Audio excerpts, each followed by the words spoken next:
Hey, good afternoon, family.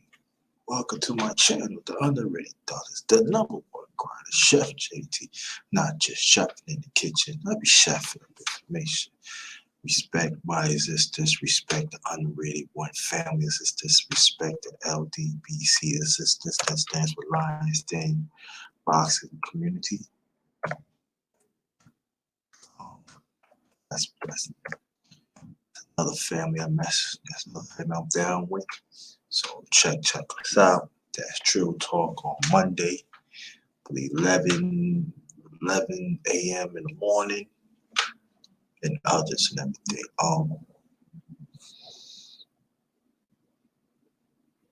But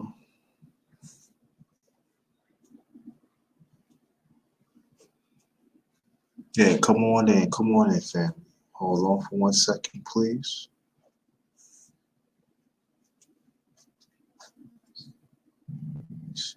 Come on right in. Come right in. Yeah, come on in. Oh, the real Aaron Collins. What's up? Divine Wisdom. Definitely. There's a link in there. I'm gonna let you know anybody that wants to come in and come on the panel. I ain't seen you a long time. Yeah, Eric, I've been in a minute. Um,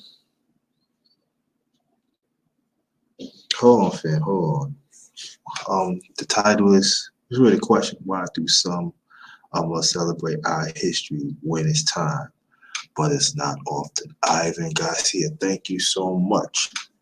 Thank you. I appreciate that. Come back. Stay there.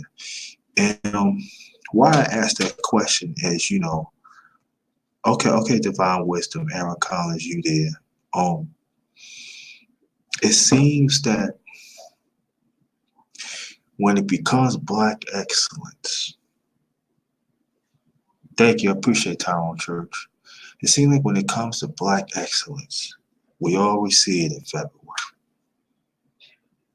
But it's not throughout the year. Now I talk about black excellence throughout the year.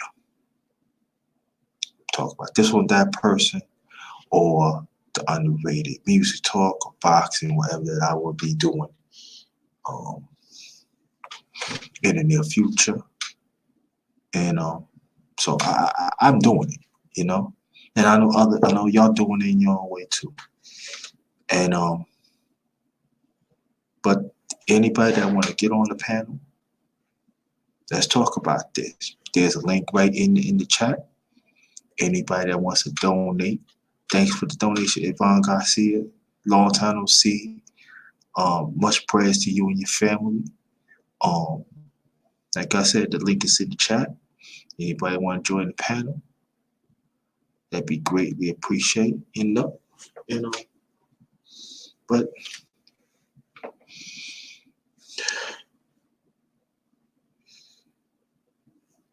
but and then also, we can also talk about who we can talk about someone that impact your lives.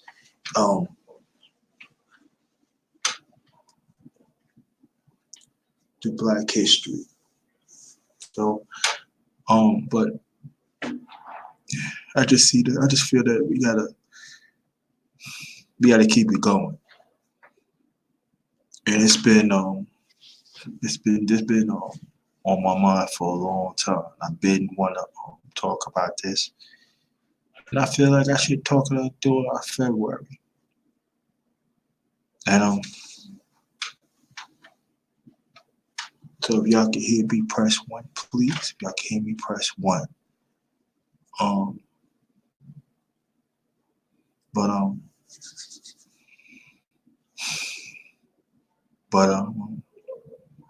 well, before I continue, then I heard you heard about the interview with Gail and Lisa Leslie, and a lot of people has been outraged, rightfully so. Then Eric Michael Dyson, I gotta say something. This he said that he disagreed, but the way how Gail and Oprah, us would go come after Gail and Oprah. And we hurting each other. Brother, I'm going to tell you this. And I hope that he listened to this. This the underrated one. For a while now, you be buck dancing. For a while, when it comes for us as black men have strong masculinity, you have not stepped up. Now you talk about Oprah and Gail had did enough good for our people. No, gotta stop that. Anybody can give money, can give a donation, but it doesn't mean that it's genuine. So Michael Eric Dyson, you need to cut it out. See, we still got people that wants to play two fence, especially when it comes to Black History Month. That want to chastise us as people, especially black men. So Michael Eric Dyson, you are not our father. Do you do great work? Yes. But I learned this from my late parents. When you do wrong, you gotta own up to it.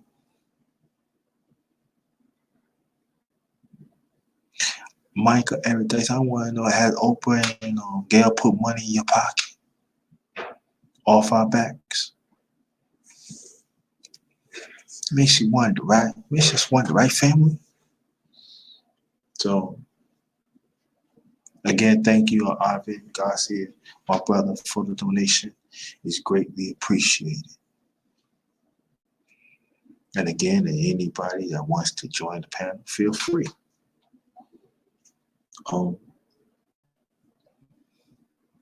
But I just need to get that off my chest.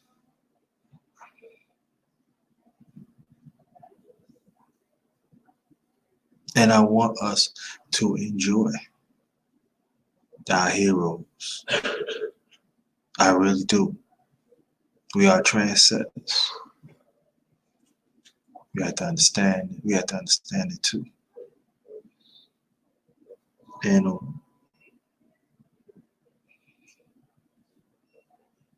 but it seems like after February, it fades away. And we got to keep that light going. We got to keep the history going, family.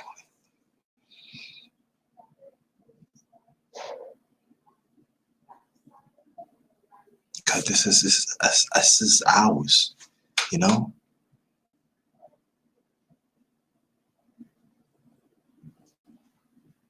Make sure our kids that learn from us throughout the year, 365 days a year, and keep it going. Let's not have just February mindset and that's it about history. It should be throughout. We gotta become for rich history. No? Shout out to Tyrone Church, shout out to Yvonne Garcia. Again, thanks for the donation. Very much appreciate. Shout out to the real Aaron Collins. Thanks for coming. Appreciate that.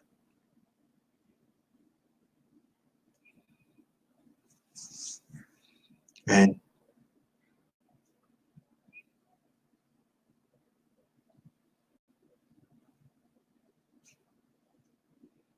we just gotta do more.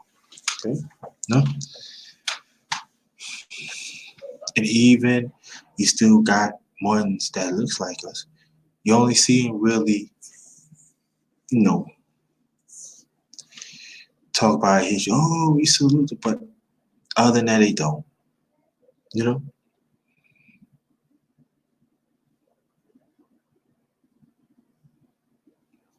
They use Black History Month as a commercial as a springboard for their careers.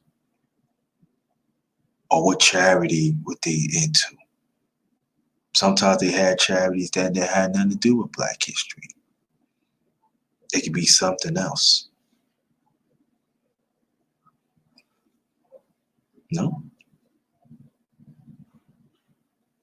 So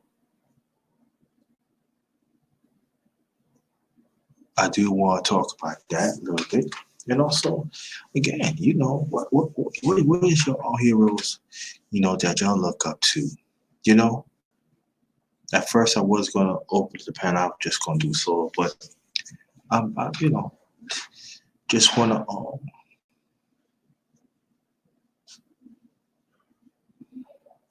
open it. I just wanna get your ass, man, make a difference. And so we're gonna wait some more people to come in. Um, Dr. check out the Aaron Collins channel, something him Town Church. Town Church. If you still in, press one. If you have any content on your own channel, let me know so I could get on that. Divine wisdom. Um, like I said, we wait for more people to come in. So, but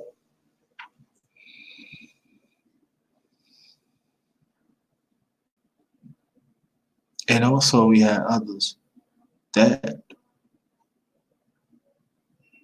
support Black history that don't look like us, and we don't see them no more. And I want to know why we don't want to talk about it. Michelle, what's good, brother? How you feel? Thanks for coming. I appreciate that. So, like I said, anybody that wants to join the panel, the link is in the chat, so y'all can come on and join. And also we can ask, who inspired you? I can go on with me, I'm just that underrated one. So it's honor to you too, brother, to your family. Greatly appreciate it. So like I said, the link is in the chat, so anybody want to join the panel, feel free. But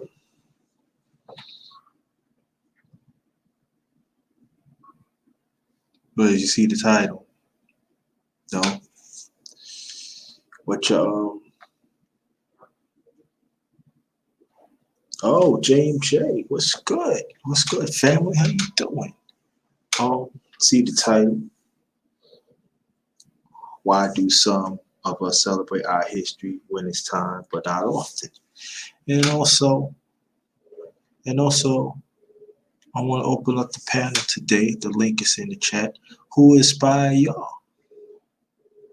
To be fair, you know. So James J, if you want to come on the panel, feel free. You know.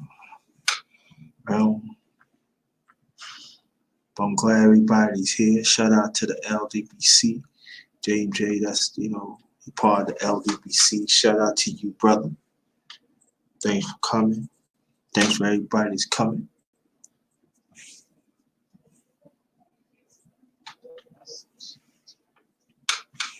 Let's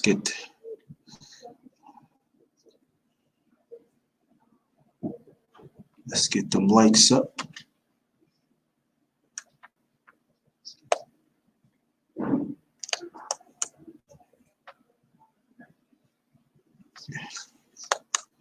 Anybody that want to support the Cash App, feel free.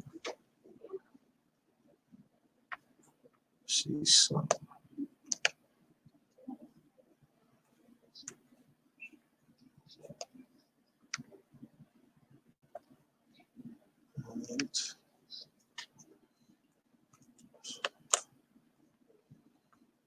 Okay. Oh, that's not it.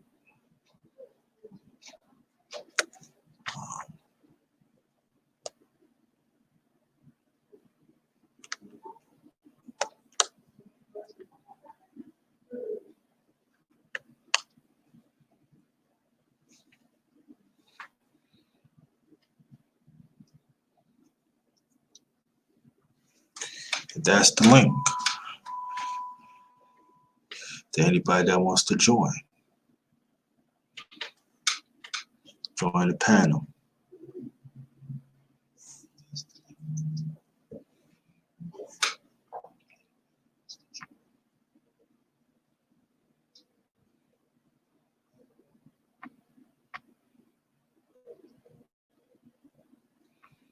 So here it is. So, but yeah, but that's what I want to talk about it. How do you feel about the question that I asked? Even um,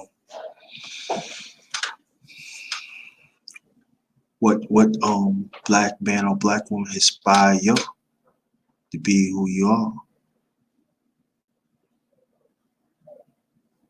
I know for me it's Malcolm X.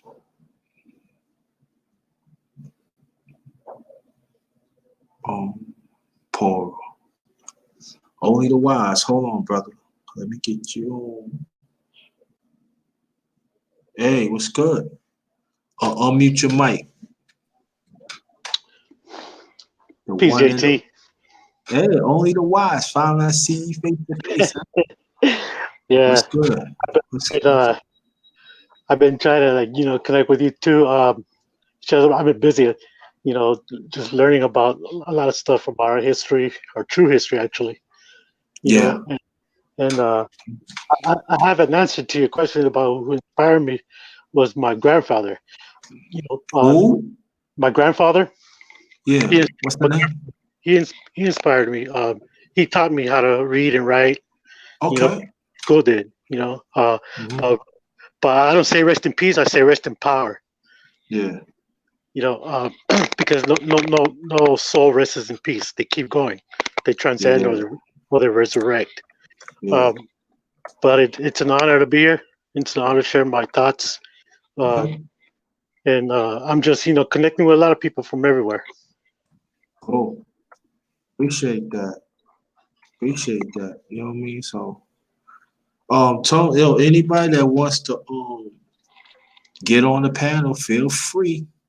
Just open up. I don't open up like this before, so we'll take advantage. But That is but true. yeah, but I see both of my grandfathers on my mother's side, and my father's side, they passed away when I was very very young. But Mhm, I never really say anything about it because I want to like keep things to myself. But mhm. you know, um, Well, my speak your late mind. yeah, Speak well, your no, mind. That's no, what I say. I am, but you know how certain things you want to keep for yourself, the memories. But I Mhm. can say some memory that my late mother, father, I call him Grandfather Wallace. Okay. He passed away when I was 6, and so I Okay. just remember him that Okay, no problem, Tom. Before I continue, anybody that wants to join the panel, feel free. Let you know right now. But the fact that he had for me, I remember I was in his car. He was like, he had this like, this song, the Gangster League and all like that. He had stuff like that. You know what I'm saying? That's right. He did some things, but all I just know that when it comes to his grandkids, he was there, and and he made sure that his kids, that my aunts, made sure. See, at the time I was the youngest, and he made sure that I was okay. Made sure it's not about candy. You know what I'm saying? I remember I used to be in there. You know, I remember one time I was drinking a milkshake, right?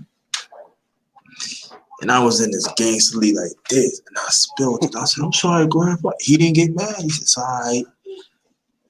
Get it up." My father, my late father.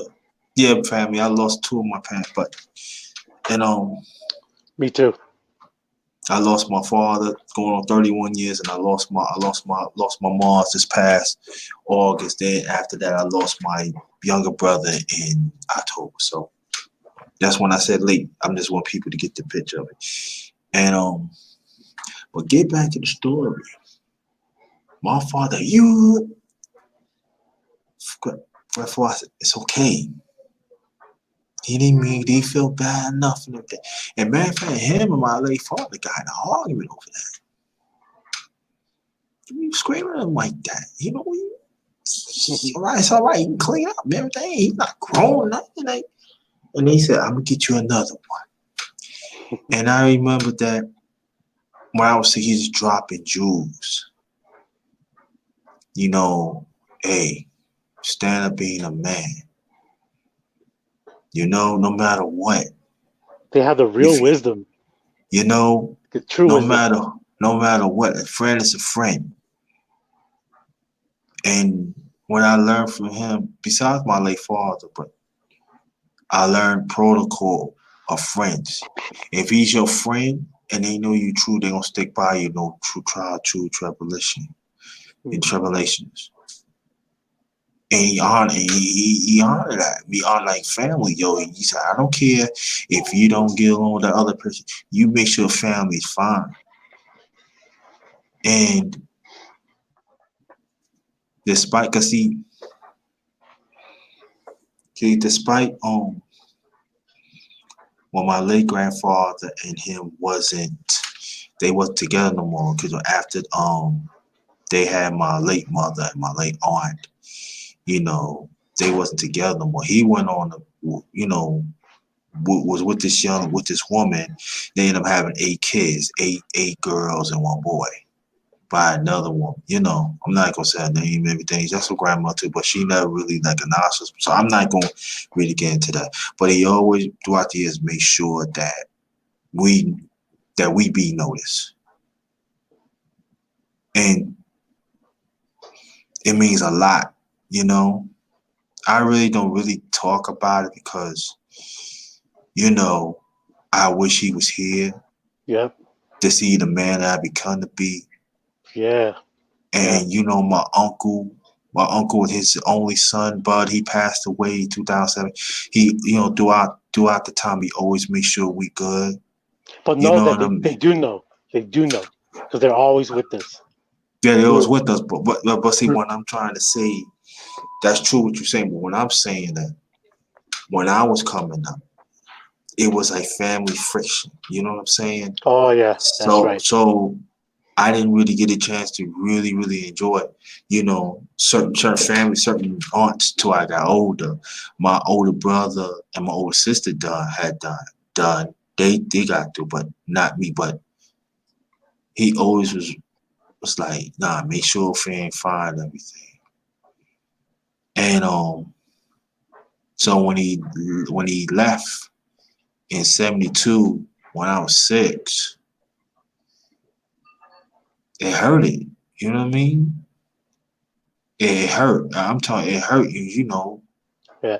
here's a I feel man that you talking about strong masculinity. You know, I didn't really understand because you're a little boy, but when I got older, I understand. And then now we're gonna get to my late father. Father, his name is Lamar. My mother named my late youngest son after him, and he also had a last from down south.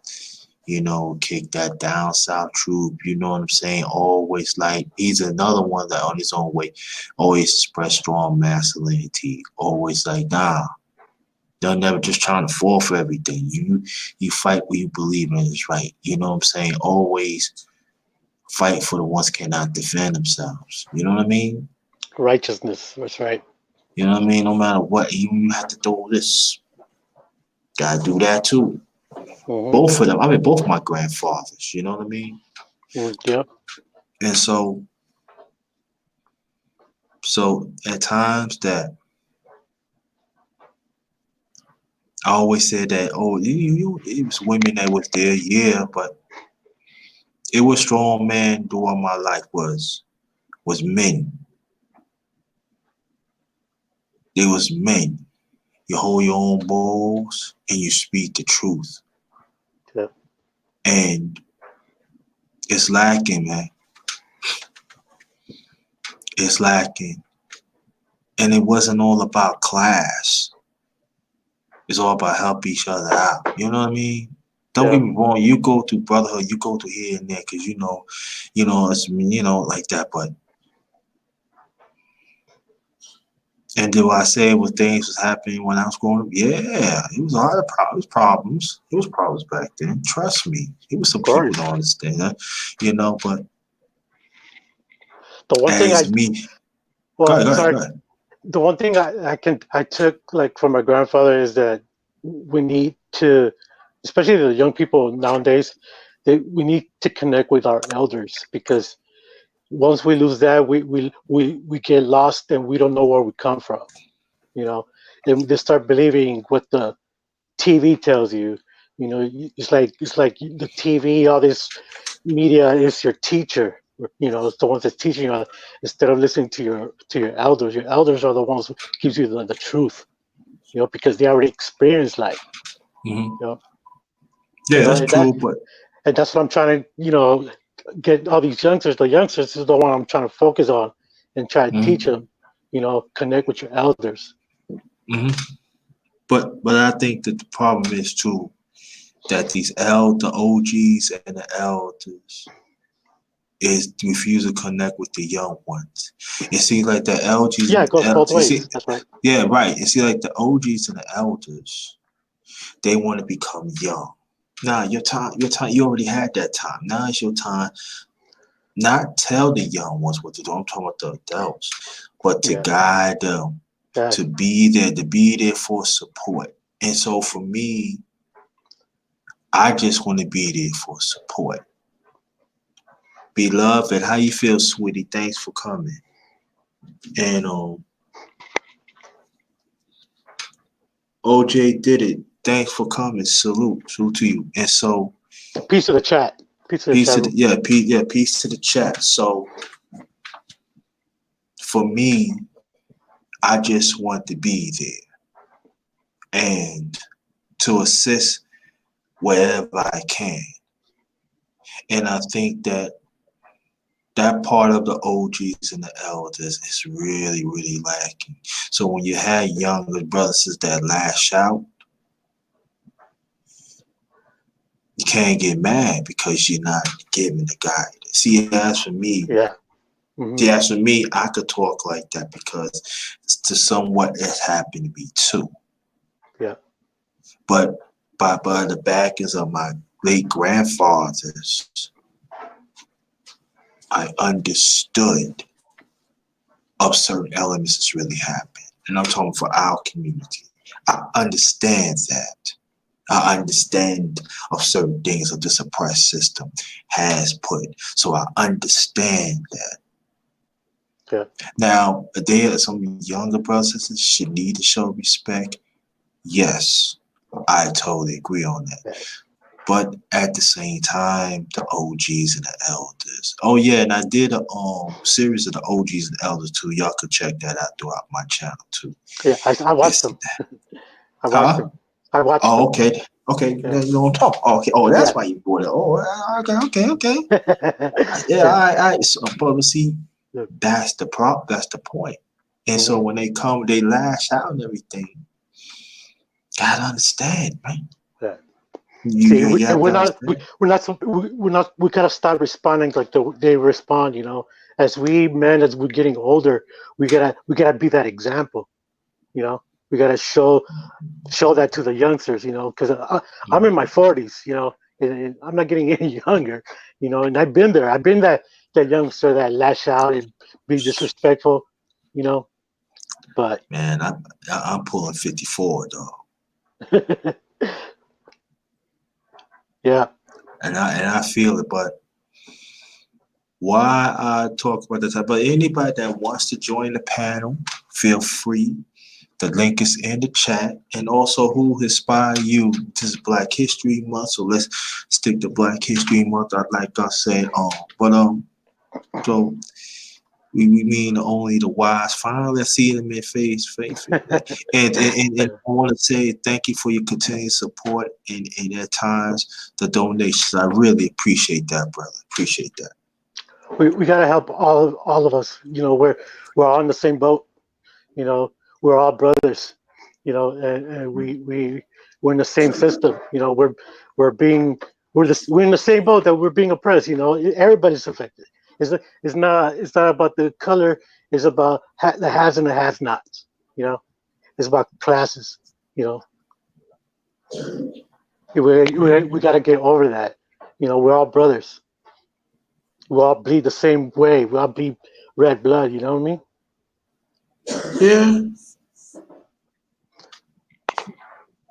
Yeah, And so for me, hold on. You know, Okay. the Black History Month, you know, it's a good way to start, you know, looking back into your real history, not what you've been taught or told. You know, find out who you are, where you come from. You know, because a lot of Yeah. stuff that they tell us is not is it's a lie. Everything's a lie. You know, until you start looking Yeah. for yourself, do your own research. You know, come with think for yourself. Don't take other people's opinions as truth. You know, because truth don't Well, need evidence. Truth speaks for itself. right. Cause I know that also people y'all want to check out OJ did it. Thanks for coming again. Also people want to check out too. I do underrated music talk too. Go check. Ooh, I got some stuff on there, family, music and all that, movies and all that, and I will start that up in the near future. Don't know when and stuff. So You're in um, the East Coast, right? What part of the East Coast you're in? I rest in Virginia, but I'm originally from New York, and I'm going to stand by that. Okay. Um, my hometown is L.A., Los Angeles, California, and I'm currently in Las Vegas. Oh, you in Vegas? Yeah. Don Dada. Shout out to you, Don Dada. What's good, man? Just shout out. That's my other LDBC. I got two brothers from LDBC. That James J, 2121 and Don Dada. That's my other LDBC brothers. LDBC stands for Lions Den Boxing Community or Basketball Community. Oh, So okay. shout out to my second family and stuff like that. But like I say, anybody that want to join the panel, look at the topic, please, and also tell me who inspired y'all to the Black History Month. You know, I really appreciate Don Dada. Appreciate that continued support. But now y'all know I got the. I mean, Yeah, I noticed. You know, I was bald before, but now I got long hair, like long. yeah, but I usually keep it bold. My mom's was like, nah, man. So I gotta, you know what I mean? I gotta keep the appearance up. You know what I mean? So Yeah. usually I take the camera off, but I was going to take the camera off. I did. I go out. I was gonna say, you know what? Let's shine a little, let the Oh, people. that's right. You Oh, don't have your cap. That's right. You don't have that's a right. cap. Exactly. You know what I'm Yeah. saying? Hey, I but usually put my I usually put my cap on with the baldy, but I said, yeah. nah, I'm you know, No, but let you know, I'm people. so glad that I was able to come up here and Yeah, I just appreciate that. speak my Appreciate that. thoughts and just because I resonate with you. Everything you Yeah, talk about, like I resonate with you. I can I relate. I can appreciate relate. that. Appreciate You know, that. and I, just to show people, you can come up here and speak your mind. Don't be shy. Because I was shy. But I've been waiting for you to open up a pen and just come up and say what's up. Because I've been open at the panel. You yeah. wasn't there. So the thing is, when I miss your stream, but I watch your streams afterwards, the Oh, replays. okay. That Yeah. that's why I haven't been able to join. But like, damn, I should have been there. Should have been there. You know. But I'm glad I'm here. There's Yeah, a I'm reason for glad you everything. did. Yeah, so Tom Malone, you come back, or if you want to get on the panel, feel free. Yeah. You know, anybody, it doesn't make a difference. I'm gonna be here for a little minute, man. You know, Yeah. but Yeah. I say this when it comes to Black History Month, we have to let's not wait till the system tell us that we need to file that in February. Let's not wait for them to tell us, oh yeah, these are the people you was. Nah. Our history is so diverse. It's humongous. See, we have to understand we the trendsetters, man. Ooh, we the trendsetters, man.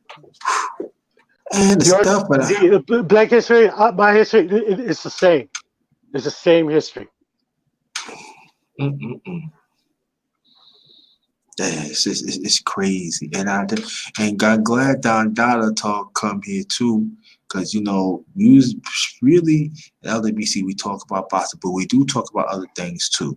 So I want to put it out there, we do. But the boxing, forget it, nothing but black excellence. I gotta call it as it is. It is nothing but black excellence. You know what I mean? I got some stuff on there in there too. Talk about boxing too. That's right. You know what I Well, mean? for anybody that that wondering like where I'm from, you know, I get confused for being Mexican. I'm not Mexican. My lineage comes from Central America, so we're going back from the Mayans and the Olmecs. That's my Oh, history. so what part of South America, brother, you want No, to? Central America, Oh, El Salvador. Yeah, Central. Ooh, yeah. So that's the yeah. Mayans and the Olmecs. Oh man, a lot of Africa, a lot of Afrocentric in that piece. Yeah, Yeah. yeah. I know. So our history is the same. You hear I do this? I know. I already know a little something, but I can know Yeah. something. Yeah. So, to get back to boxing, it's nothing but black excellence, and I urge um people to understand boxing. Do your due diligence. You Yeah. know, the black fighters and the trans have made boxing what it is from back way then, even now. And we have to understand that, oh, the real Aaron Collins, hold on, brother. Let me get you on bang. Okay. The one and only Aaron Collins. What's going What's on, good? brother? Man, Peace, glad What's to brother. see going you on? again, JT. What's What's up, going on? Long time no see you, brother. yeah, man. What's up, Only the Wise? How you doing, brother? Peace, brother. Yeah, man. Chopping up with Kenneth my boy Nash. JT. As soon as I Yeah. saw you pop up, JT, man, I'm like, oh man, that's my boy Darkness. I gotta go chop it up with him. Yeah. Hey, Me, yeah. I just wanted to add. I just wanted to add, like, Go ahead. to the Mayans. The real Mayans, like the melanated Mayans, are the ones who invented pretty much everything. Like they invented the rubber, so they invented sports, all sports, soccer, basketball, baseball, all of that. Originally, everything came from here, from the Americas. We're the true Americans. So so we might as well could say that's Africa, right? Well, that's a different. We're going to get into a different topic with that, but Not okay. All right. But I'm just yeah, saying. But You say the I say that when you I'm say, saying this too, because if we gonna talk about that, and you know me, and Aaron Collins, we talk about this. You know, me, Aaron Collins, we talk about this. If you, we're not saying you wrong. So that means that African descent has been around this world. So African descent has been around this world. That means gotta be included. well, part of the history that was missed is that before they became African, they were Americans first. Americans. But it comes from Africa, right? when you say the After, Mayans, are you talking about the Native American tribe, the Mayans? Yeah. I wouldn't call them Native Are you Americans, talking but about the Native American tribe, the Mayans? yes, for lack of a The better term, indigenous people. yeah, the indigenous, the Aboriginals. Now, now, I thought the Mayans Aaron, were like the ancestors of the ancestors of it. yeah, what's up? Now, now, now, only the wise. Yeah, Now, Aaron Carr, you talking about the Native Americans now. The Native Americans now. Do you know? Now, do you know this much that the Indians had enslaved Africans in this country in the mid 1800s? Do you know about the 1865 treaty? Do you know yes, about that? yeah, Do you sure you know? yes, I don't know much about it.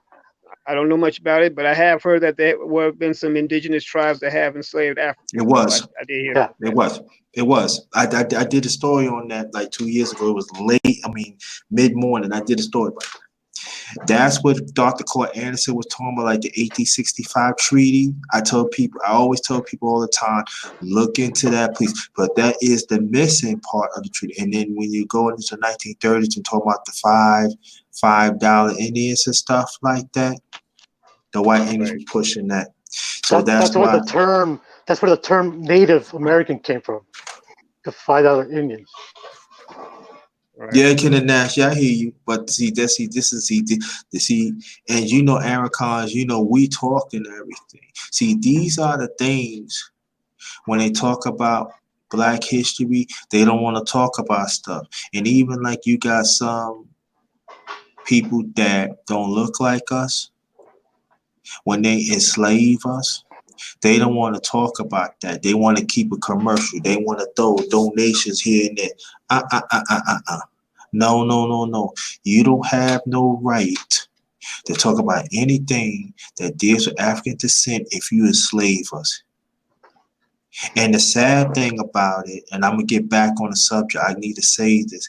And the sad thing about it, through legislation, they getting reparations. Let me repeat that again. You know what I'm talking about, Aaron, because you talk about it too.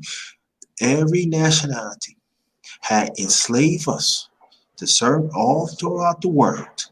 One way or the other, they had got reparations. This is true. Yeah. Every And other we group don't has want gotten reparations. and we don't want to talk about Every other group's gotten their reparations, but anytime when ADOS people talk about it, it. It's a it's problem. always an issue. It's a problem. And Yeah, because they don't want to put it on the I ballot. don't have no problem. I don't have no problem. They think, what do you think? I don't have no problem. Like I told people before, people told me Dr. Court Anderson, oh, he's old and that's when he talk about this old 50 years of other people. And we still do not want to be in alignment with that. Because you know why? Some of us are privileged, man. I recently watched Dr. Claude Anderson on an episode of The Breakfast Club. He was spitting some really deep knowledge. Yeah. But we don't want to hear Jay Cooley, my the other brother from LDBC. Thanks for coming. Appreciate that. But the real Aaron Collins, only the wise. And shout out to everybody. Kid Up Nash, thank you so much, gun man. You can get on too. Why I brought the subject up, the real Aaron Collins, because it seems like we all for celebrate our history, but after February, I'm talking about some of us, is little by little it diminished, Yeah. and then we let in this system narrate our own history, and I got a big problem with that. Yeah, we've gotten more commercialized, where it's got more. Yeah, Anytime when they do talk about our history, they want to give us the traditional stuff. Dr. King had a dream and all that other stuff, we and already know about that, right? yeah, but we don't read about the deep. We don't like to go into the deep stuff of our history about like how they fed our babies to alligators and we used our skin as leather. See, that's that Yeah. real deep stuff that we Yep. need to be bringing up. We don't need In to be Florida, to in bring it Florida, up. they That's right. tied up the babies, and why the slave owners hit the trees or something to Hmm. call them in wild alligators and eat the Yeah. babies up. They don't talk about the Devil's Punch Bowl either. Nope. Black Wall Street or Rosewood and all that. Oh yeah. hmm I'm gonna drop a jewel on y'all too. Do you know? I'm gonna ask you a question. Do you know who the really first black neighborhood that actually prospered? Will be on Wall Street in Tulsa, Oklahoma. Wheatsville, Brooklyn, mid 1800s. It's in my chat. It's in my channel. Mid 1800s, they had their own church. They had their own publishing. But what happened was, throughout, I said, going towards 1940s, to city of New York. That's when they stopped. That's when everything they combined the five boroughs with the state. You know, they've been there, but I'm just saying they okay. Yeah, Divine Wisdom, if you want to get on the panel, feel free. You can, sister. And after that, instead they make Wheatsville as a city, like part of Brooklyn. They made as a area. So there are some things they talked about Wheatsville, But what I'm talking about, it's not there. The only way you go find refill, you gotta go to New York. You gotta go to the museums, and even then, they trying to keep. It's crazy, y'all. So New York is a very revealing place. There's a lot of history that people don't know has up in New York happened. The good and especially the ugly. Now, talking about the Indians that was enslaved, right?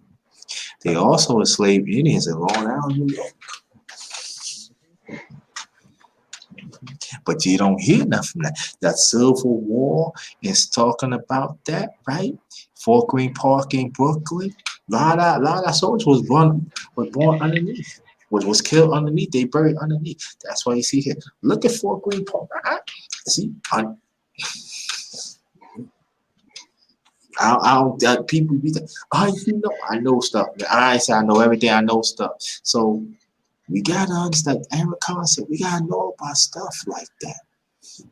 New York is a very unique place, man. A lot of stuff happened in New York. You don't want to hear.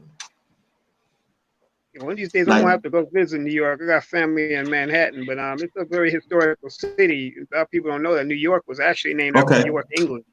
They called it New York because it was this is part of the New World when they left Europe. yeah, and I'm gonna drop one Jew on you too.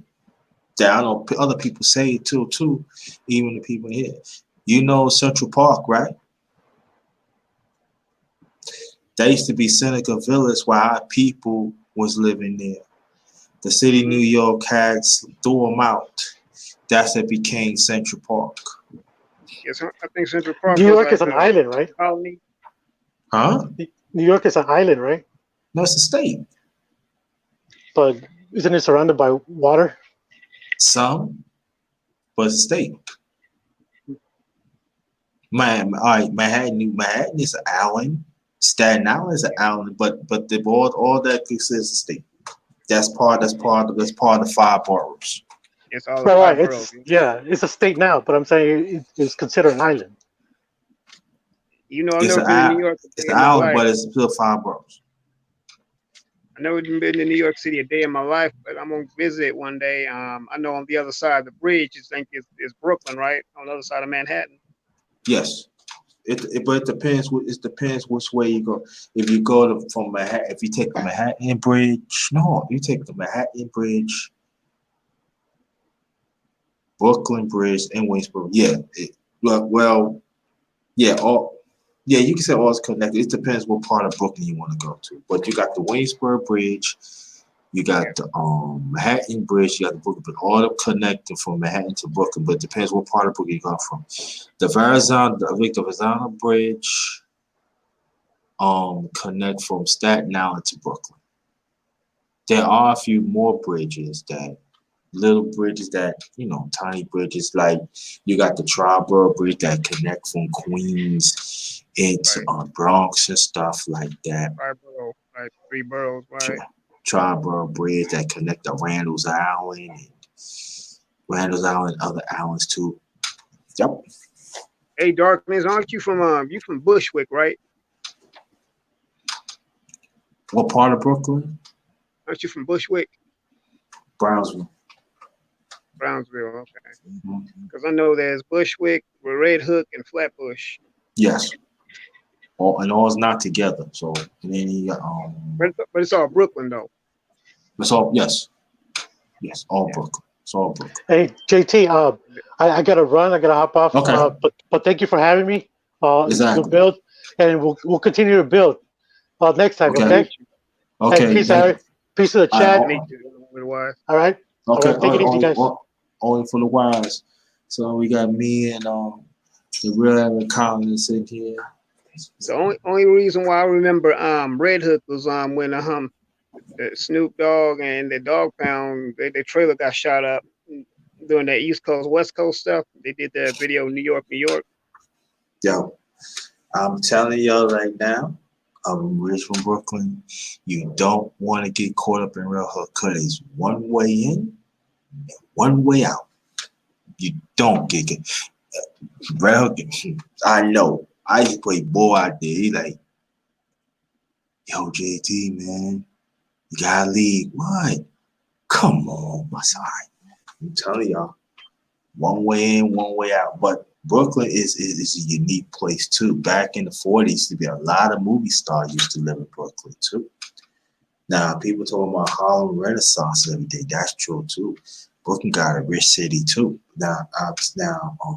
Evansville, you see the projects was there. Now, remember, I don't know they call it a complex, project or co-op. I say it's a co-op.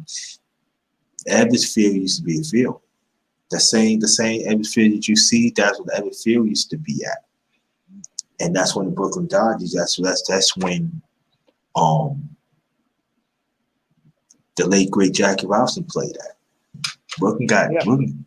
Yeah, they call it, they Brooklyn, nickname Brooklyn. Then they also call it Crooklyn. Crooklyn, yes.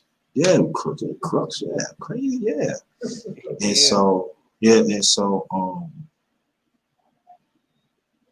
there's a lot of things that's happened in Brooklyn. You know what I'm saying, that people don't talk about. Matter of fact, I'm gonna talk about that maybe towards my birthday, after my birthday in June. I'm gonna bring up some stuff, let you know and stuff. That welcome back, divine wisdom and stuff like that. Welcome to my channel, the underrated dark, is yours truly, the underrated one, the number one grinder, Chef JT, not just chefing in the kitchen. I be chefing up information. Respect my existence. Respect the underrated one existence. Respect the LDBC existence and stuff. And I'm with the fam, the real Aaron Collins, and we chopping it up and everything about Black History Month commercial and why it still be commercial in February and why it stopped there. Anything you got anything you want, bro? yeah. I mean, we should not just celebrate in February. We need to be celebrating our history all day, every day, 365 days a year, 24 hours. See, some of us are so caught up in this hypnotic brainwash that we can only celebrate our accomplishments in history when they tell us to. Yeah, No, we need to be doing that shit all the time. we gotta do it all the time. We gotta be genuine. It's like only the wise, and even Aaron Collins has said this, and I fully agree with the brothers. We have to do our own thinking. Because we have some people that looks like us. They ain't media, and they not doing the digging. So we have to do our own digging. Yep, We have to teach our kids, even teach the grown ups, and we have to build on that. that's right. Now, before you came on, you and only the wise came on. I did talk about Gail King. I just want to bring it up and get your thing so we can keep this going. Um, when I was setting this up, it was yeah, thank you. Hit the thumbs up and thank you, appreciate that. And also I do got a Cash App. Anybody wanna hit a donation on the Cash App, that'd be very, very appreciated. Or super chat. If not, hit the like button. Doesn't make a difference to me. But get back to the story. I know you heard about the Gail King with Elisa Leslie. I heard. Okay, I know you heard it. So I do get into that. Um, okay, only for the while he said listening. Then I was hearing Eric, Eric Bellamy. To me, I still see underrated comedy. And Michael Eric Dyson. Oh my God. I gotta say this, bro. Brilliant mind.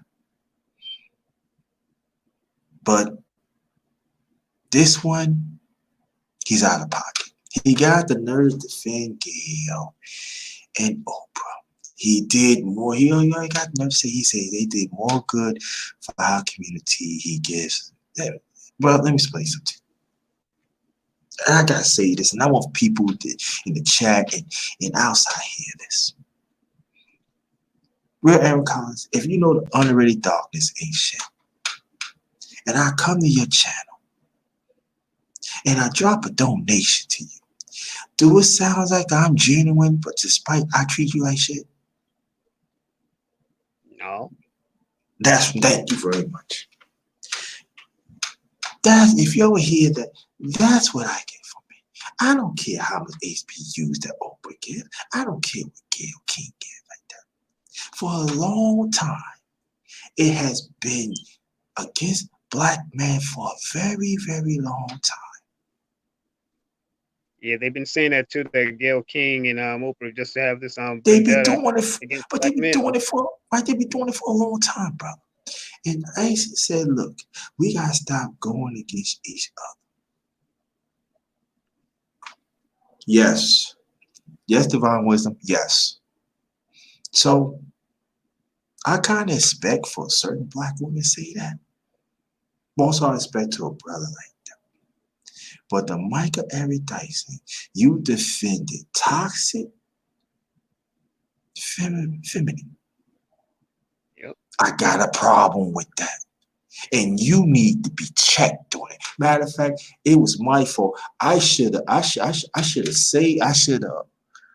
put like on it, and I should have posted that in there, and I should have put the time where he talked. I think that's what they were talking about on what's that and what's that channel? They were talking about Michael Eric Dyson. He been buck dancing for a long time, brother. And I'm tired of these buck dancing brothers. Yeah, I am sick and tired. You talk about strong masculinity, but you be around women that want us to die, but you want us to defend. No. So, Eric Mike Dyson, I hope you hear from the underrated one and real Aricons. We ain't tolerating it. And we ain't dying either. We ain't dying, dog. We here. So the question is for you, Mr. Dyson. Are you going to be on the strong masculinity side or toxic feminine side? The choice is yours. Basically, no, I didn't hear his comments, but now I now that you didn't bring it up, to me he sounds like a lot of these. I know you didn't heard about these SYSBM cats. This movement, save yourselves, black men, and all that. That's just as bad. That's toxic masculinity at its worst. But These same. I get what you're saying, but I'm gonna tell you this though. Of all due respect, and I can't take away. I will respect how you feel, but this is what I get from it. I get from that it's time to think for ourselves. It's time to have value for ourselves. I do agree with you on that. And you know, that's what I get from them. And so of that part, I do get from that and other things too. But like I said, I can't change how in the meeting room at 2 o'clock to see Nathan Richardson as Cedric Douglas. And I like you out in the, I'm at the library and they talking about here's something. I don't want to hear that, boy. But anyway, I don't want to hear that. You know what I mean? It ain't had nothing to do with me. It had nothing to do with us. I don't care. You're not using me as no token. No. Talking about, federal dollars only. That's exactly what I'm talking about. They use as commercial for February. Then after that, you don't hear nothing no more. Then it doesn't go to Virginia, it goes all around. But I'll get to that later on. But get back what I'm saying, brother. That when it's time that us as black men have value for ourselves. Right. And now I agree with you on that. We should, as far as that's concerned, we should do that anyway. And you should do that. Be able to do that solo. You don't need to be in a group to do that. You should decide, because that's my mentality right now. Okay, I get what you're saying, but yeah. I get what Dave's saying, because we have to understand too that us as black men, we do not have that many. We don't have that many spaces that we can really express ourselves. So again, they don't want to hear black. They don't want to hear. We don't have that many. So whatever space that we in, we have to open up. So And I just want you to brother. Again, I'm not trying to tell you what to do because you're a grown man. I respect what you say. Just don't think on it right now. But I'm saying whatever is over, just think on that, brother. Just think on that. We gotta stop tolerating on the law of toxic femininity. We gotta stop. I It's not agree. helping us. We gotta stop. I We think gotta about think. that live you did Yeah. about. I remember that live you did about these sisters, these checking these sisters who have molested these boys and stuff like that. Yeah, that was a powerful live you did. Remember that one? Yeah. Yeah, And I I ain't got the remember that. review. And I ain't got the reviews back. Yeah, I definitely remember that. And you're right. And like Camera this is not the first. high. This is not the first time Oprah then said something out of pocket about black Oh, men. I think she was part of that. I think they say that she was part of that the team that tried to do that documentary recently on Michael Jackson. Remember? and even Russell Simmons. She had drop off on that. Hmm. The real Camera, how you doing, sweetie? If you want to join the panel, the link is in the chat. Come get it. More subsistence going. But get back what I'm saying, brother, that wherever I finish this live, I want you to think about what I'm saying, bro. We kick it. You hear what I'm saying? We talk, Right. we build, we build. So I want people to understand that me and the icons, we always building. You hear what I'm saying? I Yep. just want us as brothers to think for ourselves. I want us as brothers that I'm from the old school and I'm from my late mom. So I'm talking about through her spirit now. You know what I'm saying? Yeah. My condolences about your mom too, Darkness. I I didn't even know. appreciate that. Yeah. She passed away in last August. I lost my younger brother in October. My younger brother. So that's why you haven't seen me. And but I'm talking about the spirit. It's this that if you wrong, you wrong. Had no gender, had nothing to do with that. And young women, man, stop saying you want us to die. I hear you speaking. I hear you speaking. And don't think the underrated one cannot come after you. I can do that. But at the same time, yo, and you got brothers are entertaining that. You know what? The best thing you can do for someone that wants you to die, the best form of revenge is to be a success. Thank you, Divine Wisdom. Thank you, Monique Hill. Yes.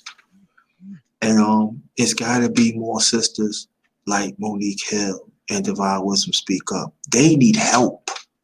Some Real the Monique real Hill. yeah, and the real Kimmer. They need help. Yep. Because there's a lot of toxic in the sisterhood in our people. That a lot of them don't want to express that. But see, we should not like really express that because we should think about the brothers first. But it's really happening. You can see you can actually see of the race of the young boys and You got girls platforms too. on here. You got platforms on here that's promoting swirling and saying that black men are your enemy and all that, and even advocating killing, murdering black babies, black male children. I'm like, Yeah. man, there's some sick, twisted people on here. Evil, But man. but We see don't. this, and then I'm gonna tell you, they're actually talking like they actually talking this on Black History Month.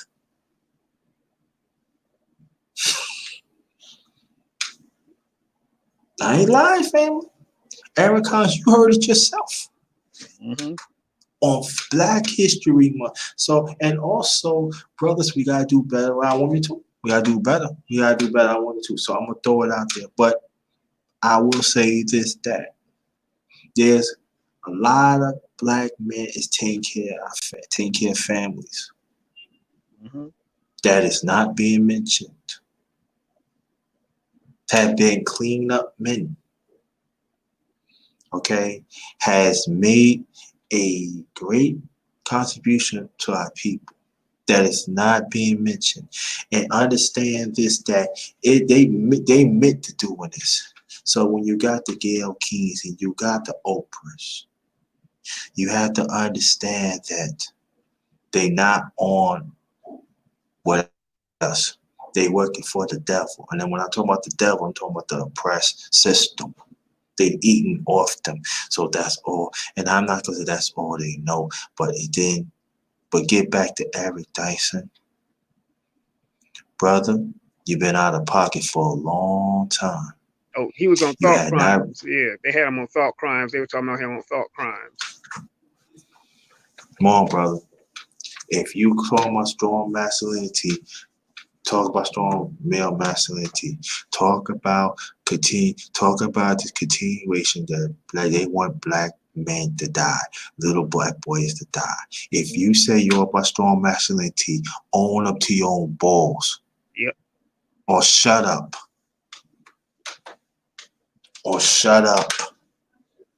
I am sick and tired of these men that is okay that another black man to die. Understand this, family. Yeah. That I want another black man to die. I want a young boy to die. Did I ask to come in this world? That's right. They got And these this baby, homogenized. That's these homogenized, co-opted, no nut having. We call them kind of cats. JT, we call them moist. Bunch of moist dudes running around, suspect ass dudes. Man, I call them a bunch of lassie boys, man. Bunch of lassie boys. Peace to you, information, man. Thanks for coming. If you want to get on the panel, feel free. Feel free. The Real Kimmer, if you want to get on the panel, feel free. The link is in the chat.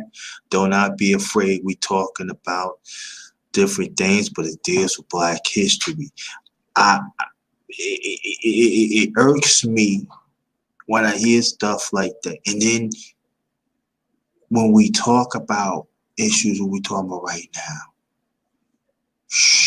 now, again, I'm not saying that we don't hear it in YouTube. Yes, we do. There are ones actually bringing up what we talk about. So I'm not talking about y'all, and you need to hear them too. But I do hear that, and they consistently bring it up. So salute to them. But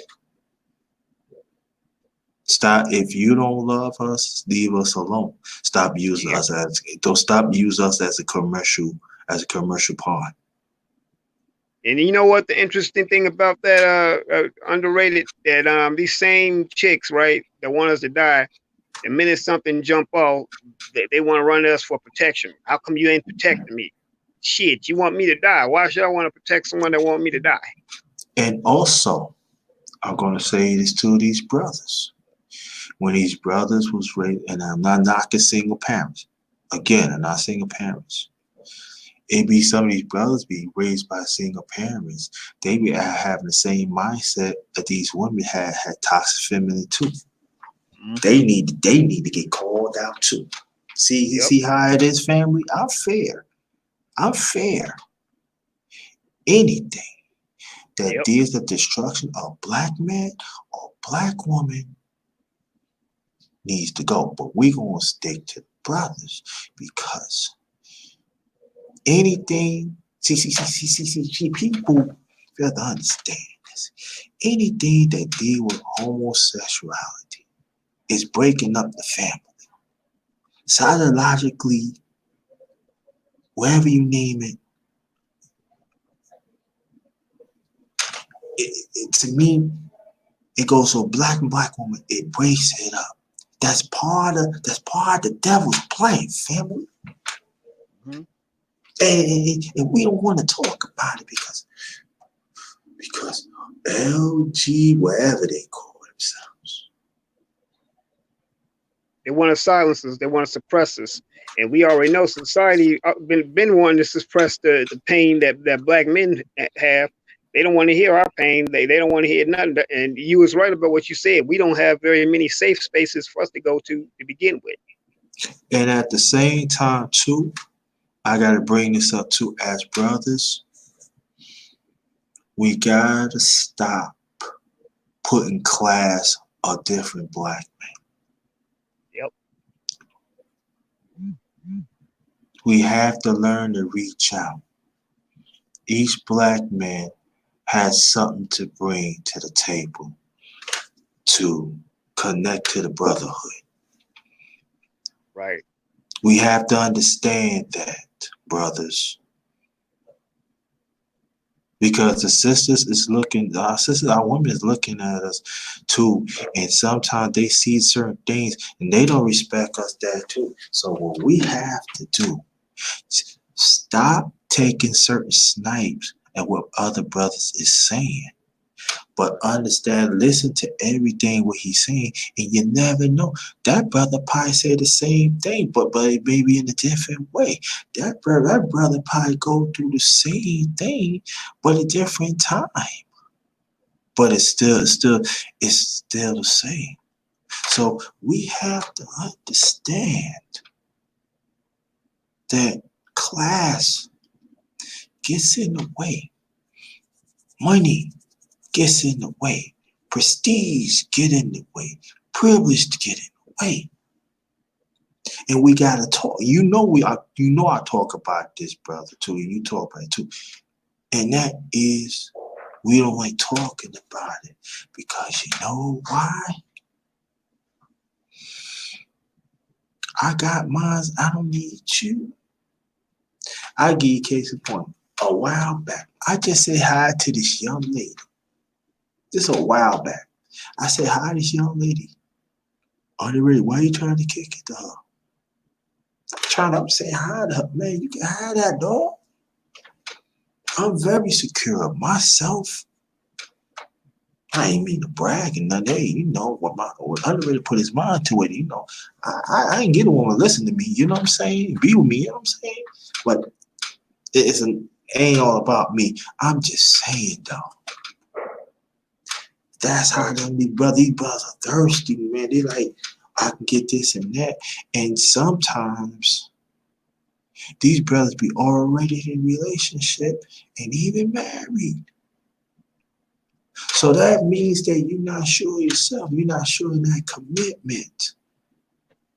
You know what I'm saying? Yeah. You go for that. You want more and stuff like that. And it happened to sisters too. Sisters, y'all, you know y'all be doing your thing too. So I'm not in school now. Y'all know what you're doing. So it's going for y'all too. But it just, for me, it's like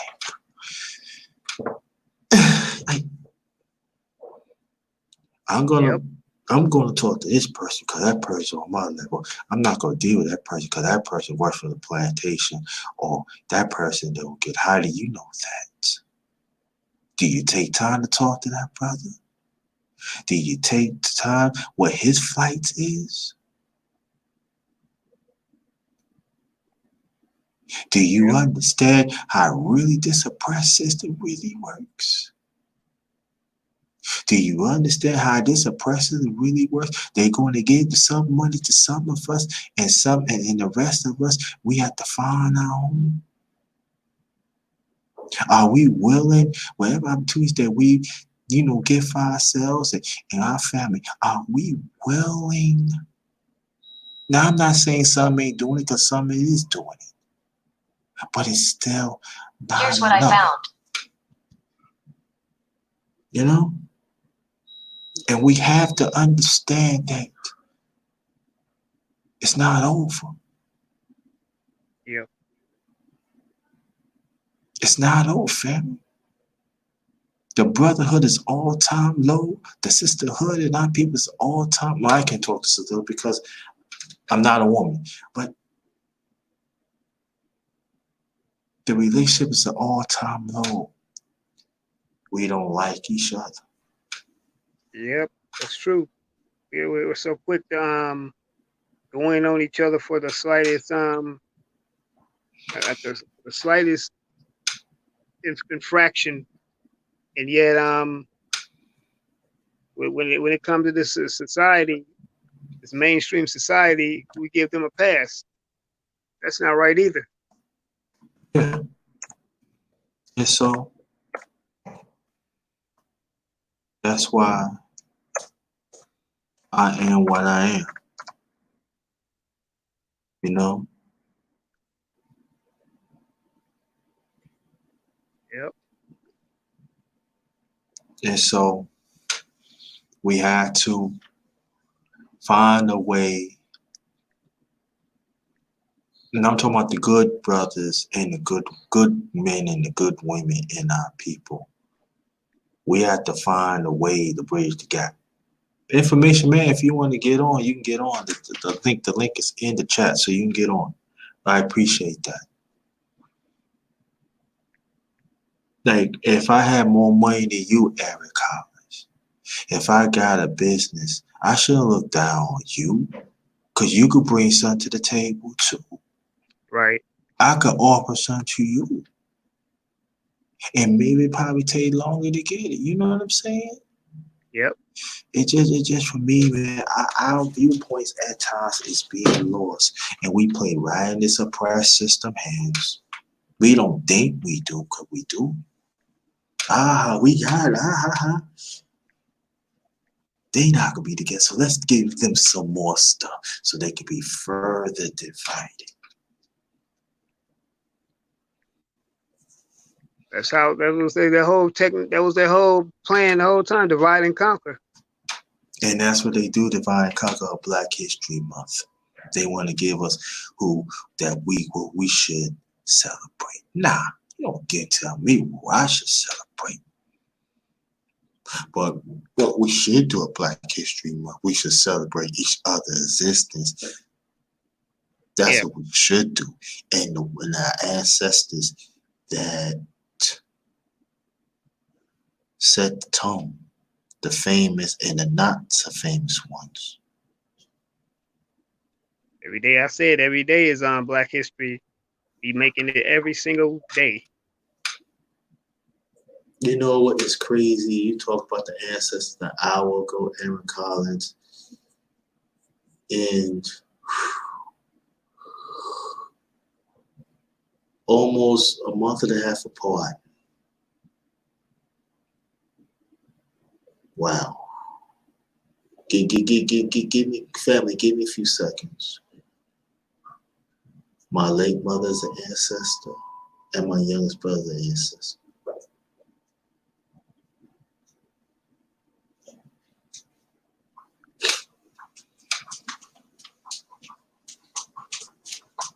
No.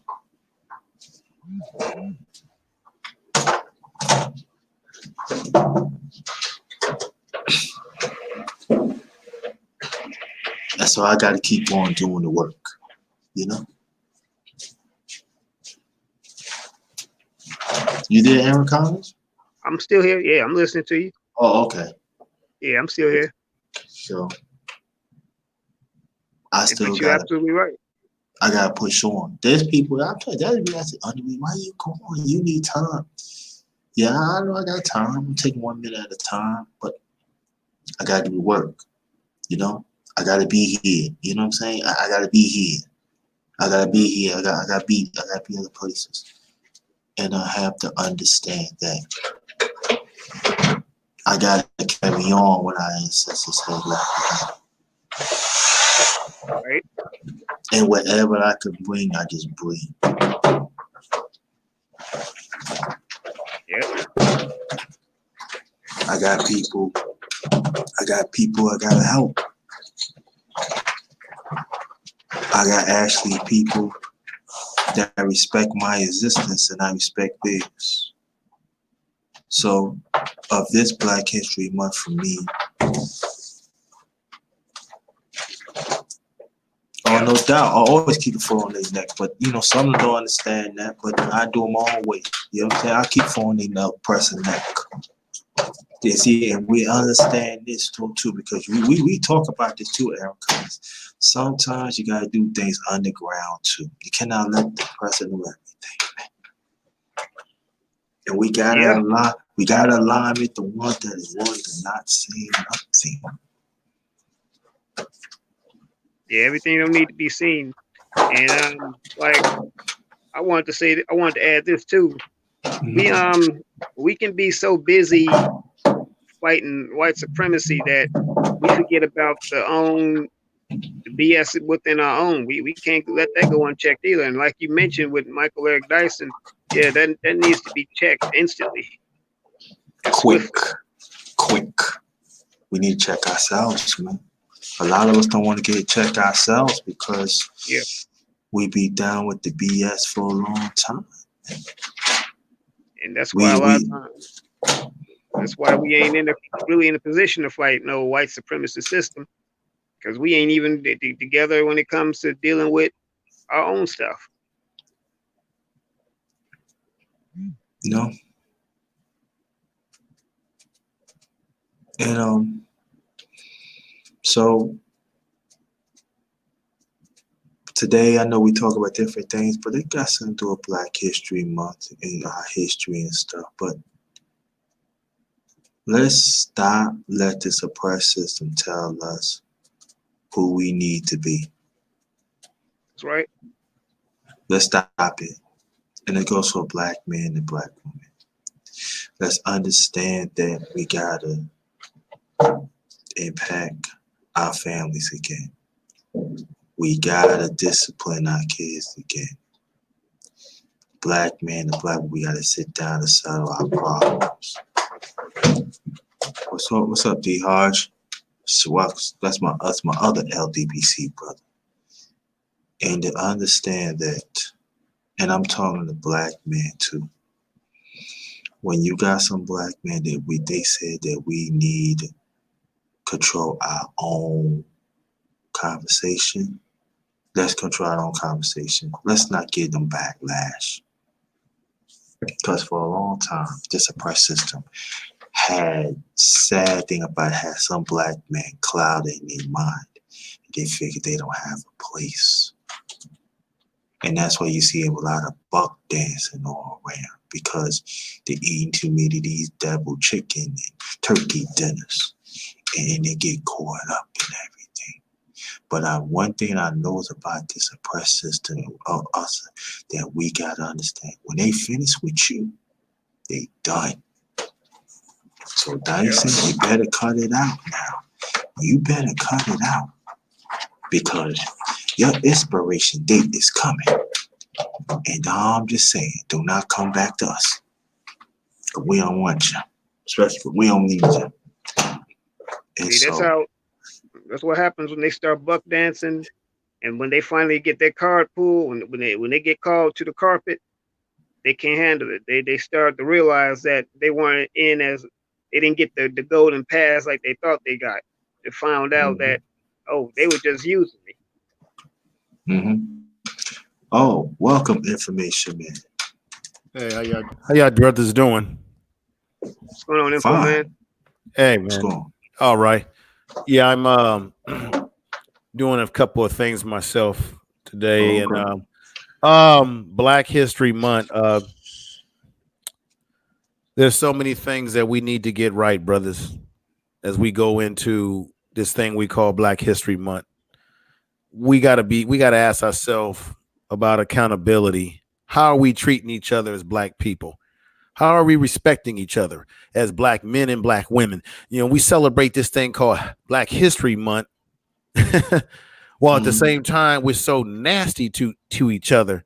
Some of us, not everybody, but to me, it's a contradiction, because we're going to celebrate Black history, we're celebrating Black people, but how are we treating each other? What's our accountability to that, brothers? Right. Yeah, you're right. That's right.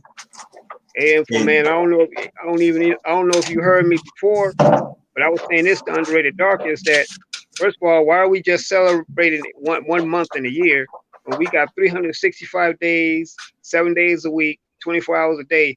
We need to be celebrating our accomplishments and our history and our people every single damn day of the planet. Right. I've never been one for the month concept. Plus, we get the shortest day of the month, which I find interesting. But it's about celebrating who we are, what we are every day. And we should not. This is another thing I don't like about Black History Month, when we allow other people who are not us to define it. We did talk about it. We keep it to certain people that we talk about. Like, I got a lot of love for Dr. King, but We always keep it to the certain people. We never expand Black History Month in terms of other people who have given contributions, women and men, beyond just people that were part of the civil rights movement, which is important. But there are people who were doing things before there was something called civil rights. So we limit ourselves, and this is what's wrong with this 1 month thing. No, it's got to be 365 days of the year. But you know, I want to say information. But I know you see the title, right? Yes, sir. All right, that's why you said that. Now I'm gonna say this because they say underrated. You always get on women. No, I don't get on men. Now I know you know about John Lewis, right? Yes, sir. Okay. Now with brothers up in here, and I want y'all to answer in the chat too. Now, on behalf of our people, right? Mm-hmm. John Lewis did a commendable job. He almost lost his life to civil rights, right? Am I correct? You're right. There's no doubt about it.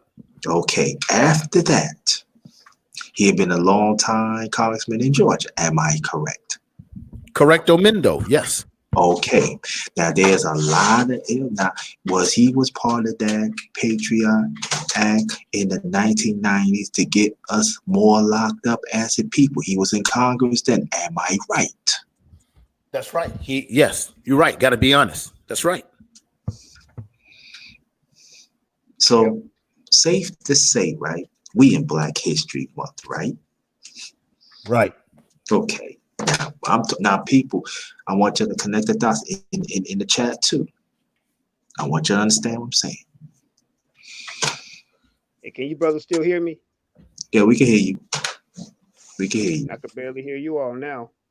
Oh, okay. Now, is it safe to say that John Let me come Lewis? out and come back in so I can hear Okay. you. I'm gonna come out and come back in. Okay, we repeat it. You can hear me information, man? Yes, sir. I can hear you. Now, is it safe to say had John Lewis did anything to advocate for the rights of our people?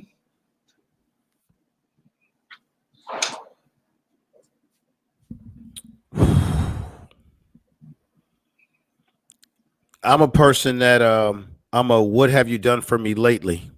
That's why I'm asking. And to your point, underrated, when you look at the area in Atlanta that he represented, it's the community there is not in good condition. So this may sound like blasphemy, but many of the civil rights leaders like himself, they've been riding and living off of what they did 50 and 60 and 70 years ago in some cases, but have not put forth a plan for us today. And he's been celebrated because of what happened to him on the Epton-Pettus Bridge. And we've been riding off of the emotions of that for all these years. And you don't hear many of us saying what I'm saying because there's a criticism that people will say, well, you can't say that. You can't criticize him because he was in the civil rights movement. No, I say it. But you know why I asked that question? I mean, I'm no Aaron Cox, because I want you to get into it too. All right. I'd be 54 years old Mm. in June. That bridge which you talking about, that happened in 66.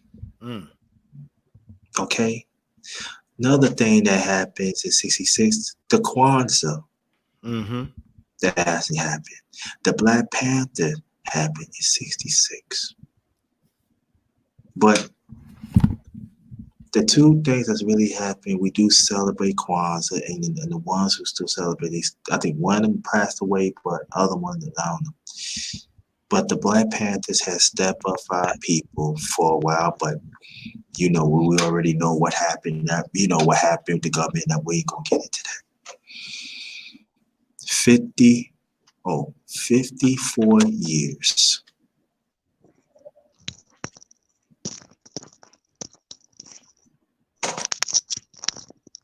Right.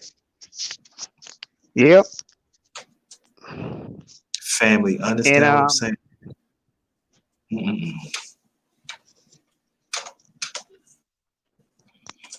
yeah, No, I'm you go ahead, listening. Aaron Collins. You go ahead. I was saying, yeah, a lot of these It things. just I think he was talking about Dr. King. How we talk about, yeah, a lot of times we yeah. do seem to always talk about stuff that happened. And all that's good. And that's good. That history is important. But what about now? We got accomplishments that's going on right now too. Well, that's why I had brought up that reality is that there's an old saying: you judge a tree by the fruit that it bears. And when you see that John Lewis has been in Congress for what 30 years or more, or something like that, and then you say, okay, More. or more, yes, sir. And you say to yourself, okay, black folks have been electing him back into office year in, year out. What are the fruits of his labor, and what do we have to show for it in the community that he represents in Atlanta? And from what I've done in my research is that the community there hasn't gotten any better. So the question is, what has he been doing for all these years that black folks have supported him and respected him because of his involvement in the movement and civil rights? Yeah. And that's problematic, Mhm. especially when you talk about, well, we should celebrate the man. Yeah. And the one thing too, I know it's gonna be some people gonna get backlash. Well, what have you done and stuff? That's the thing is there is quite a few of us had done things for to better our community. So anybody want to come after that, shut up with that. Be quiet with that. What we doing is critiquing. And then we got these, we ain't gonna say Hispanic caucus, but we gonna my black Hispanic caucus, we could say that. What they have done for us, where our agenda is happening. Where's the plan? We see. I don't want to hear no policies no more. We want to hear a plan. We want to hear a plan that we can join together and follow it. Now, I am very, very clear. There are some brothers, there are sisters, is doing something for our people. So I'm gonna throw it out there. It is, but at the same time, we gotta stop letting them off the hook. And we always got people to say, well, but what you doing? What you doing? No. We gotta stop that. Yeah. The only way we're going to unite, each of us has to have a plan. We have to have a joint plan. Raw, how you feel? Thanks for coming. Salute to I got a you. good answer to that too. They asked what you doing. Okay, well, we on this platform alerting and informing our people what's going on. That's the start right there. Because see, the one thing that's people forget that's important is information. And information, man, you know that yourself. It's in your name. When we share what we doing, what's going on with people, but people tend to forget about that sort of thing right there. And I'm gonna go one thing better than information, man. Would you jump into this thing? And the same brothers and sisters that talk about this, you notice they always want, oh yeah, I'm doing this and that and everything. But I want to know, this is the question: whatever you're doing, is it trickling down the ones that certainly really be needed? And that's the question that some of us don't like to answer, because you know why? We tend to forget the ones that laid the solid foundation for us so we can help benefit others. See, the thing for me is that what can I do to help out the ones that are less fortunate? What can I do to keep on pushing whatever I have in my existence in me to help others so we can move along? You hear what I'm saying? Yeah. What can I do? And this is part of it. It's not just me. It's not just part of my vision. It's part of my vision, but I am doing other things. You know, because sometimes we get caught up to be in organizations. Now, I'm not saying nothing wrong with that, but be in the streets.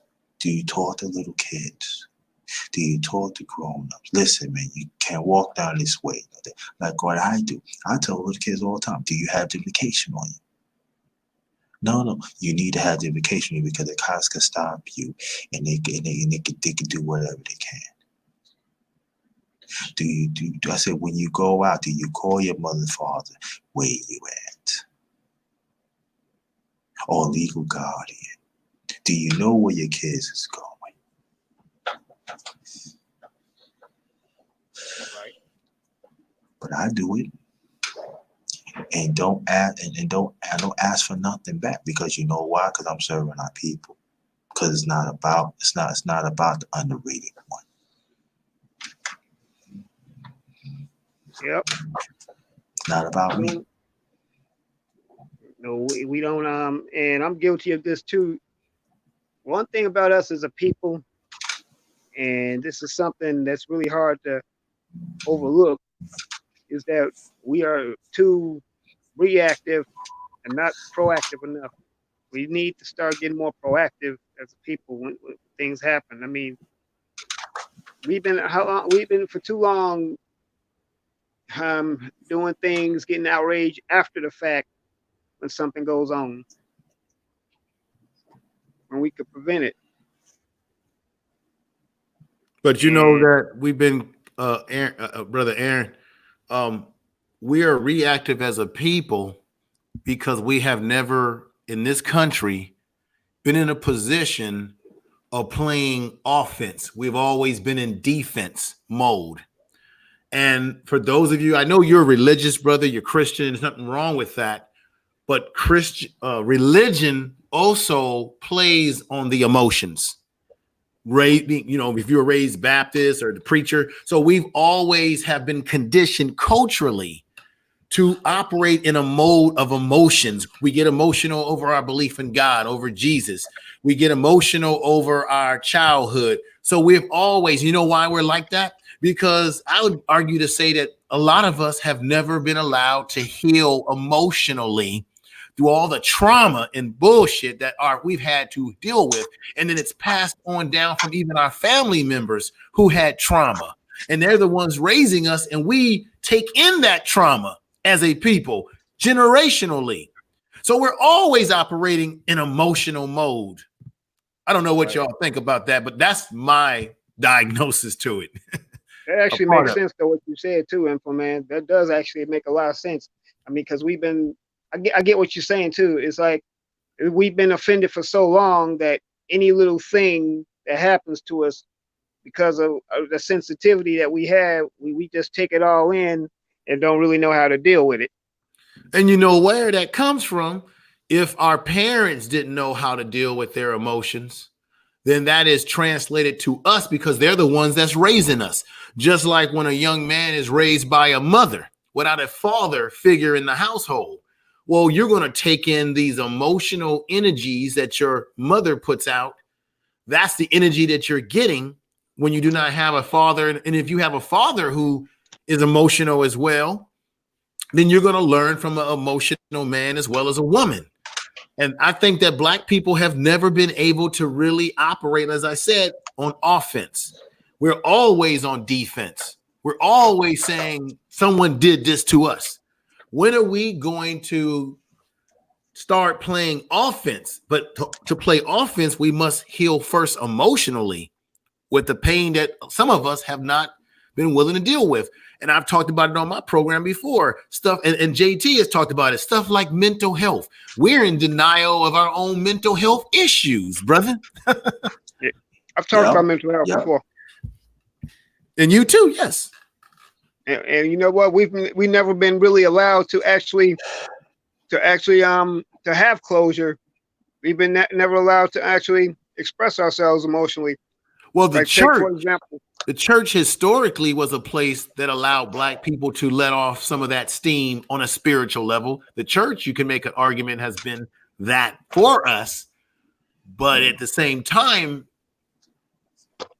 we still have not been able to overcome some of our emotional obstacles.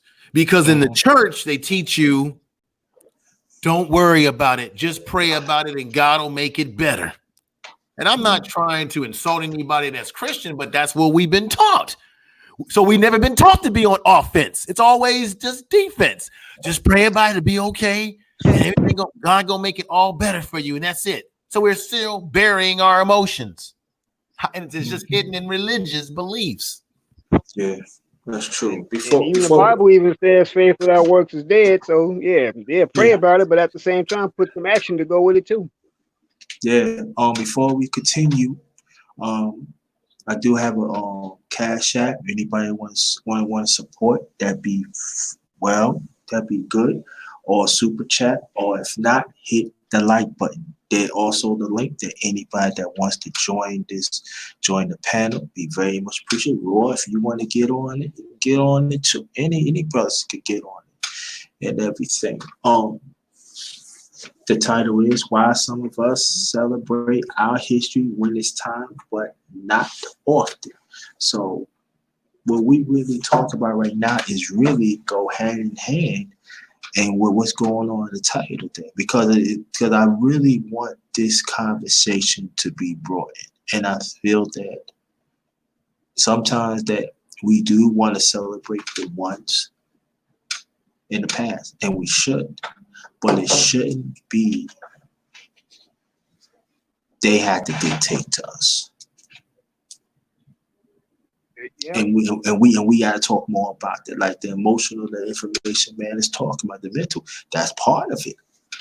They play on our emotions and mentally instead of we have to say, hold on, stop.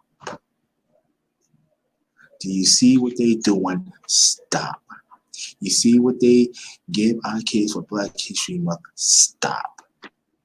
You see when they put on our libraries, make Black History Month as a little board of information. Stop. We have to learn to see the bigger picture. What is they doing when they play on our mental and emotional things? That's really what's going on, fam. Yeah, we need a Black I'm History just year. saying. Right? Man, forget that. We need a Black History decade because we got Okay.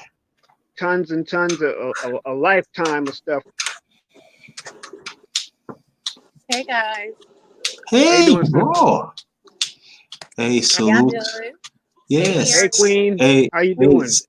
hey, Good. salute to Raw. Hey, I'm laying right now. Any brothers That's or Raw B. sisters? Oh, yes, the one and only. The Raw flesh. B. I think I remember you, Raw. Don't tell your Yeah. other half. Don't tell your other half. But shh. But I want y'all to support the sister. She's one of the few sisters I know that go hard for our people. Look at her feminine. Look at so gorgeous and everything. Thank you. I tell it to you. But she believed in us as Black men. And I want y'all to understand that we need to protect her. Mhm. Right. We need to protect her. She's part of the underrated one family, so anybody that go to her, y'all gonna have some problems. But we need to protect her, to let her know that she is there. And the other sisters out there, Isis, that's another one. Mhm.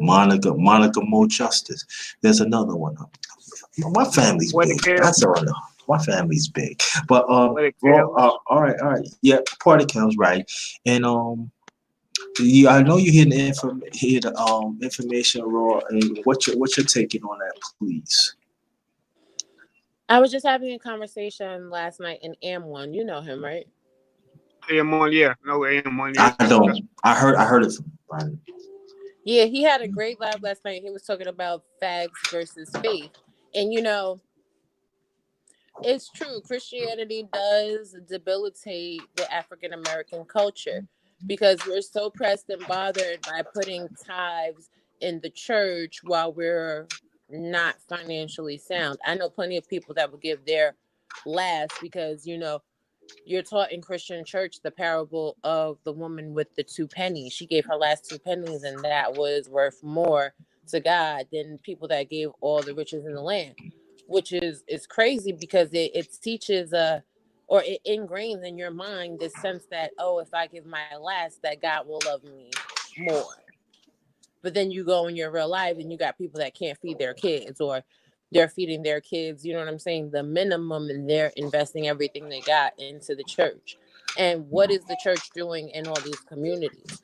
I'm very tired of seeing churches that have hundreds of followers that come every week and give their tithes. If everybody gives $5, that's a substantial amount of money. And they don't have community outreach programs, and they barely do things like food pantries or clothing drives or going out to visit the sick and the shut-in. Your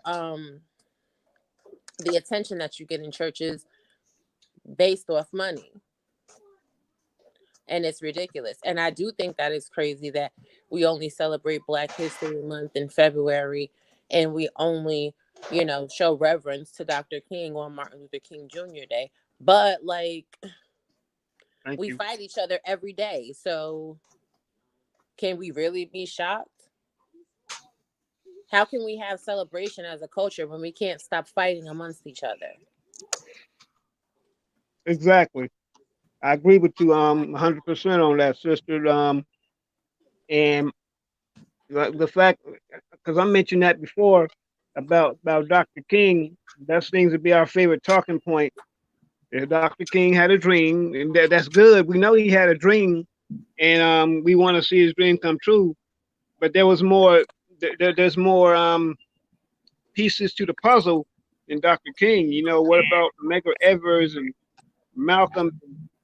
And you had an entire Black Panther Party that also did things in the community too, as well. And you know what? The one that we never really talk about. She's a strong Black woman. One of my heroes, the late great Nina Simone, had Mm-hmm.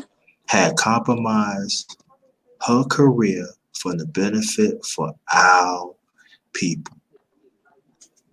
And we do not want to. I talk about her in the past, but we never want to talk about her. All right. And to me, that's to me,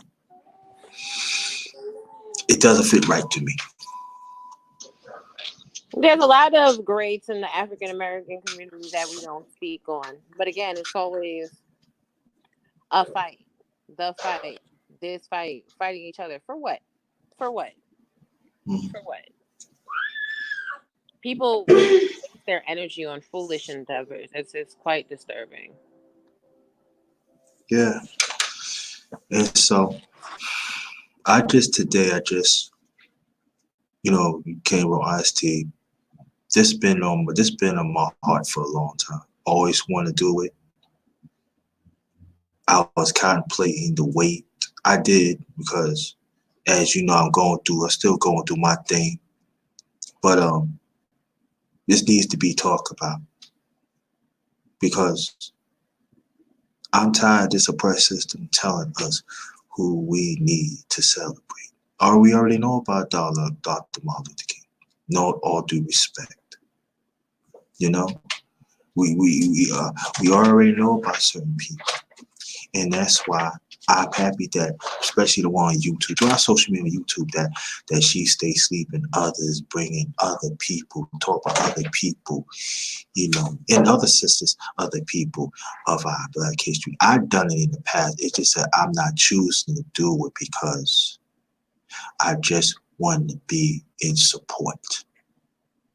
Like Black History Month is us. I support my brother right here. What he bring to the table for a long time. I support Information Man, what he bring for a long time.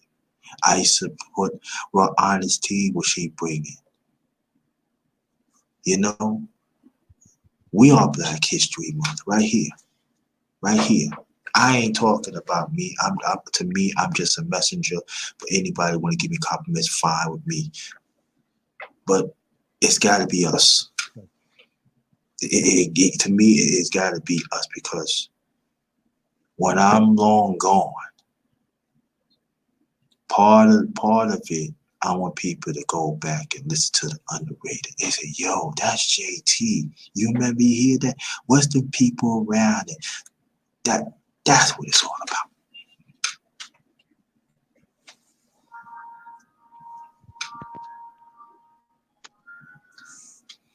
That's real talk. We want to leave a Yeah. lasting legacy. Want to leave something to our children when we're gone, so they can carry on something tangible. We always ask for tangible, so we can start leaving our own tangibles. Now, Hey, yeah, do I believe that the federal government owes us some? Yeah, I believe in this reparations talk. I do. I believe in it. I mean, why not, right? Everyone else got theirs. Why is it a problem for us to get reparations? You know. And then the thing that gets on my nerves too, when people talk about all this stuff, like when people start talking like, well, all they gonna do is just spend the money up. First of all, why are you paying that much close attention to somebody else's pockets? If a person wanted to buy a whole bunch of Cadillacs or whatever, okay, that's their money. Let them do that. You just make sure you do it. You need to do it your money. Why are you worried about what this man has in his pocket?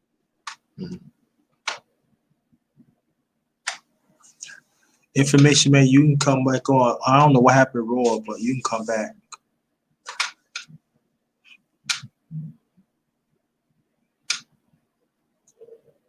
You can go back on here for information, man. But it just for me that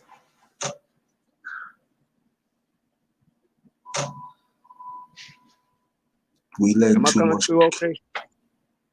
Yeah, you come through okay, but I don't know what information, man. Is that I think he got his mic, me. He doing something, and Raw probably got bounced out. So I just typed in, oh, he got bounced out too. Yeah, YouTube, yeah, kind of acting kind of Oh, shady. oh, that's right. She said the baby fussing. Okay. Okay. But yeah. So, but but I'm glad that this conversation is really happening because we need to talk about stuff like that. And this doesn't have to be just Black History Month. We need to talk about these issues all throughout the year.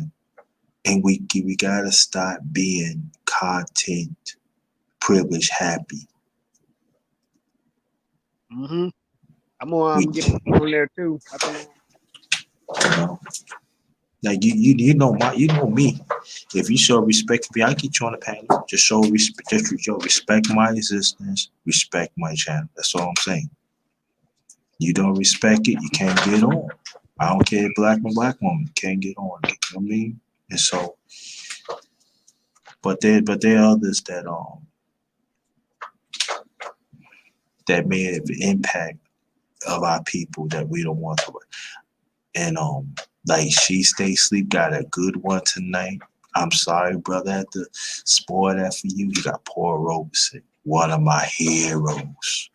So I want you to, yeah. So go to She Stay Sleep TV tonight. I believe it's 7:30. Listen to Paul Robeson. He said, "Who sent you? The underrated one sent you." 7:30 Eastern time. Yeah. Right, so that would be about 4 my time. All right. All right, Muhammad's the one. What's good, homie? Yeah, Muhammad, there's, man, feel like yeah, there's a reunion going on. A lot of these yeah, cats, man, I haven't seen in a while, bro. They yeah, popping up. yeah. Muhammad's the one. If you want to join the panel, hit the link, man, so you can get on, man. Muhammad's the one. Yeah, he been out too, and he coming back.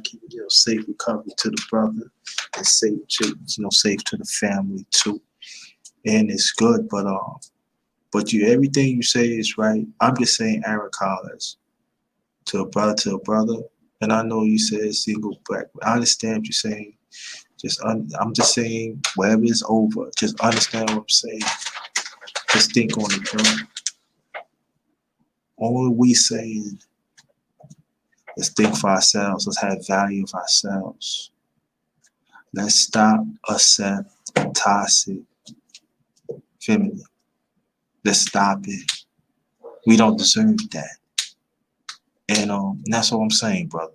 But I understand what you're saying, though. I get it. Just think on that, bro. That's what I'm saying. Brother to brother, man. That's right. Yeah, You know? because toxic femininity that doesn't do our community any good either. And toxic femininity is not good even for women because they can be affected by it also because as quiet as it's kept, you got women that's plotting on other women as well. Yeah. Thank you, Mom's doing. Oh, Divine Wisdom, you back. If you want to get on the pad, Divine Wisdom. Oh, you say you want to listen. So, but thanks a lot, brother. You know, the young brother had to had to let people know the underrated still got it. You know what I mean? But don't tell nobody though. You know what I mean? That's how I do. But thanks for the compliment. Mom's the one. He said your bros look good and everything, and that's the junior elder for our people and everything. And before we continue, I will have the because I know you've been asking the fellowship and the underrated music tour, Aaron Collins. I will bring it back when I come all the way back. And Muhammad's the one. We got some unfinished business. We talking about Latin music, deals with Africa and stuff, and we got to finish that up too. So I got some stuff for the family. I got some cooked up for the family. Watch out at the weekend. So, One thing I've been saying this for the longest, and when it comes to some of us, I'm just real big on just meetups. mm-hmm. I like to be able to see people in person. I mean, what we doing right here on StreamYard, this is good and all, but it's just something about being able to shake a person's hand, being able to give a person a hug in person. I mean, wouldn't that be nice? Yeah. Because I've been to too many channels, to too many live streams, and it's like, not that I got anything against avatars and stuff. Some of these avatars do look nice, but man, I've seen some entire streams.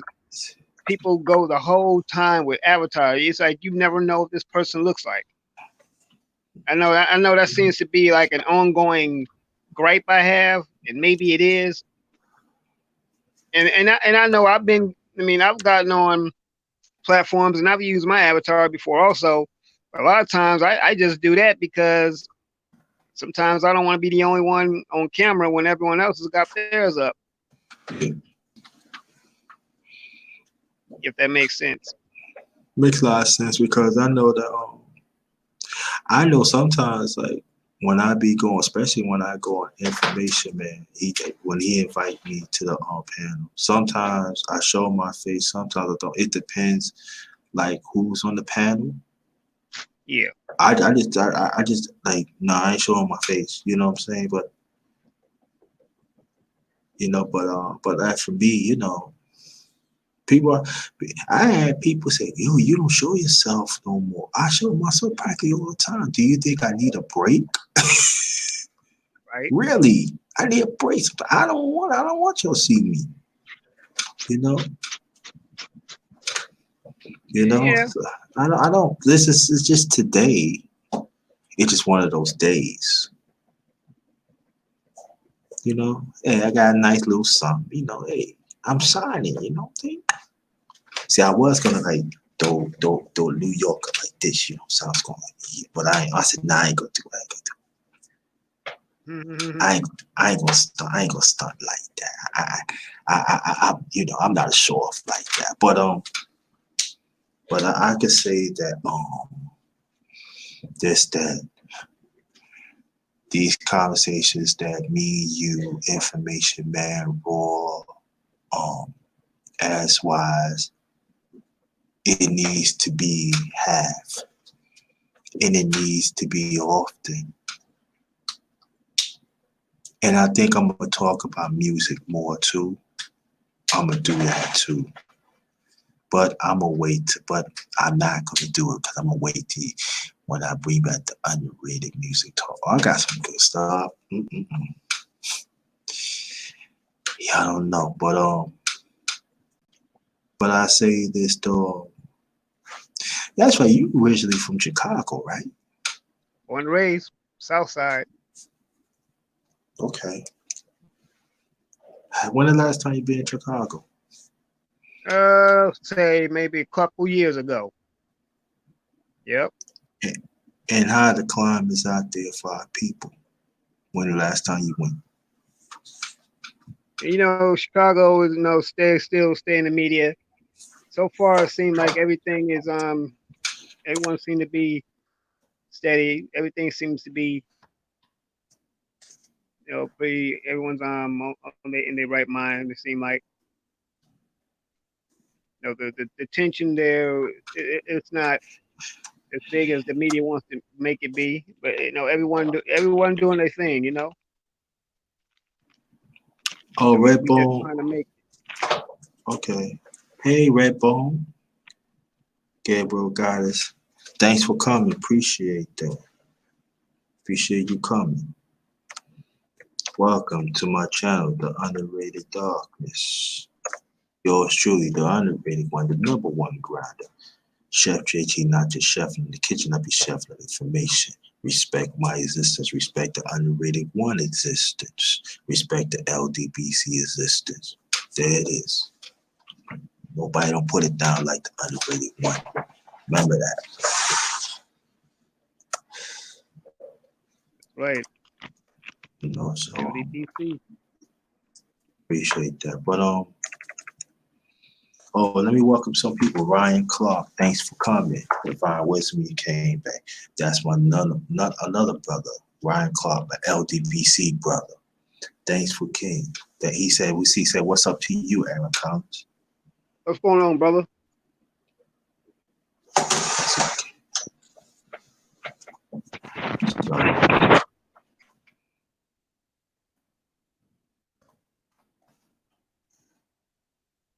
Yeah.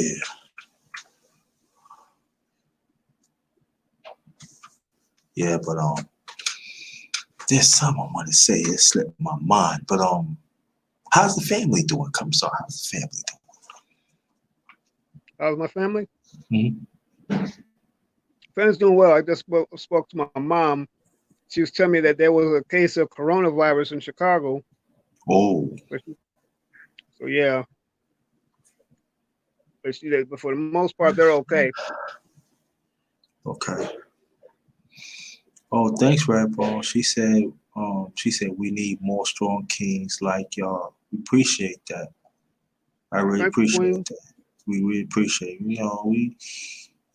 Some kings are noticed and some not noticed, but I appreciate that. Hey, I'm imperfect like anybody else.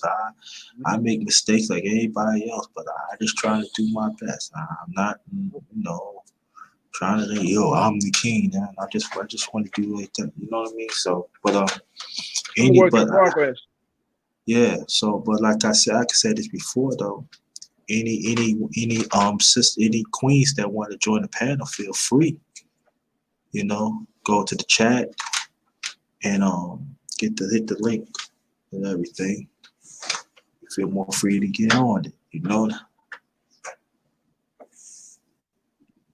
I love seeing beautiful queens. It's a natural balance.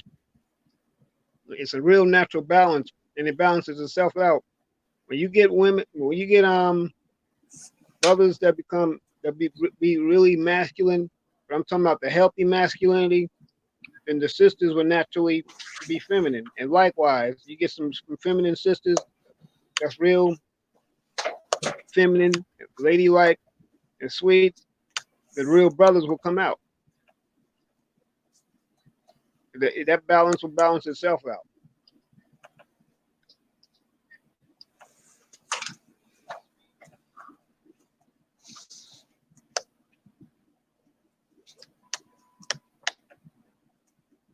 Mm-hmm. Facts. All right.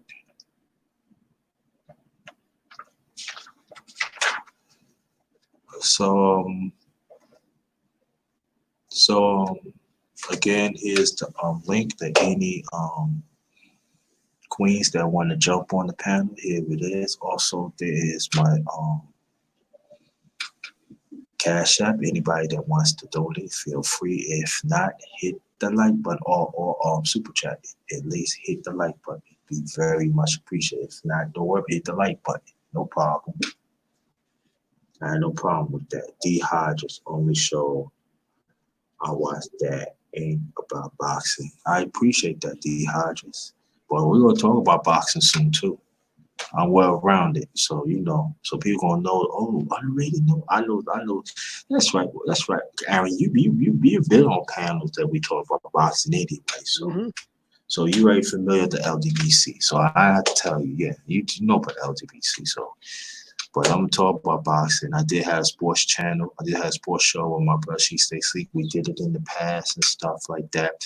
Great. I got a matter of fact, I got to playlist. I don't know how to do that. It's gonna take me time because I got stuff on it too. So I gotta put that on. But I do that.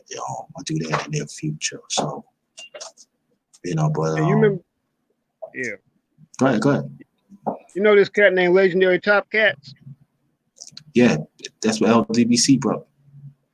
Yeah. I've been seeing Legendary Top Cats. That's a very intelligent brother. I've been seeing him around in the B1 network a lot. B1, yeah. Matter of fact, that's right. He been on the panels. When he come to my channel, y'all been on the panels with me. Yeah, that's right. Yeah. Yeah, I be listening to Top Cats. I enjoy talking. I enjoy listening to that brother at times. He got that I know he got that hood streak. He got that real street, but he's very intelligent though too. Yes, yeah. See, a lot of people think that one thing that we got real bad in our community, we always talk about Pookies and Ray Rays, and you know what? We got a hood element, true enough. We got a thug element, that's true enough. But just because they may be perceived as thugs or hood does not mean that they can't be intelligent either. We got some real stand-up, straight-laced guys in the hood, in the community. They don't always live in the upscale neighborhoods and all that. Like I said, I'm from the South Side of Chicago. I mean, the South Side of Chicago is probably one of the most hood of hoods I can think of. I mean, it's one of the places where it goes down. We got some intelligent people with they got their mind on straight. Oh, wow. Wow. Red Boom, thanks for the donation. I appreciate that. And my brother, the one and only Ronald Freakley, that's my LDBC brother. Me and him, we go way back, even other ones. Thanks a lot, Ronald Freakley. Let me tell y'all something too. Ronald Freakley was the first one that joined. Matter of fact, he the first one joined my underrated late boxing talk family. Right there, Ronald Freakley. He also been on some of my boxing conversations too. The one and only Ronald Freakley. He also been in other conversations too. So salute to you, brother. You've been part of the fam for a long time. Respect. And he's one of the few brothers that tell me you should talk about boxing more. Right there. He said, why you I said, I don't want to talk about boxing. You know boxing. He be pushing me out there. I grew up in the 80s. I used to hit the bag every day with my dad. Hit the heavy bag and the speed bag. They used to go to the gym salute to you, brother. Yeah, exactly, beloved. So when people think, oh, underrated, how you get paid? No, I ain't do it by myself. I had good people. I had people that, you know what I'm saying, that we family, you know what I'm saying? And I don't use family loosely, you know what I'm saying? Yeah. You, Ronald Freakley. Boxing is always been an outlet for black men to participate in, especially in the era we grew up in. That was our only outlet. You know what, Ronald? I gotta read this and I gotta answer this. You know what I'm saying? You know, he said you had grown expertly underrated dog suit, but we grow together. Now as one. We plural. But I appreciate the compliment. I really do. But we grew together. And you know what I mean? And let's keep it going. You know what I mean? All I'm just doing is I just want to bring my page to the book. Don't take me out the book. You know what I mean? And so the thing about this, and you know, and I got to say this too. I remember last year, the real Aaron Collins, he was on, it was on my channel. I forgot. I think it was like one of the fellowship lives. He asked this question, underrated. Why nobody like coming to you? You bring some good thing. And you know what I say? It doesn't make a difference. Because the real ones is going to come. Do I want more people to come? Of course, who don't? Right. So I have to understand too that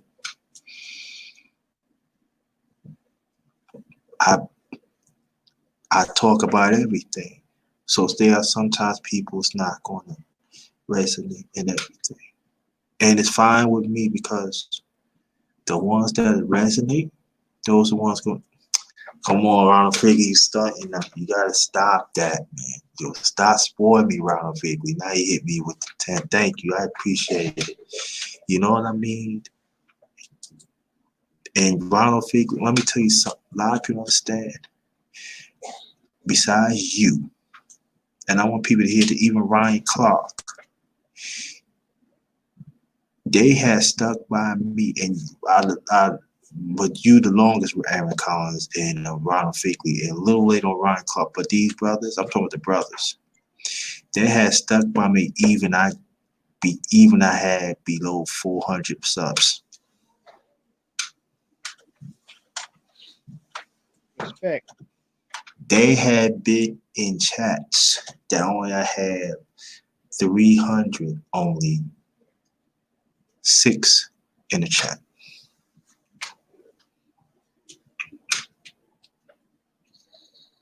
Okay?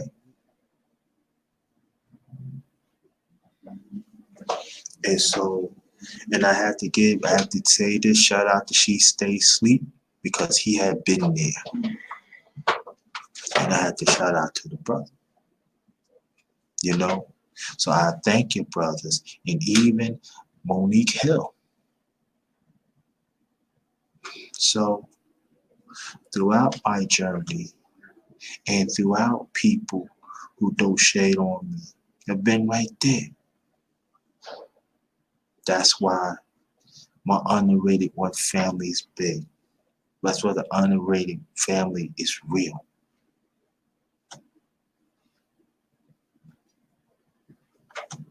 Oh, down.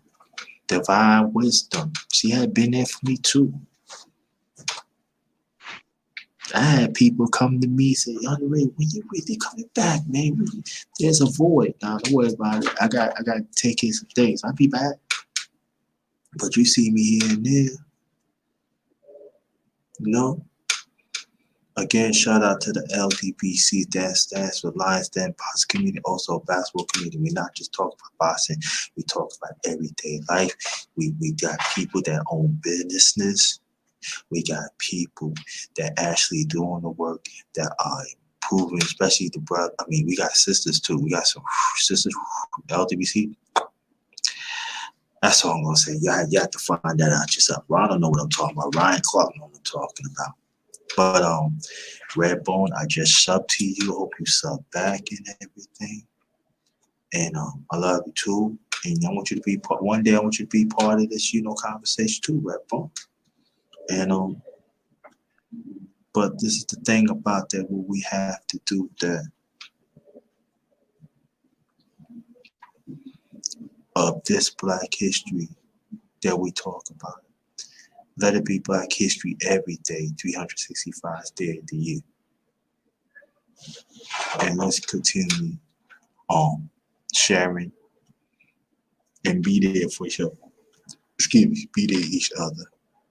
especially us as people. We trying to do what's right. Now, the ones that is not doing good, that want to keep things going, we need to leave them alone. You gotta let them go, brothers. You cannot turn a hoe to a housewife. Can't do it. Let them go. Let them go. Sisters, if you know brothers don't have that strong masculinity, let it go.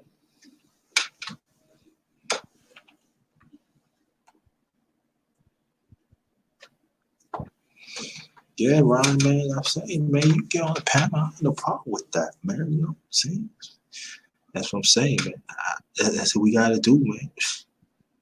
Because right here, me and Maria Collins, Ryan Clark, strong masculinity, divine wisdom, rebel, strong feminine.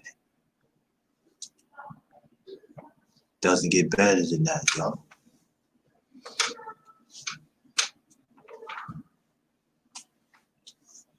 Yeah, we all we got. Yeah. So let's stop thinking that we better than each other. Let's stop thinking that whatever opportunities that we have, oh, the next brother or man ain't gonna do it because of such. You don't know the time, and that's what we gotta understand. We gotta understand each other's circumstances too. Right. Yeah, I know. Oh, yeah, that's right. I know where you are. It's snow real hard, Ron. I know that. And so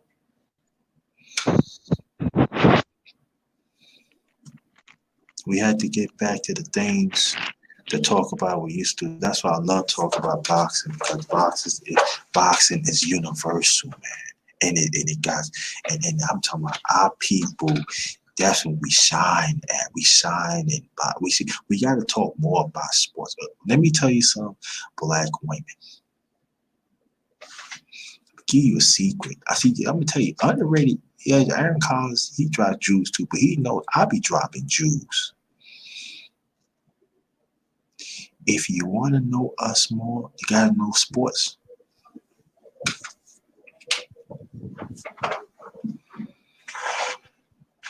Sometimes we like to talk about sports. Sometimes we want to talk. When you talk about sports, that means you talk about our people too, our contribution. Ladies, understand that too, and brothers too. Talk about sports more to the women. Let the women know they are trendsetters, of our people too. Idea Gibson. I bet you never heard of Idea Gibson, right? She's the first black woman won Wimbledon. She the one to take it to the heights of boxing, of tennis. Not Mary Jane King. Idea Gibson. Wilma Rudolph. She won gold track and field. I think in 52. I think in 52 or 56. These names are kind of familiar. Wilma Rudolph and Althea. What's her name? Althea Gibson. Tennis. Althea Gibson. Yeah. These names sound very familiar. Black. There's Yeah, they sound very familiar. Black Lately, women. Okay, yeah. I've been getting interested in this new movement form. It's called parkour. To read up on that, PARKOUR. Mm-hmm. Free running involves a lot of movement. It's based off an old military exercise. I've been getting real into that lately. I just had a birthday January 31st, and I still feel young. Congrats. Appreciate it, yeah. I turned 49. Mm-hmm. Now, there's a name pop up. Now, do you know basketball, right? Aaron Collins? A little bit. Okay. Do you know there's a black man created the fast break? Oh, okay. Back in the 1930s or 40s, something like that. His Coach McClendon, I forgot his first name. Coach McClendon. He won like over, I believe, 500 games in his career. All right. All right. Now what's that guard name from San Antonio played in 1999? Short guy. What his name?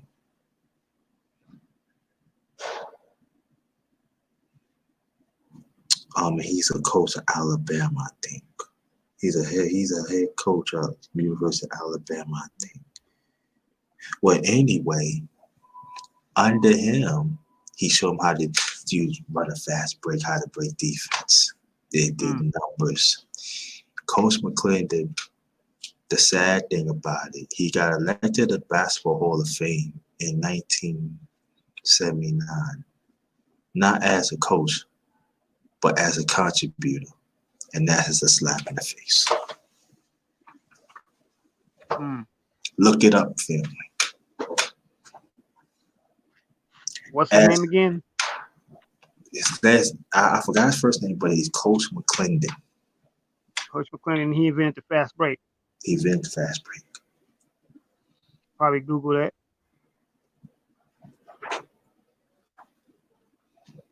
They voted him in as a contributor. Wow. That's a slap in the face. And also, do you know that we created hockey? Interesting how we created hockey, but there's mostly them playing it. That's the interesting part. If you notice, the only thing black in hockey is the puck, and they beat it. Mm-hmm. I wonder if that's by design. Somewhere in Nova Scotia. Look it up, fam. I'm telling y'all, look it up. Nova Scotia, ironically, has the highest population of black people in Canada. Mm-hmm. And I learned that from my brother, man, our esteemed brother, LMP. Shout out to LMP. Yeah.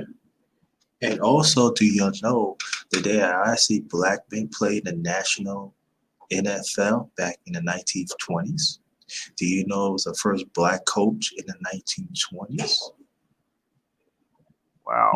Named Fritz. I forgot his last name, but his middle name is Fritz. And he was all pro. In 1920. Wow. And he was an all pro. Yeah, that's interesting. 1920. Wow. That's doing the series that me and She Stay Sleep was doing, the underrated sports talk. Look it up, fam. Mm-hmm.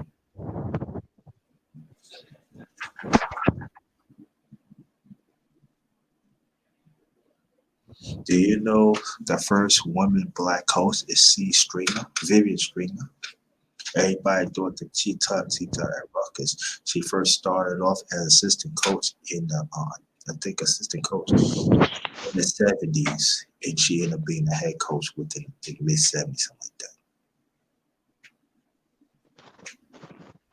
These are people who we don't hear about every day. The ones you mentioned in Darkness, these are people we don't even hear about every day. We only hear about who they want us to know about. That's why we need to keep our history and our people above, constantly in our people's sight. We need to be the ones to do that. Yeah, and see about C. Stringer, they always talking about white women that help prepare women's sports. It was black women. But at the same time, they wasn't getting this shot either. They was getting passed over too. Not just the men, but a sad thing about it, like I said, a lot of them, but some of our women, they don't know that part of history, and that's sad. They think that, the black man had turned us to no. Back then, it was the white man was shutting them out too, just like the white women.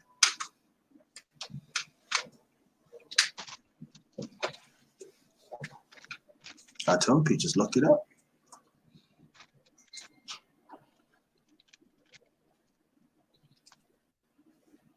You know, the interesting, you mentioned something that I think the white women want to be mentioned. It's like that's another thing that gets on my nerves. But can we like have a moment to where we can celebrate our accomplishments without them wanting to always be given a shout out? They always want to be acknowledged. They always want to be worshipped and noticed. But can we like have a moment where we could give some shine to our own people? It's like they're so privileged and then feel so entitled that they want to even be given shout outs. I'm not with this Euro worship. Now, I'm gonna drop another jewel on you about Bill Russell. Do you know he won back-to-back titles of the San Francisco Dons College Division I, 55-56, plus he won a gold medal. Plus in the Celtics when he came in the late 50s, he won 2 titles. You know, at the 60s he's going. Do you know he's the first player coach? Do you know that he won player coach? You know he won his last game in 1969 on the old fall in LA. 1969 he beat the Lakers. What's up, man? What's up? How you doing? What's good? All right. Hold on, fam.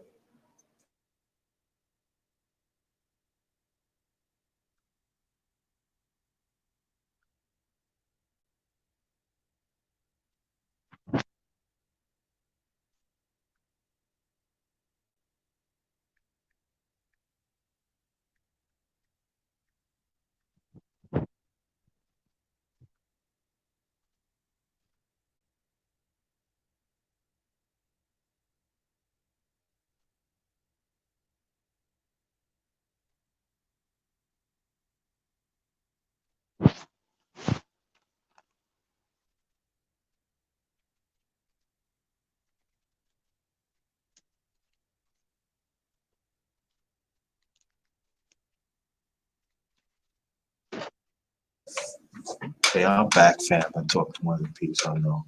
Yeah, OG Bill, Yeah, the best winner ever. Oh, all right. Oh, you met Dr. J? Yeah, I'm listening to you, Douglas. Okay, Dr. J, another one, ABA. He was doing things that are unheard of. Then they said, they want to know, could you do that in the NBA? He did the NBA, but everybody never thought he was fundamentals. He was all about fundamentals. What we talking about? You ain't see the pass that he made, defense he talking all like that, all NBA team. But they're always talking about the highlight dunks and all like that. You know what I'm saying? This man, let me tell you, in the ABA, and people don't think the ABA was competitive. It was very competitive. They went broke and everything. That's the American Basketball Association, right? Right. Let me tell you, but a lot of teams throughout the 70s, they didn't have enough money, so there was a lot of players had to run to the bank and cash their check before it bounced. That's how it. But Dr. J kept that league going for the last 3 years to finally fold. Right. I think Earl the Pearl came up out there too, didn't he? Wasn't Earl the Pearl part of the ABA? No. He was straight to ABA. At first, the Pearl, he started with the Baltimore Bullets. Later on came the Washington Bullets. Then he got traded to the Knicks. Doc, I be dropping jewels, baby. Tell you, I know. I ain't gonna say I know everything. I know some stuff, man.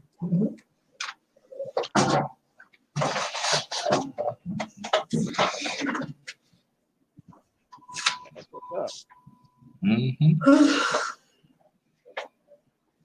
So, and a lot of people don't know about the late great Will Chamberlain. I know people won't talk about this and that. Do you know throughout his 14-year career, he never fouled out a game? Will Chamberlain? Never fouled out a game. Do you know 1 year in the NBA he led the league in assists? No, I didn't know that about Wilt. Yes, 1 year he you talking about Wilt? You talking about Wilt the Stilt, right? Wilt the Stilt, the Big Dipper, The late, no, let's put some respect on his name. The late great. He led the league in assists, family. He never fouled out a game. One year he averaged over 50 points a game. That's At what's up. that time, they didn't have the stats on block shots.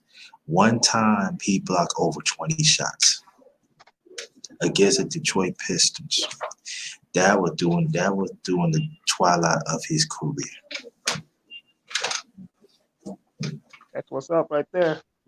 See, back then, when they played the game, they knew what it was. Like you said with assists, they knew what it was to actually be a team player. There were no ball hogs, so to speak. See, then I'm gonna drop more jewels on you. Back in the '60s, I know you heard the late Oscar. Not he ain't died yet. The great Oscar Robertson.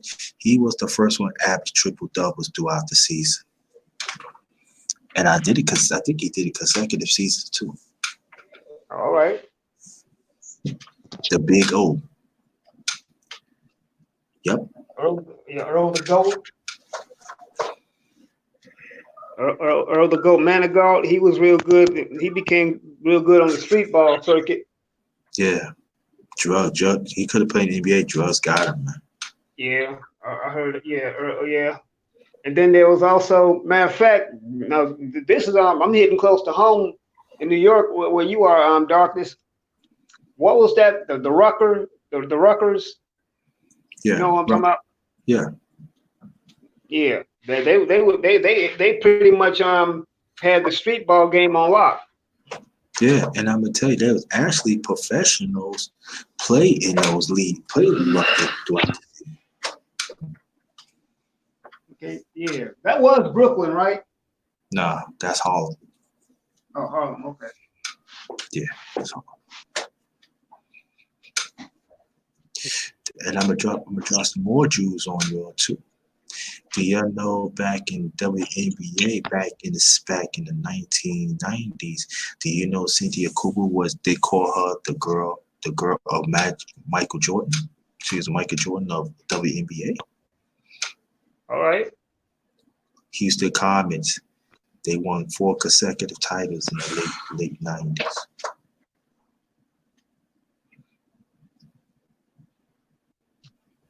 Cynthia Cooper. They were the first dynasty of the WNBA. Matter of fact, is the WNBA even still a league? Yeah, because I know they kind of struggle a little bit to get recognition. No, they still do. I think they start like in April. I think May, something like that. April, May. Here you go. There go information right there. So can't hear you. Oh yeah, okay. Let's see.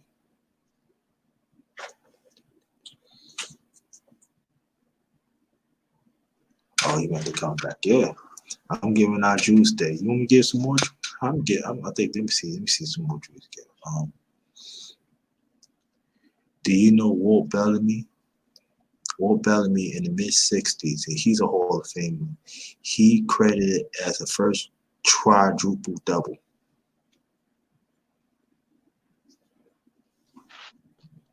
Okay. Not Hakeem Olajuwon. Quadruple double. It wasn't Hakeem Olajuwon. Look it up. Yeah, I remember Hakeem Olajuwon. Hakeem Olajuwon was a beast. He was a beast. He was a straight up, pure, bona fide beast on the court. Yes, he is. You would have to be. Yeah, he was a beast, but I'm saying, but they talking about he's the first one. No, he wasn't the first. Bill Bellamy, I believe it's 73-74. Bill Bellamy, first quadruple double.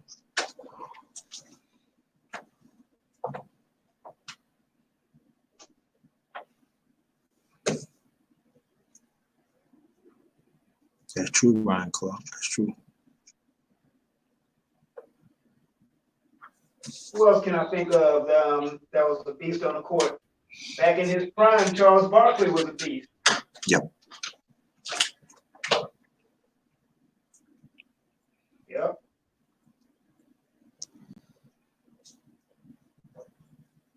I think one of the best games I could think of was when the Bulls won their very first championship.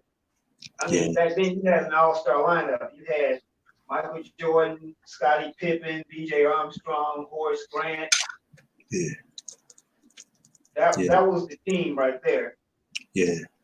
Yeah, Ryan Clark, you're right. Cheryl Swoops, Tina Thompson. Yeah, they was part of the Humus Comic team. They was a dynasty. Yeah, they were the dynasty team. Yeah, you're right, Ryan Clark. Huh? What'd you say? Ryan Collins?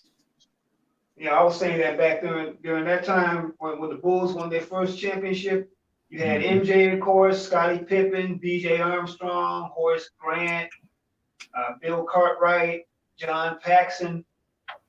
That was a team, and Phil Jackson was the coach. Man, that was a magic moment in Chicago that year. Yeah. Also, do you know there was a black woman that played basketball decades ago? Yep.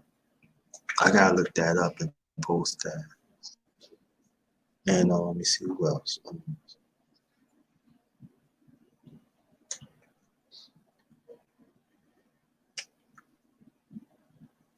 The late great Calvin Pete, first black man, won the PGA championship back in '75. He couldn't change clothes in the country house, so he had to change outside underneath a tree. Mm-hmm. Yeah, the late great. The PGA, yep, and golf.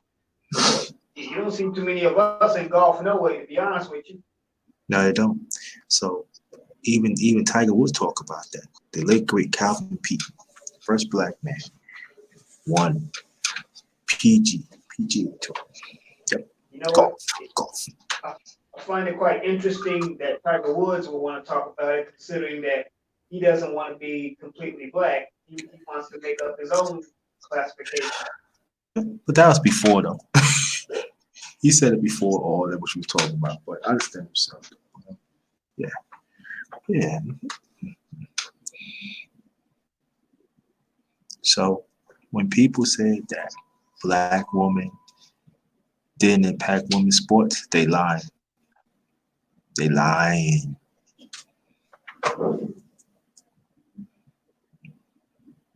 We got the baddest women playing sports.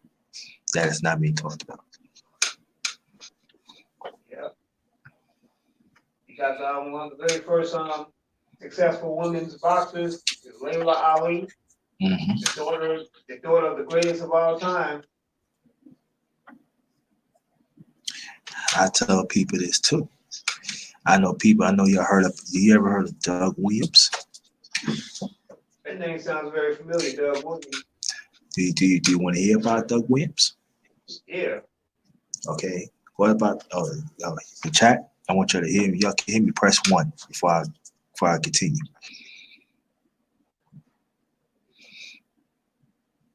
If y'all can hear me, press 1.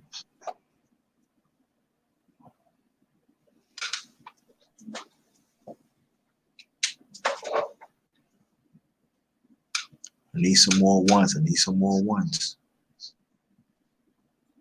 Just so you know, I can hear you too. Okay.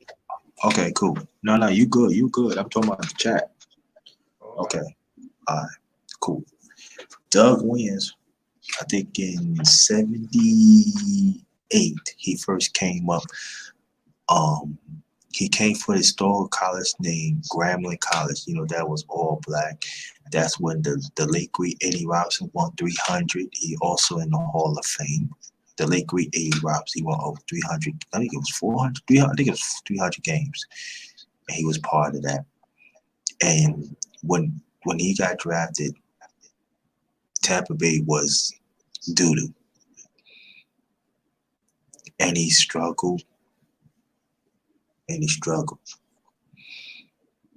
excellent quarterback, but he didn't get no help. When he went to the Redskins, this is just years later, he hurt his knee. He was the first black quarterback playing the Super Bowl and won it. Also MVP.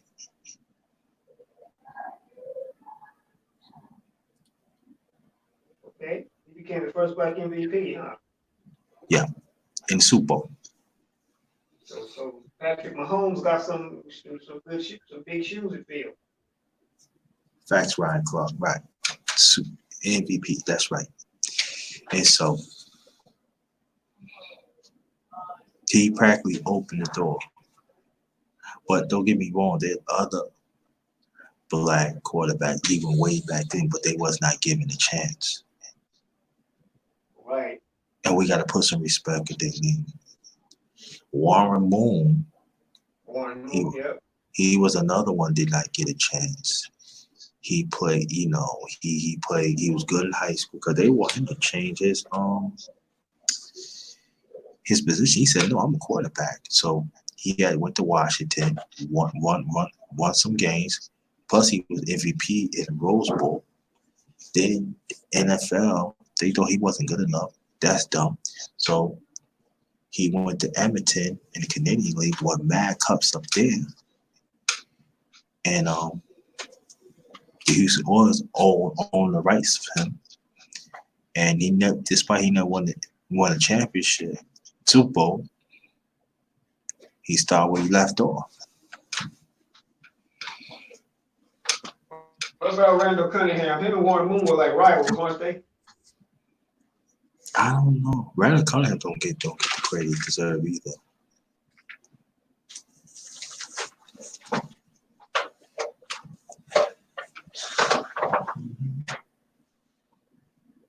Yeah, I think they were like rivals. Mm-hmm. So let me see what I can think of something. Anybody that wants to join the panel, feel free. The link is in the chat. Anybody want to donate to my Cash App, feel free. Or super chat. Doesn't make a difference. But let me see who else.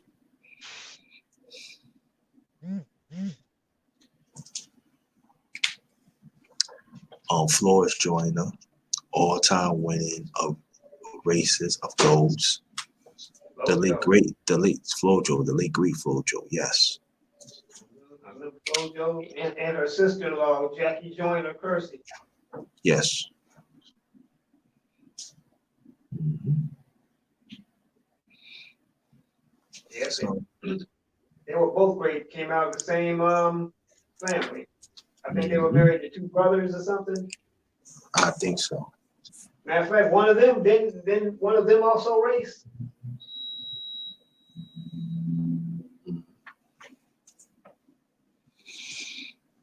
You have a great day too, beloved Monique Hill. So, yeah, man. So let me see who else.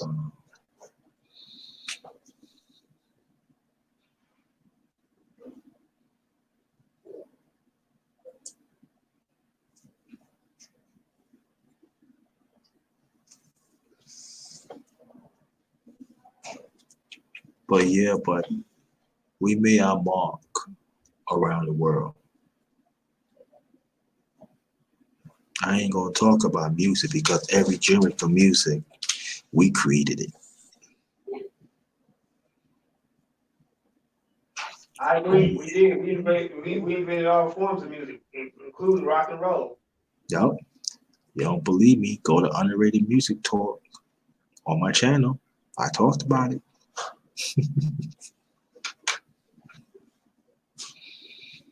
Yep. Yep. Because see, black people, we weren't given the credit, we weren't given the acknowledgement, and everything that we did, our styles, all that was right. Do y'all know decades ago, it was the first movie producer. Look it up. Back in the 20s, the 30s, I mean the 30s and 40s. Right on. I'll go back to the 70s too. A director named Melvin Van Peebles did a song called Sweetback's Badass Song, which became recommended viewing. Actually, it became required viewing by the Black Panther Party. That movie Yeah, was one. and let me tell you more about that too. Do you know that was the same as the movie? And you know it was the young Earth, Wind, and Fire play on that soundtrack. Yeah, Maurice. Yep, you're absolutely right.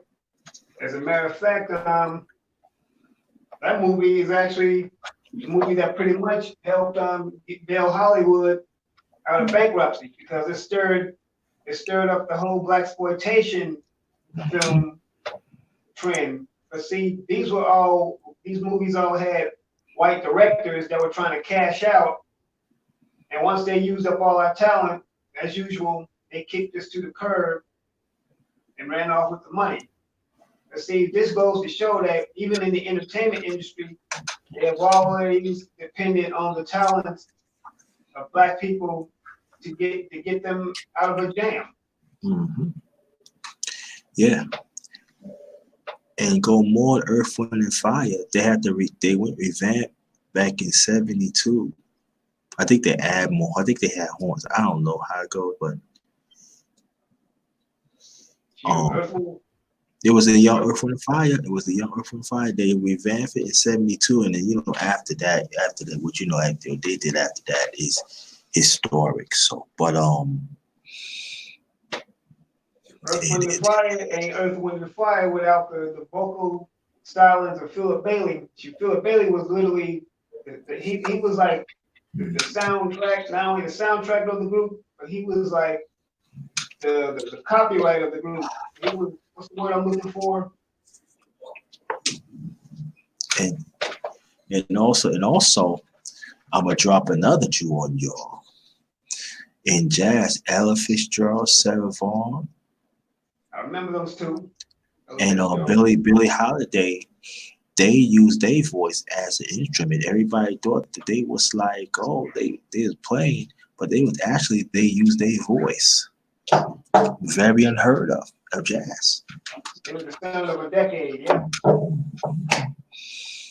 Billie Holiday, she's world renowned for Strange Fruit, Black Body Swinging in the Wind. And she was talking about some turbulent times back then. They faced lynchings for real back then. They care if he was rich or infamous.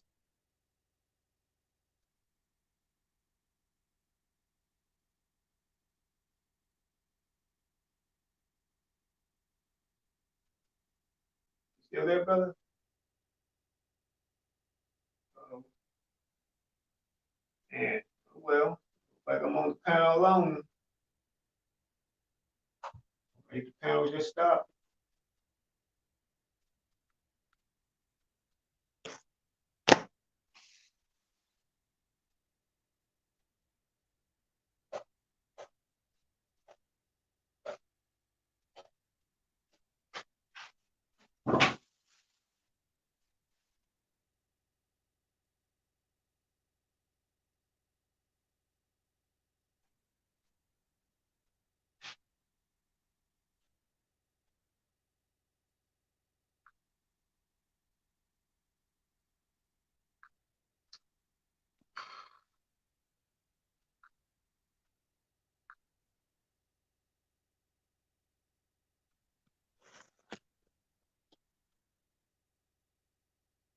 Man, this shit's irritating. This shit's getting on my damn nerves.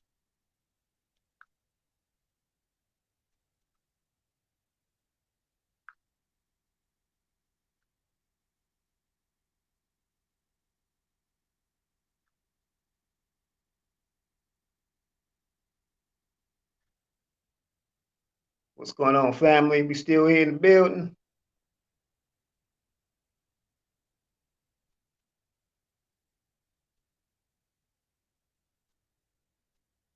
right?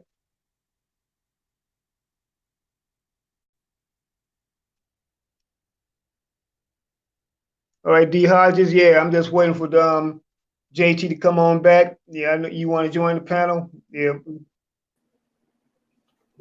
Oh, you back on? Okay.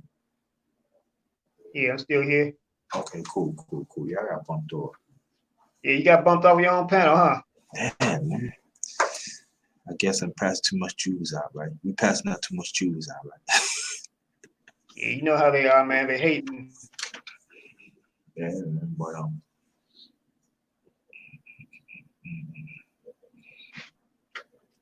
But in the chat, I want to ask y'all, which black man or black woman influenced y'all? Put it in the chat so we can talk about that too. Hey, D Hodges want to come on the panel too. You gotta go. You gotta get it. You gotta find it's. The link is in the chat. D Hodges, find that and you can get on. It's in the chat.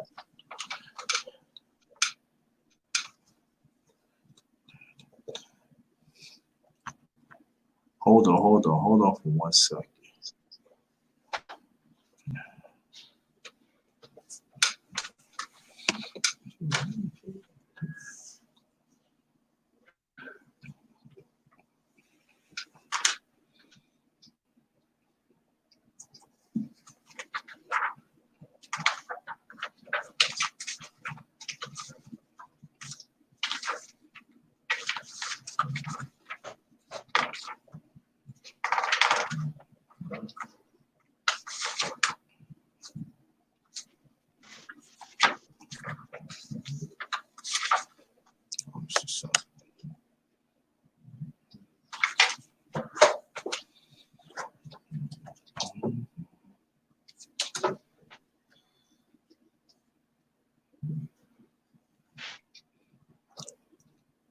Hello?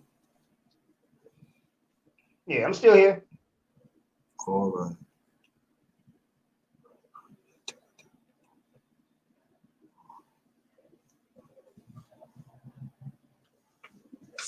Okay, let's see. So.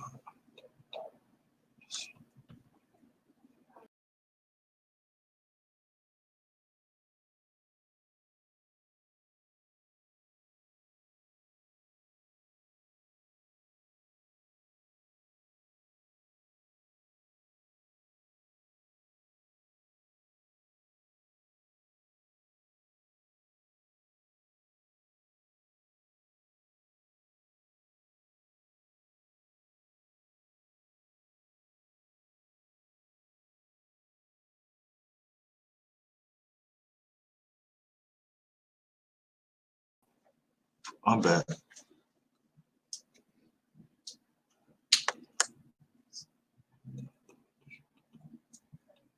Could you hear me? You kick me out of your own panel, JT?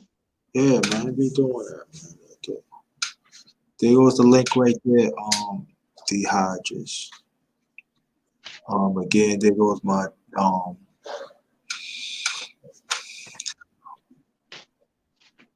always want to hate on a brother. Trying to welcome. deal with our people and they want to hate. Yeah, welcome back, Kenneth Nash. Welcome back. Yeah, also I have Cash App. You want to donate or super chat? Either one doesn't make a difference. Or if not, hit the like button. Hit the like button. Do that. That'd be greatly appreciated. The link is in the chat, so anybody that wants to anybody that wants to join the panel, feel free. Welcome back, Divine Wisdom. Welcome back, Kenneth Nash. Welcome back and everything. But we're going to give our Jews on. The name of the topic today is a question: why do some of us celebrate our history when it's time, but not often? So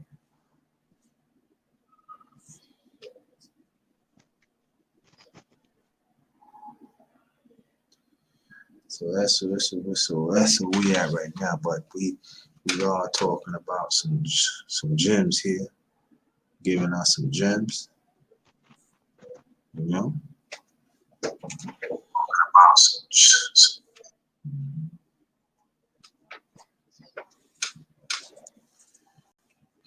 Yeah, thanks, Miss. Thank you, Only the Wise. Again, thanks for the donation too. Very much appreciated.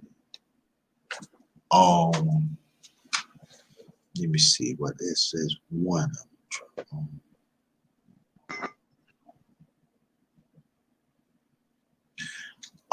Do you know? Oh, okay, hold on. All the arches.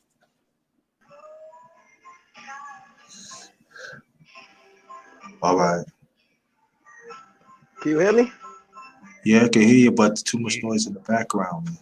Yeah, we Okay, can I hear go. you. Gotcha. Go in a different room. Room of silence.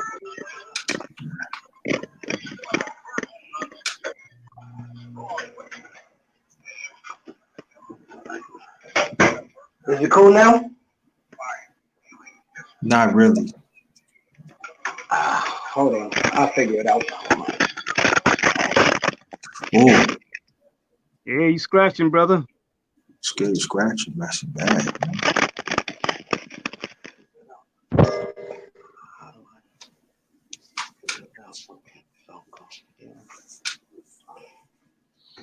How do you do it? Well, anyway, I know people know about Pele. Do you know Pele play on the New York Cosmos? You know who Pele is. He was real big in Brazil. Best Yeah, kicker out. yeah. They He's say a he's legend. one of the best soccer players ever. Yeah, he's Right, a number legend. one. A legend, right? Yeah, one of the best kickers ever in the game. Yep, one of the best scorers ever. Black man from Brazil. Mhm. You gotta admit, we took over tennis too. Oh yeah, because Yeah. that was an all white sport. Thank you, Devon. Yeah, hit the like button, yo. Come on now, hit the like button. Yeah, this is the Williams sisters. Yeah, and Arthur Ashe, we killed tennis. He was whooping the shit out the white people. They did not like him at all. But you know they didn't like him because he was much more an advocate than playing Arthur, tennis. Yeah, but he Arthur, won Wimbledon, but he was a much more advocate. But he was a pretty cool. He made his mark though. You gotta give him credit. He made his mark. Arthur Ashe. Can't forget about Arthur Ashe. Matter of fact, Yeah. Arthur Ashe then went to South Africa too. Yes, he did. Yeah. Mm-hmm. All right, hold on.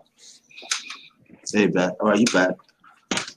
Hey, how y'all doing? I've been having some technical problems. Yeah, we can hear you. Been having some technical problems trying to get back on the stream, but what did We I all miss, having some brother? technical problems actually. What have I missed? Hello? No, we just talking about sports. I hear you. Yeah, we talking about sports and stuff like that. Black sports figures and legendary ones and stuff, and how Yeah.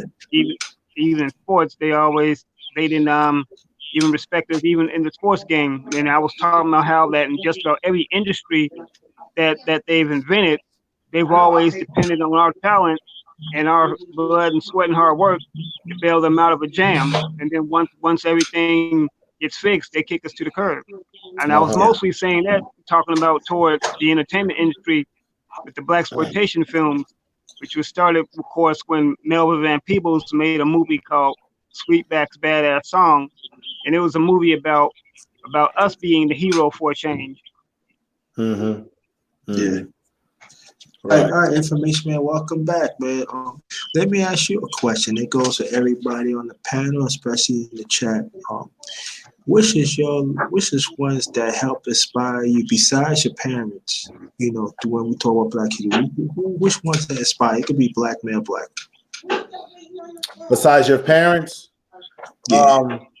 I gotta be honest. When I was in high school, or in my younger years, as I started to be aware of who Malcolm X is, that's what really inspired me. A brother like Malcolm X and what he stood for, and I can't forget this, Muhammad Ali. You know, I was definitely a big fan of Muhammad Ali, and one of my favorite basketball players who's kind of a quiet type of intellectual brother, and that was Kareem Abdul-Jabbar, because I like the way he carried himself with dignity. He wasn't over flashy. You know, people criticized him for being sort of an introvert to himself off the basketball court.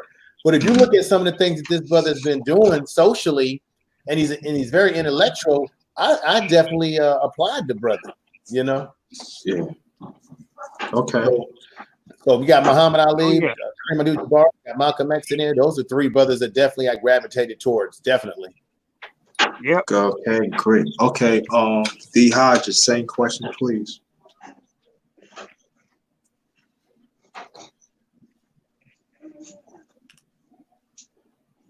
I'm still here. Hodges, you still there? Yeah, just cooking at the same time. I'm on a tablet, the phone, and I'm cooking. I can do all multitasking. I'm But still here, baby. Yeah, but I asked you a question, brother. Yeah, what's up?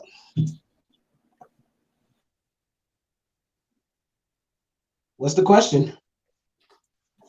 Parents. Basically, I think. Yeah, I think basically what Underrated Darkness is asking is, who are some of the people in history that you look up to that inspire you outside of your own parents and family? Right. Damn, that's a hard one. Damn, because a lot of people do. It's like I can't just pick one. Like some people inspire me in different ways. You know, some people inspire me to be my own person. They all inspire you to do different things. I can't pick one because I'm inspired by, a lot of them. I picked about 3 people myself, brother. Go ahead and pick. If you got to pick more than one, I mean, let's start with because see, I learned the thing about being nonviolent. Martin Luther King, no matter what, I learned not to be nonviolent, and I let a lot of situations go not to be violent. So that'll be my definite number one. Because when I want to get violent, I think about him, like what would King do? Yes. All right. That's a good pick. Now let's flip it. Underrated.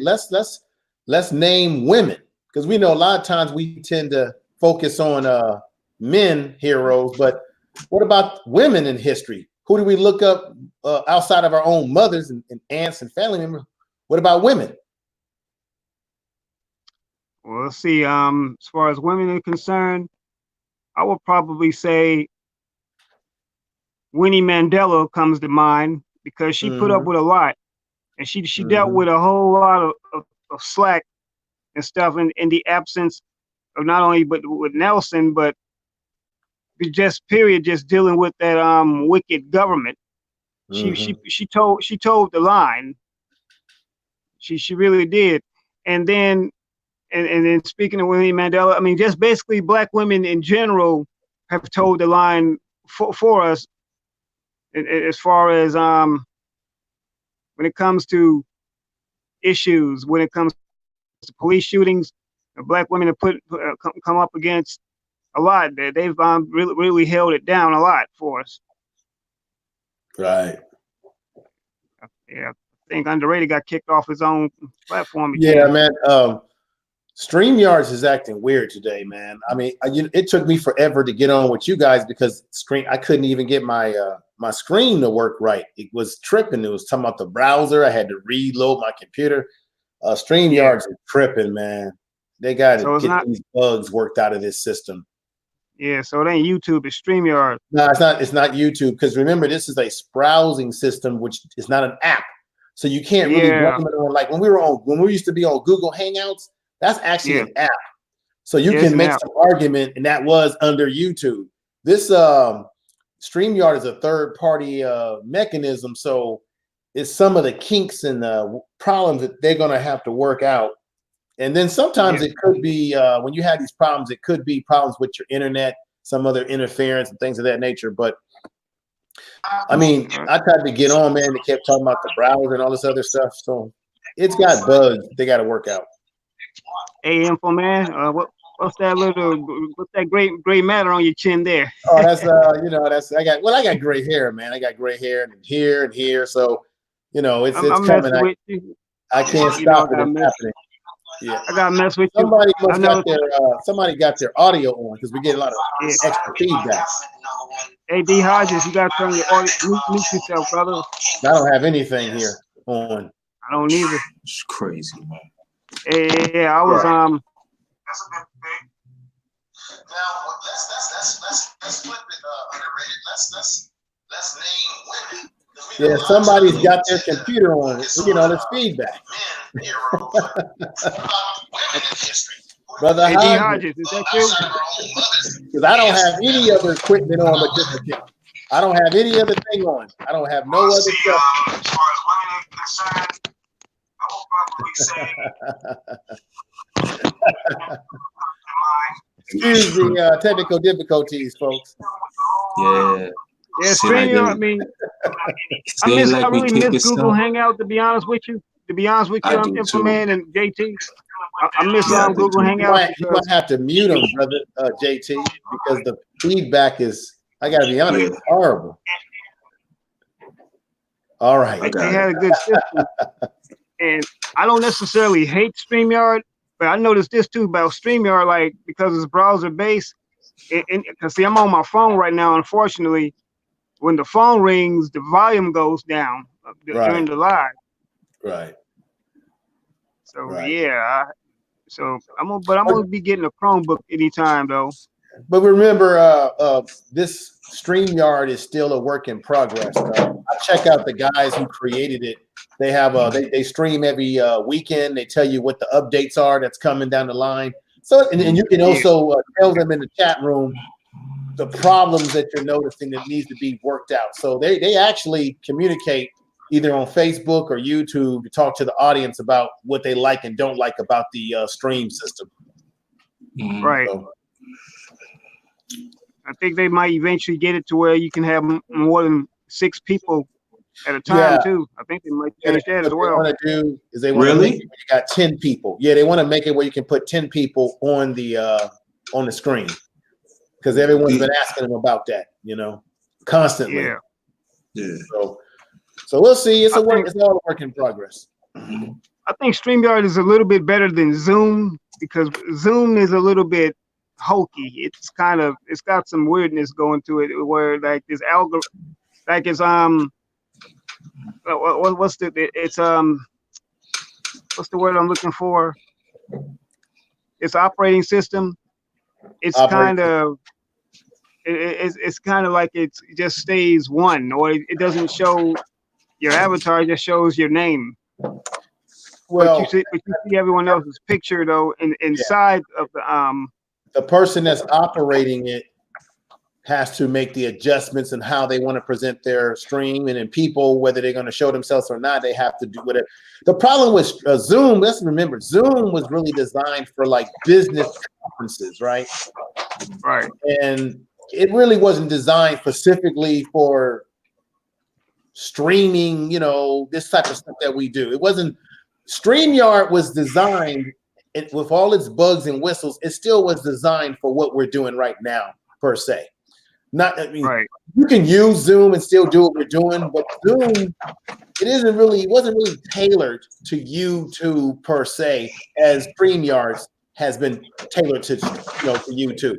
So it has its pros and cons. I'm particularly not that crazy about Zoom when it comes to having people on the panel personally. Even though you can have 100 people, who the hell want to have 100 people though? or 30 people? Yeah, you can have 60. Are you serious? Yeah, you can have 60, 30. You can have a lot of people on Zoom at the same time, but that's chaotic. Who wants a panel? I mean, you can have a whole bunch of people on it. I mean, can you imagine that many people on there, and you got folks on there with 6 people who don't get along, everyone get to talking over each other? Yeah, you can put 40, 30 people on Zoom but that's kind of crazy. Well, I mean, because like I've been, Implement, I've been pretty much hanging out at the B1 network quite a bit, and they get kind of turned up over there. Yeah, I mean, Taz does his thing, it is what it is. Yeah. Everybody's got a different style and way and approach of how they look at things. But, man, I'm kind of getting tired of just being, arguing with people back and forth on I'm kind of just like burned out with it, man. I was on a panel with another cat just this week, and we were talking about Donald Trump and his whole speech that he gave, and we had a difference of opinion about Donald Trump. And of course, it became emotional and a little silly. And I learned that, man, that's just not me no more. I just don't want to do that. I'd rather have constructive conversations with brothers, even if I disagree with somebody, rather than arguing and, all that, you get off and now you got high blood pressure and shit like that, Yeah, people practically get mad at you when you disagree with them. What you mean? No, I'm like, hold on, brother. Yeah.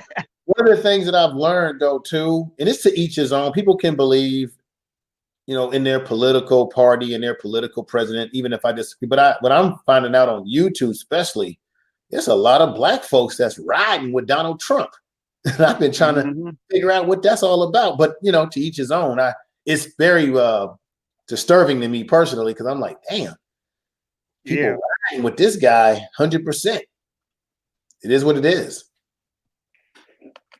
Yep. Think we lost our esteemed host again. Yeah, Jay-Z's off and then I see Brother Hodges is trying to speak to us, but he's got to we're gonna have to wait till JT comes back on to unmute him. But so the lesson I learned in that is, I gotta stop it, gotta stop the insanity. But JT, it looked like Hodges was trying to say something to us, brother. Yeah. Hold on, let me unmute him. I think he's trying to adjust his camera and stuff too. Yeah. I think we need to have a little bit of StreamYard, they have the town hall meetings every Sunday, don't they? Saturday or Sunday. And then you can go. I've gone in there and made suggestions, and they will listen. You can tell them what's working, what's great, what needs improvement, and they're telling you themselves that they're working on it.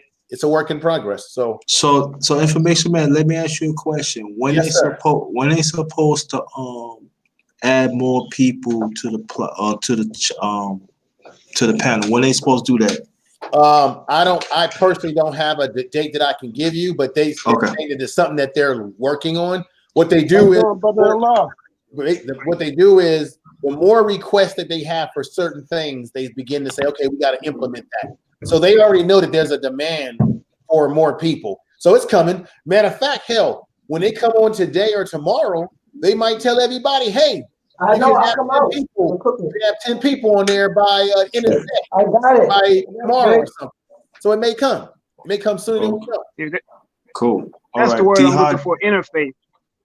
Interface. Okay. That was the word I was looking for. Oh, okay, interface. Hey, D-Hod, you can't do that, man. You can't drink like that on the thing like that. I'm sorry, I did not know. My fault, because I see people do that. My fault. I swear to God, I did not know. Now, if you want to put your camera or if you want to put your camera, I got you. Just don't do it in front of the camera. I got it. Just slide over to the side. Yeah, right, man. I'll put your avatar on when you want to take a taste. That's all. Right. Okay, cool. Got you, bro. I don't want to get you canceled. I'm sorry. I didn't know. Yeah, man. This is one of my best lives I had, man, this year, man. Come on, don't mess it up. They will get rid of you. YouTube people will definitely get rid of you. I'm so sorry. It will not happen again. You good, brother? You good, man. You good. Each one, man. That's all. Oh yeah, but to answer your question, information, man, of the women, it's hard because I said Della Reese. I love Della Reese. Lena Horne. Ooh, that's got to be in my number one, right? That's got to be in my top 5 right there. Lena Horne. The late great Adam Clay Powell, his wife Hazel, the jazz player, one of the best jazz pianists ever. A lot of people don't understand. She's one of the best jazz pianists. She's the first one to play 2 pianos at one time. Wow. Damn, 2 pianos at one time. Ooh, 2 pianos at one time. Yeah. Let me see who else. I said Nikki Giovanni. Nikki Giovanni. Maya Angelou. Yes. Of course.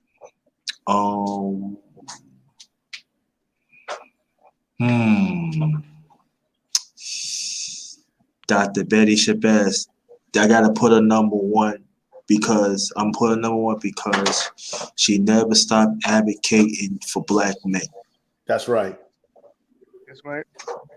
I gotta put her number Good, one. that's Matter good. of fact, matter of fact, I met her one time in '94, Mm. and that was That's awesome. and that was an experience. She made me feel as a mother like we need you to keep on going to fight. We need you to stand up for your strong masculinity. Mm. How many women that identify black men as strong masculinity? It's true. She's never wavered in her faith in us. And that's true. Never. You can't say that for a lot of other people that flip flop on us. And she always spearheaded and make sure that Malcolm X message was there, even despite how the Nation of Islam felt about it. Right. And so she's number one. Never. Who else? I said Maya Angelou. Well, Sister Monique Hill, she said Harriet. Harriet. How about Toni Morrison? I don't know. I don't know about Toni Morrison. No. Frances Cresswell. First half she was for her people. In the second half she was flippy. Talking about Harriet? No, not Toni, Harriet. No, not Harriet. Oh, Toni Toni Morrison. She was flip flopping towards. I'm kind of indifferent about Toni Morrison. I really am indifferent about that sister because he's right. She's got these moments where she sort of flip flops between, and I have to be honest too. I'm not a big fan of some of the characters of black males in some of her. We know that everything is not all nice and dandy. We got problems, yes. But I guess as being a black male, I'm a little sensitive to some of the black male images that some of these people project in their adaptations to movies and stuff like that. But that's just because I'm a man. I'm sensitive to my image as a black man right now. I'm definitely sensitive to it because we've been raked under the coals, man. And we're always being judged by people who have made other men who make us look bad. And also, too, I'm going to say two names, and one of them, I totally agree, Afeni Shakur. No doubt. I got to put it up there, too.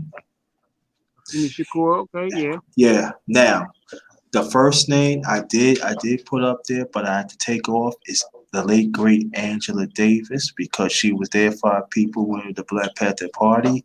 And throughout the late 70s, throughout the 80s, she became feminist. Yes. Right. And that's been Angela Davis passed away. She did.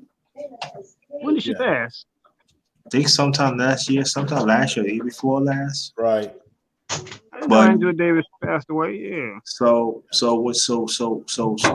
when she took that stance, I can't.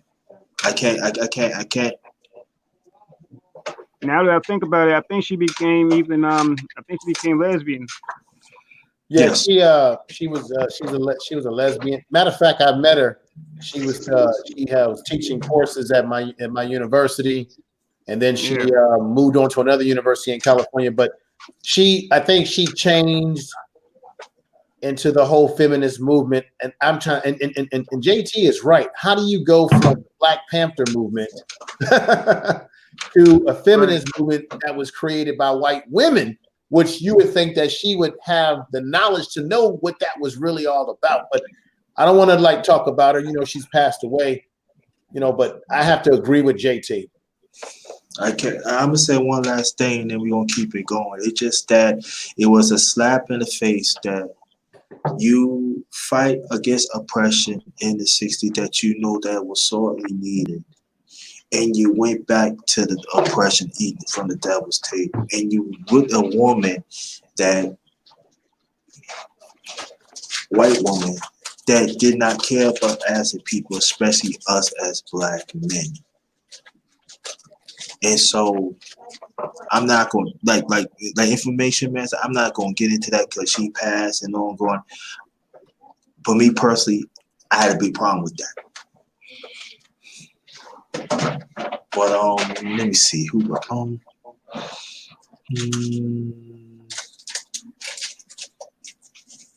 What is that? Is that Brother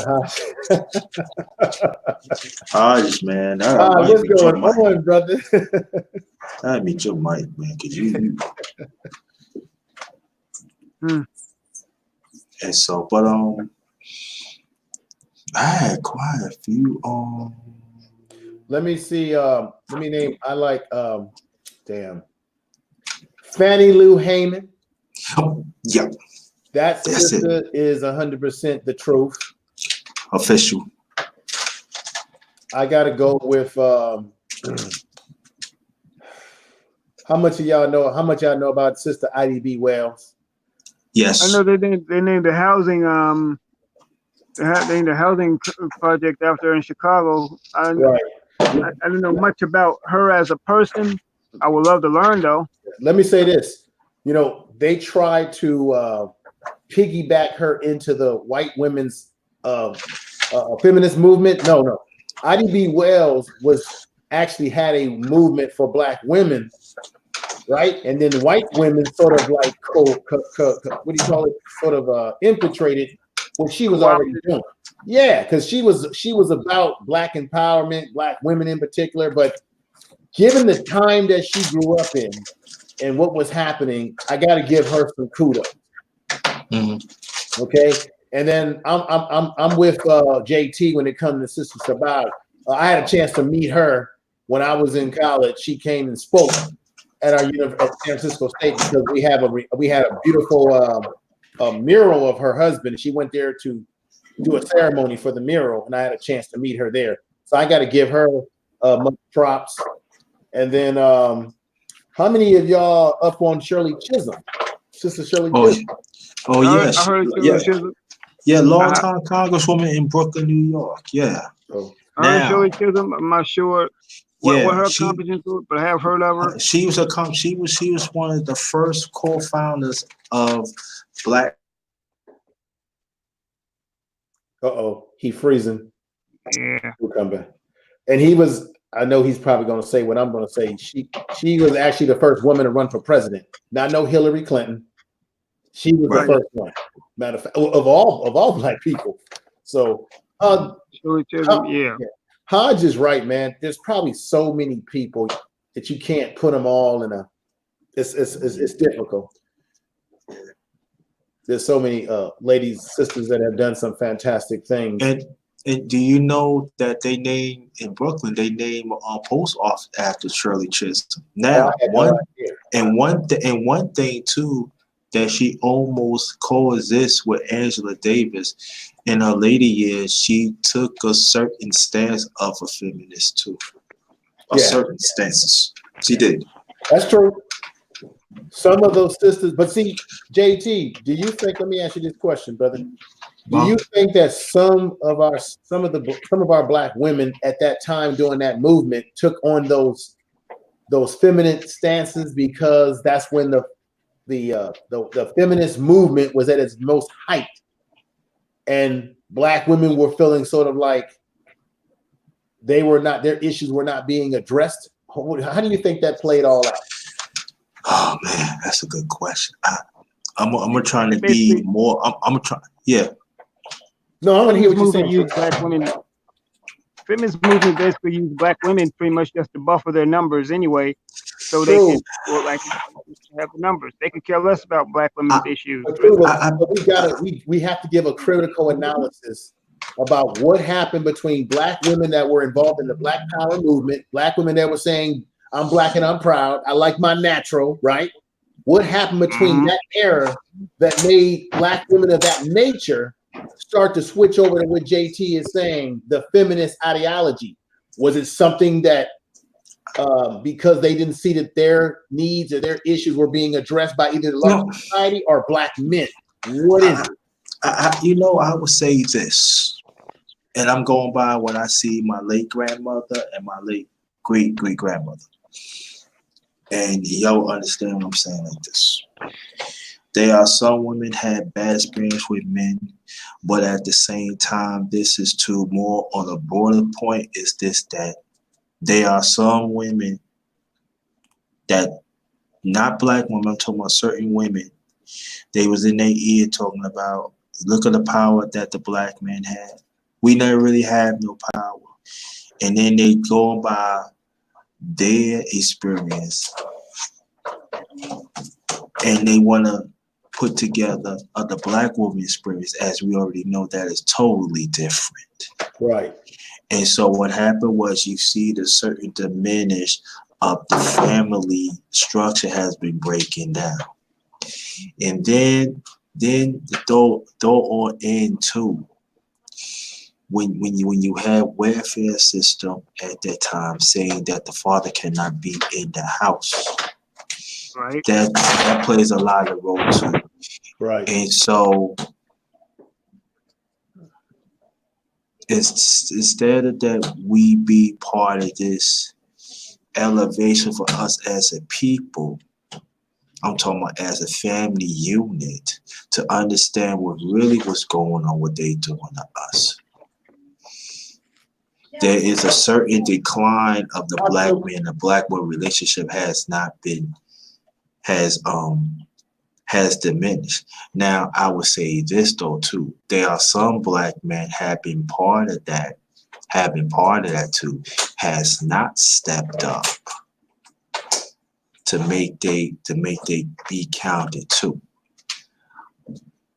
And then so the feminist woman said, look, you see what this man did to me? But see, this is the thing is, they went back to their men, but they don't want our women come back to us. So while they building with the man that they complain about, they put our women out there and even men out there to search for themselves, search for ourselves. And so you think about the feminist movement is an all-time high.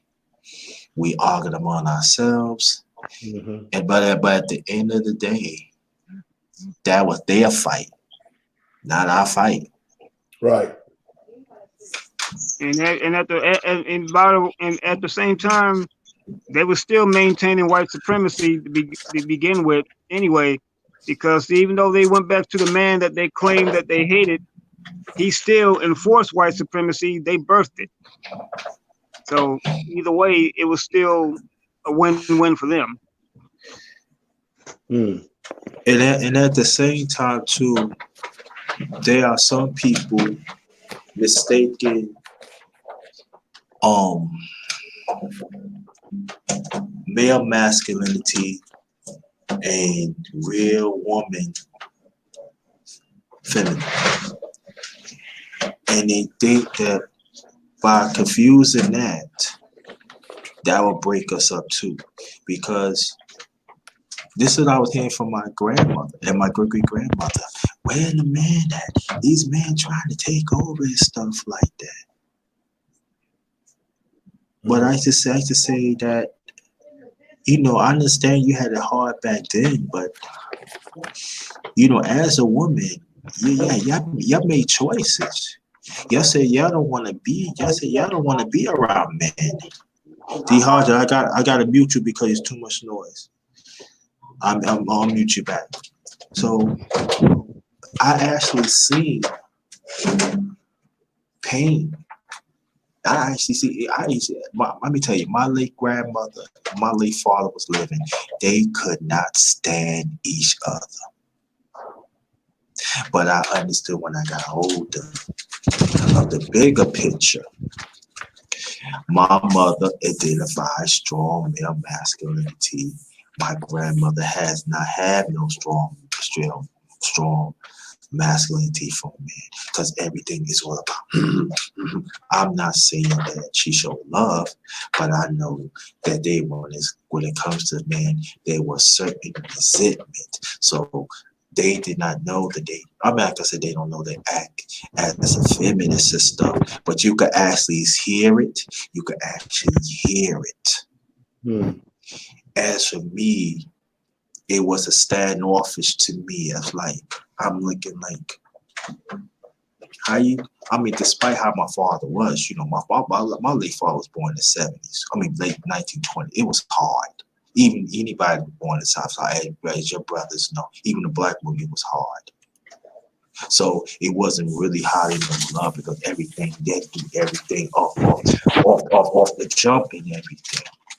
And so it was always a struggle of my late grandmother and my great grandmother to identify male masculinity, man masculinity, because they did not have it in a long time because they come up of a time. Now, why it does reflect on us as men now, or some of us as black men now, because when you do not have male masculinity in a household, when you don't have male masculinity in our people in the community that plays in sports or be mentors and stuff like that, then you start taking on that toxic feminine. And that's what the problems that we having right now. Does it happen even back then? Yeah, trust me.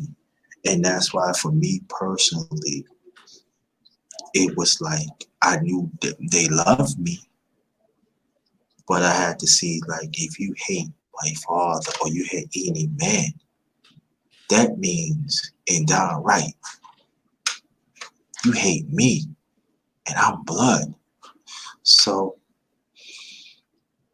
okay, so we have to understand. If we gonna tell the truth, we have to turn the truth. And the sad thing about it, the ones who's really hurting is the young boys that we became come as men. And sometimes I used to say we cannot tell the difference, but I'm gonna stop saying that. We have to know the difference. I give you case in point, Tyler Perry. Tyler Perry can never really understand of male masculinity. You never hear him take up the rights of a black man to stand up for what's right.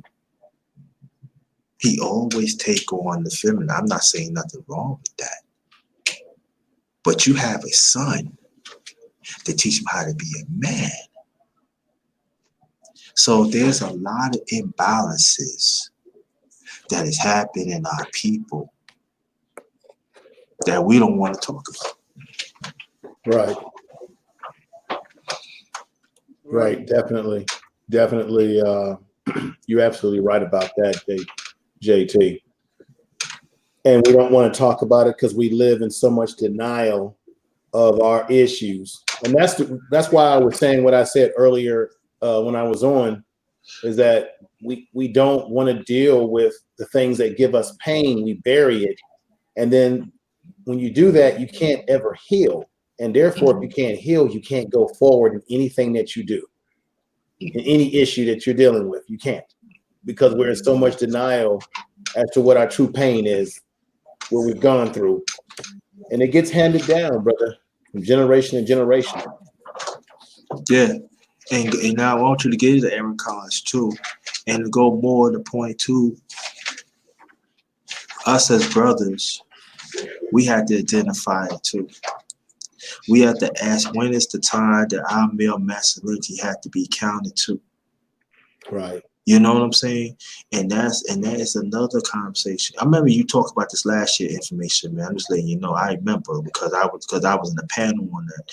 And a lot of us, I mean, quite a few of us as black men, we take on these feminine qualities instead of understand that we have male masculinity. That we are wired different than women.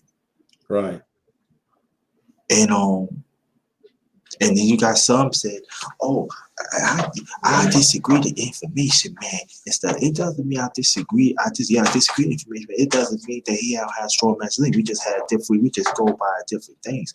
But when it comes to when a man stop taking on feminist qualities and feminist issues and feminist policy, just as Tyler Perry has done, yes, that is a problem. And we got to talk about it, and we cannot tolerate it because it's stopping the brotherhood. It's Right. stopping us to be better husbands. It's stopped from us to be better fathers, better mentors. Right. Right. It's funny that you bring that up, underrated, because I was on a panel on Brother BMT's channel, and he brought the question as to is Tyler Perry is he a toxic for black male image in general? And I was very outspoken about Tyler Perry because although we celebrate that he has a studio and all these different things, I don't particularly like the way he continues to portray black males in his movies and TV shows. And I understand that his biggest audience is not really black males; it's black women. So he's pretty much feeding into the mindset of some black women that see black men that way. I'll give you case in point, because sister, the real Dana, she brought this to my attention. When you look at the movie he did where he was Daddy's Little Girl, it was a movie where a black man was trying to take care of his daughters and get custody of his daughters.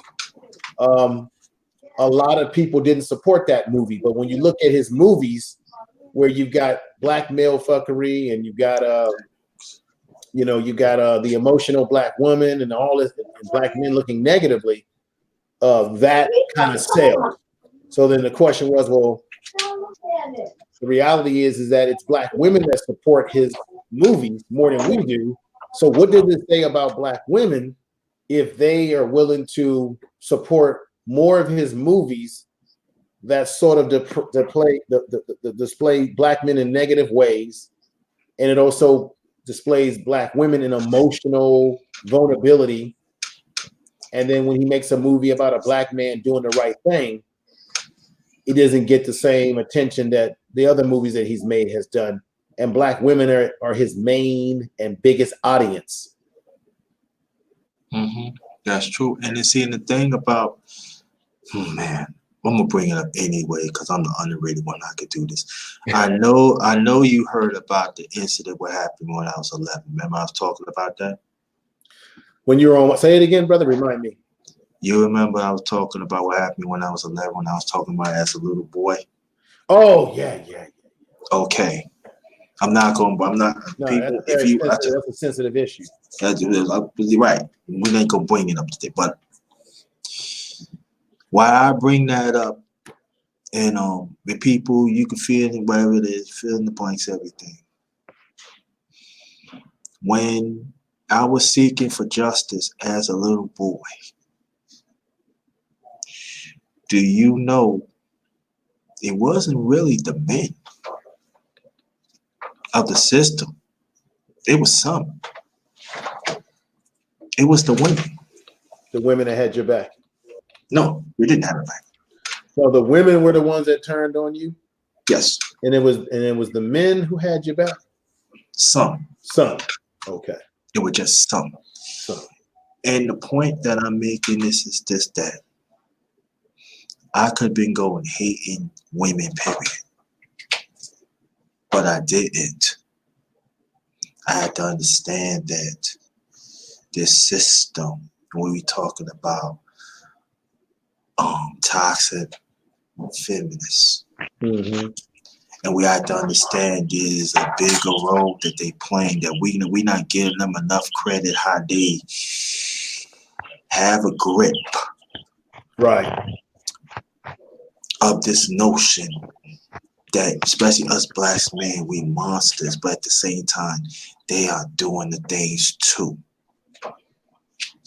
And us as men, we don't like talking about it. See, this is the thing that I want people to understand in the chat, especially listening outside. What Me Information Man is really talking about it. We talking about the internal that is not being talked about. Of this masculinity is not happening. And even as men, Tyler Perry has never got help.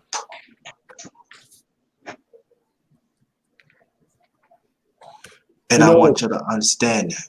What's deep about what you're saying is that a lot of times people pain is displayed in their art, their poetry, their music. And I thought the same thing, that Tyler Perry, to me, appears to be a brother who has some pain that he's never gotten over, and maybe he's using his art, his his movies, his stories as a way to deal with his pain or to either get back at those that gave him pain. Right, but see, this is the thing about those two. Why are you going to inflict pain on the ones that needs to be helped? See, like I said, I could be that Tyler Perry and inflict pain, but I didn't want to do that because you know why? Because I know I'm not the only one, and I know that my pain is not being noticed. So what I did, I said to myself, I'm going to use myself. Mm-hmm. To talk as a bigger problem. I ain't gonna put myself out there. Maybe I'm not gonna wake up the masses, but I'm gonna wake up somebody. I'll say, yo, I identify what they're talking about. And that's why, brothers, we gotta be around strong male masculinity that is willing to have these talks. We just cannot say, oh, what this rapper is, brother, something wrong with him, if we not willing to talk about internal. What I'm saying is this: if you conflict pain on another brother, that is a problem. And you keep on doing it, that is deliberate. And I know brothers has been helped, and you know about arts in the past, information. Yeah. What they did, they flip it and to help people. Mm-hmm. Mm-hmm. Mm-hmm. But see, but not Tyler. But Tyler Perry, but Tyler Perry, like you said, his audience is the black woman, but see, it's not just the ordinary black woman that knows what right or wrong. He get the ones that is hurt, that is vindictive, that they gonna do whatever they can to shut down that man. Right. And the sad thing about it, he got help from like Gail and Oprah. That's right. And we have to understand that there is a machine out there that is, you got it from the brother and you got it from the woman. And they working this system, especially you deal with white men and white women. They in their eyes, we gotta destroy the black man, or we gotta destroy that woman that's willing to step up for the black man, or the black man willing to step up for that black woman too, that we know is doing right. Right. And we don't want to talk about it. Tyler Perry, you're absolutely right. This is why you'll have some black women out here that will defend his movies and say, well, he's done movies where he's had black men portrayed as professionals, lawyers, and all that kind of stuff. That's true. And some of his movies, he will have black men in professions and things of that nature. But you got to look at the overall theme of his movies. At the end of the day, it's always, as I said before, it's always a negative black male character. And I know he does this not only because of his own problems, but it's also, that's what sells, that's entertainment, right? And then he has the emotionally drained black woman. For example, The Fall from Grace. I don't know if you've seen this on Netflix. That's his latest Frankenstein depiction, again, of a black woman who falls for a slick gigolo dude who actually, but it's the truth, takes her through the ringer, and then we find out that there's a connection with his mother to this too. It's crazy. Now there are black women that can relate to that will say, well, Tyler Perry is basically telling our stories. He's telling the truth about what's happening in the black community that we're in denial of, right? Yes, these things do happen, but he really amplifies it with his big giant platform that he has, even more so. It's amped up 10 times fold. Right. But I like to say with Tyler Perry is that at the end of the day, you feel everything Madea say. When Madea put that comment out, you be like, that is the truth. When he plays Madea, She be having the illest fucking comments ever, dog, and it really have you thinking like, wow, when Medea talks. Yeah, Okay. but the problem with a Medea character, brother, is that He's a tranny. he has taken the character that some of us would coin as Big Mama in our own community, our own families, and he has sort of made a cartoon character out of Big Mama. He's caricaturized her into this old stereotype that goes way back. And JT, you know what I'm talking about, with the way the Big Mama character, or the what they would call the mammy character, has been portrayed. And then once again, he also reinforces another problem that's problematic for me, which is once again, a black man when he's in Hollywood has to put a goddamn dress on. Yeah. Shit, if I was getting paid this money, I'll put a motherfucking dress on too in that. No. That's it. No, brother, that's what you're missing. No, that's what you're missing, it, brother. No. Because see, you're not looking. No. Information. Millions. Information, man. Let's talk, brother. D Hard, just sit back and listen to us. Listen. No. I want you to listen because we want you to. Information, man. We have to understand this. And I'm telling you out of respect. Mm-hmm. When we talking about, man, we talk about mental health. Yes, sir. Emotional health. Mm-hmm. Priorities. Right. What are the D Hodges, I love you. D Hodges, I love you as a brother. And I would do whatever I can to help you. But what you saying right there, that is the problem. You willing to take the money and sell out land. Think on that, D Hodges. But shit, I'm broke, man. Shit, somebody give me enough amount of million. No. I'm completely broke. No. If you a broke nigga, instead of flipping a brick, I'll take that couple of million. No. My masculinity is not for sale. Oh, true that. Let me say it again. No. I want you to hear what I want other people say. My masculinity is not for sale. I would not be around brothers that are going to sell their masculinity out for sale. It's not for sale. Let me ask D. Hodges a question right now. Brother, give me your honest opinion as to how you see the landscape now. You've got a black man who goes to the Oscars. Of course, he's gay. In a tuxedo dress. You've got every character on television and movies. I mean, I can't even watch Netflix and they've got this effeminized black male character or young male in these movies and these TV shows. That's an image that is projected around the world, and an image that they want to project of us as men. That is very dangerous because he or she who controls the media controls the mind. They control how you see us. That's very dangerous. And that's why when you look at Tyler Perry wearing the dress, Adea, we look at it as black people as sort of like, oh, okay, this is funny. This is entertainment.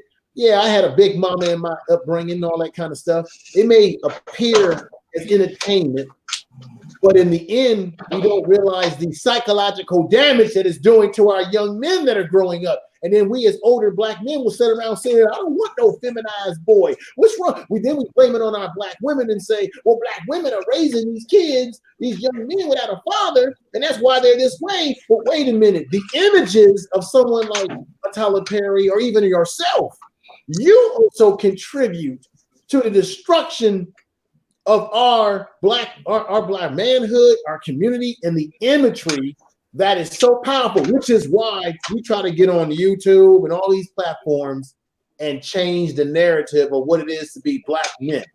So although you may say I'll do it for money, and we've always had Negroes that would do anything for money. Yeah.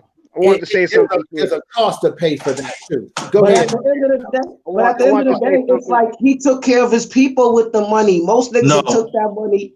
He bought mad stuff for black people. No. Let me say something. I want to address the topic. Because see, go ahead, Aaron Collins. Go ahead. I want to say something to address this topic because see, this is actually right up my alley. I live in LA and I'm an independent filmmaker, and I see what goes on in Hollywood. And Information Man and Underrated Darkness are absolutely 100% correct. There is an ongoing agenda to emasculate the black male image. They have always made buffoons out of us. They have always turned us into the sidekick. They have always turned us in basically into the whooping boys of society, and they still are. And like I said, I got much love and respect for Tyler Perry. I love what he's done in Atlanta with the studio, but I do get what they're saying. The overall image of his movies, he has always had dysfunctional black men and pissed off black women type of characters. And I totally get it. I totally get what they're saying. And maybe Tyler doesn't realize what he's doing. I mean, on one hand, I do appreciate him giving jobs to black people in the industry. I do appreciate that. I will always applaud him. But yeah, these characters, I mean, think about it. If you saw a movie called Pulp Fiction, right? There's a character, there's an actor named Ving Rhames. Now, this is a 300-pound, like muscle-bound black man, probably like, what, 6 feet or something? They had him in the movie getting raped. This is a big black burly man being raped by a little skinny white dude. Now, what do you think that did to the psyche of black boys everywhere? That's saying that even our strongest, even our most masculine, even our most powerful can still be put down and raped. And also, Aaron Khan, I mean to cut you off. Also, Information Man and D. Hodges, I want you to hear this at Aaron Khan's. Also, he was in a movie dressed as a woman too, right? As taking care of a young girl. Yeah. Angel Heart. Yeah. Let me bring this up. This is very important because this is piggybacking off of what JT just said. When you look at male actors in Hollywood who have this masculine persona, right? Hero persona. Let me see. Remember, Wesley Snipes had a kick-ass image, right? You know, the whole the Dracula, you know, fight you up. If you look at all the black men in Hollywood that had this masculine energy to them, they always try to get them in movies to wear a dress. Wesley Snipes wore a dress. Ben Raines wore a dress. There's a few more that got willing to get in a dress. Now, let's look at white male actors, the Tom Cruises of the world, right? The guys who they make tough guys in movies. Name right now how many of these prominent white actors who have a masculine sort of image to their acting in the movies that they play in. How many of them have been in a goddamn dress? Let's name it. You ain't never seen Tom. I can name it. Oh boy, because Patrick Swayze, he put on a dress. He's a white. No, I'm talking about white men overall compared to black men who play these tough guy roles. You have Patrick Swayze was the toughest Roadhouse nigga that put on a dress in 2-1-4. No, I'm talking about, but Patrick Swayze is not a prominent male actor. He is not. You're not understanding. Aaron Collins, do me a favor because you out there in LA. Do you understand what I'm saying? I'm talking about A-list masculine. I get what you're saying. No, I get exactly. I get exactly what you're saying. Was Patrick? I know he passed away, but he wasn't considered a A-list white male actor. I'm talking about the Tom Cruises of the world. I'm talking about these type of cats. The dude that played in 300. White male actors who tend to play these hero roles, you don't see them putting them or even writing scripts for them to be in drag. But you do have prominent black. I get what you're saying too. Matter of fact, I'm pretty sure that they've offered. They tried to put Denzel Washington in the dress, and he probably refused it. But when it comes to black male actors, and the reason why I know this is true, brothers, because I've seen interviews with black male actors who have admitted that they've gotten scripts where it called for them to wear a dress, and some of them said, I refuse to do it. How often do you hear white male actors that are tough guys being told, I had a script where they want me to, they'll use white guys that are already sort of feminine or gay, right? You see what I see? The information, man. You see what I put up, right? That's 0. Right, and I know that Patrick played in that movie that he's talking about where he was in drag with Wesley Snipes. Tuong Fu. Right. Like Julie Newmar. Yeah. Or even a someone like with the comedian that played Ray Charles. They put him in a dress in a movie. So they always will get and we only got so many prominent black male actors anyway in Hollywood, right? They're always trying to see how they can put them in a role where they're either in a dress or they're acting feminine. Yep. They do it all the time. And let me say this though too. And you know, throughout the years as you out there, information man and the real Aaron Collins. Now, how they do it right now? You see Jamie Foxx too, right? That's got you. You absolutely right, Jamie Foxx too. And now, well, I know you talk about the black man put us in the dress, but you know what we're gonna do now? We're gonna make one of your kids, the boys, to be feminine. Right. You see, right. We don't talk about that. Right. You see what they did to Magic Johnson's son, so yeah. Right. And see, us brothers, we don't want to talk about because we say, oh, Magic Johnson, this and that. Yo, you come up, Magic Johnson, through your parents, especially for the male masculinity. What you had done, Magic, you falling right to the oppressor hands. So even you trying to get your son back and everything. Let's what about Will Smith, son? We can go on and on. You got D Wade. He's had his son walking around the runway, doing runway walks. Where is he getting all this feminine energy from to be so young? Where is that coming from? Right. And see, even one of our industries that used to be like the epitome of black male masculinity, hip hop has even been co-opted. You got what's that young rapper, young thug wearing a dress or something? Well, he's already admitted that he's gay, so he's come all out with it. Shit. But see this everything that we're talking about right now is a manifestation of all this stuff that goes all the way back to Flip Wilson. It goes all the way back to years yonder, where black men had to put on these caricatures, these minstrel shows, and put on dress. This, all we seeing today, is a manifestation of what happened in yesteryears that's been brought up to the 21st century. Is continuing to mold itself. And so they want to get you to the point where you'll say, it's no big deal. Just give me the check. I'll do whatever you want. You want my ass out my pants? I'll do that for you too. and you know what information, man? And we're Aaron Collins, and I'm with D. Hodges, and I want everybody to listen.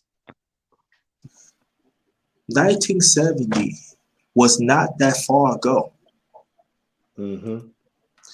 When Flip Wilson wore that dress, that was on prime time, family. Right. That back in 1970. That was not far ago, family. The year before I was born. Shit, it was worse then in the 70s. It was way worse. It wasn't acceptable. Let me ask this question, D. Hodges.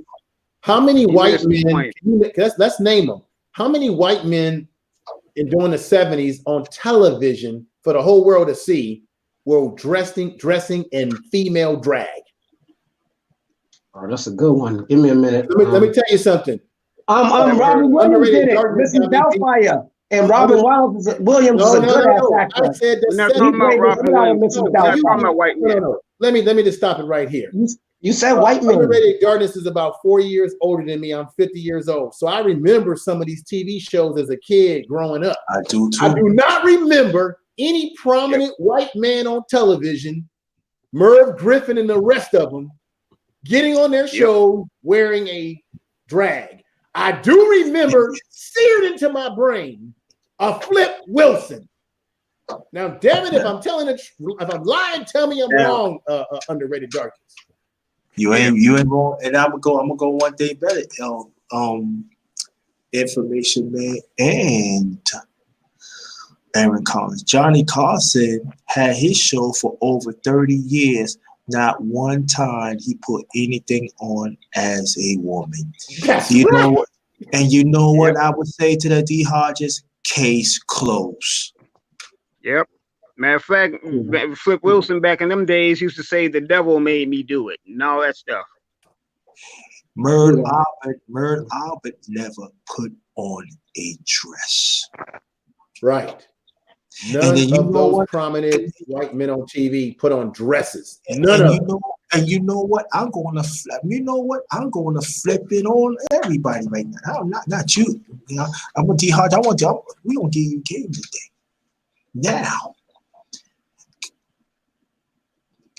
Now the black man that have his show. Now, you know this when a black man have his own show.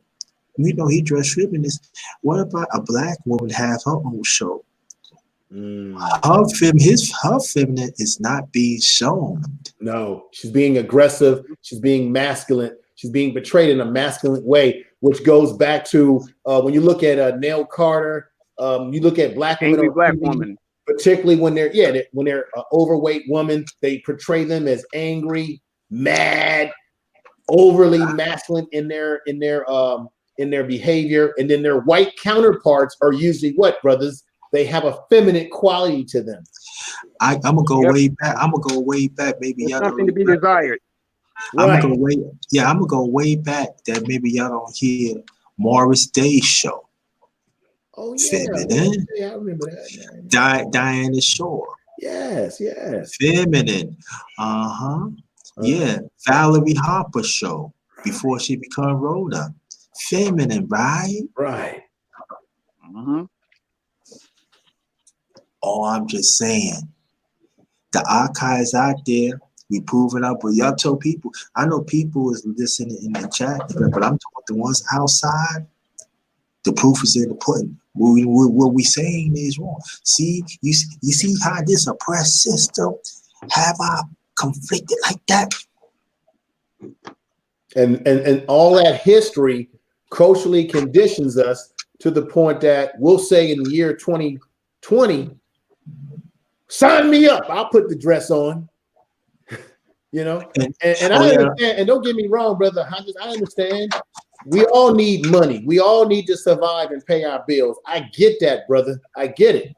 But my thing is, they even try to make black men in Hollywood who are prominent actors who can choose and pick what they want to do.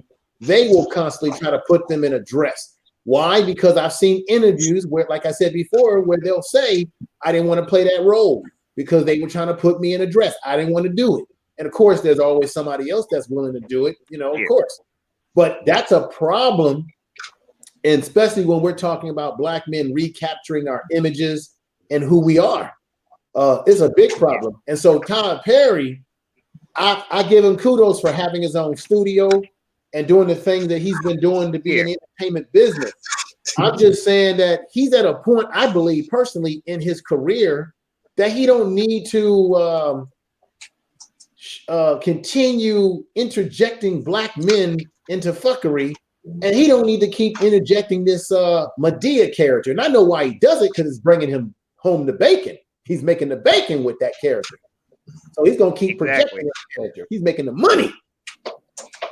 But what does that do to the black? What is that doing to the overall psyche of the black community and young people growing up watching these characters? And it's even gotten worse. It's even gotten worse. I want to make this point real quick. It's even gotten worse, D. Hodges, if you're still there. But if you're familiar, this recently just happened. But another big muscle-bound black actor, Terry Crews, was at a party with his wife, and some dude worked in the industry. I think he was an agent. Just walks up on him and just grabs this man's junk right in front of his wife. I mean, you talk about the ultimate violation. That was fucked up in Friday. Oh yeah, dancing to Tupac. Oh, I did not like that part. That part was not cool. So you see what we're talking about. Yeah, I got you now, though. I got you now. That part was crazy, nigga. Like, Tupac was so sexy. No. And then he tried to rape Money Mike in the bathroom. So I feel y'all now. But the dichotomy is that they had him playing a character where he was trying to rape a man. A man. Right? Yep. But then look at the dichotomy of this, though, D. Hodges. And then some years later, he says that he was groped. And I didn't know that. No, I never heard that. No, brother, listen. This is legitimate. You can go on your Google and find he was at one of those Hollywood gatherings, and that guy Wonstadt or whatever his name, that the white boy that's been Adam Vanish. Yeah. His name's Adam Vanish. He got touched by this guy at a Hollywood party. So isn't it? So that's why I'm saying images are very important. When you portray these sexual images like this of black men, hell, the dude probably said, well, maybe he really liked that. So he gets touched himself, and he's going around complaining about how he was violated. Yet he was more than willing to play a character in a movie where he was violating a black man. He did it in front of his wife.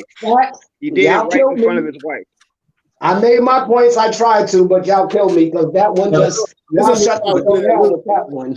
That is definitely degrading a black man. But we're not trying to kill you, brother. We're trying to hit you on some history. We're trying to hit you onto some history of what's historically and presently still happening. They have always tried to break the black male image. That's why they have these bed bugs and stuff throughout history.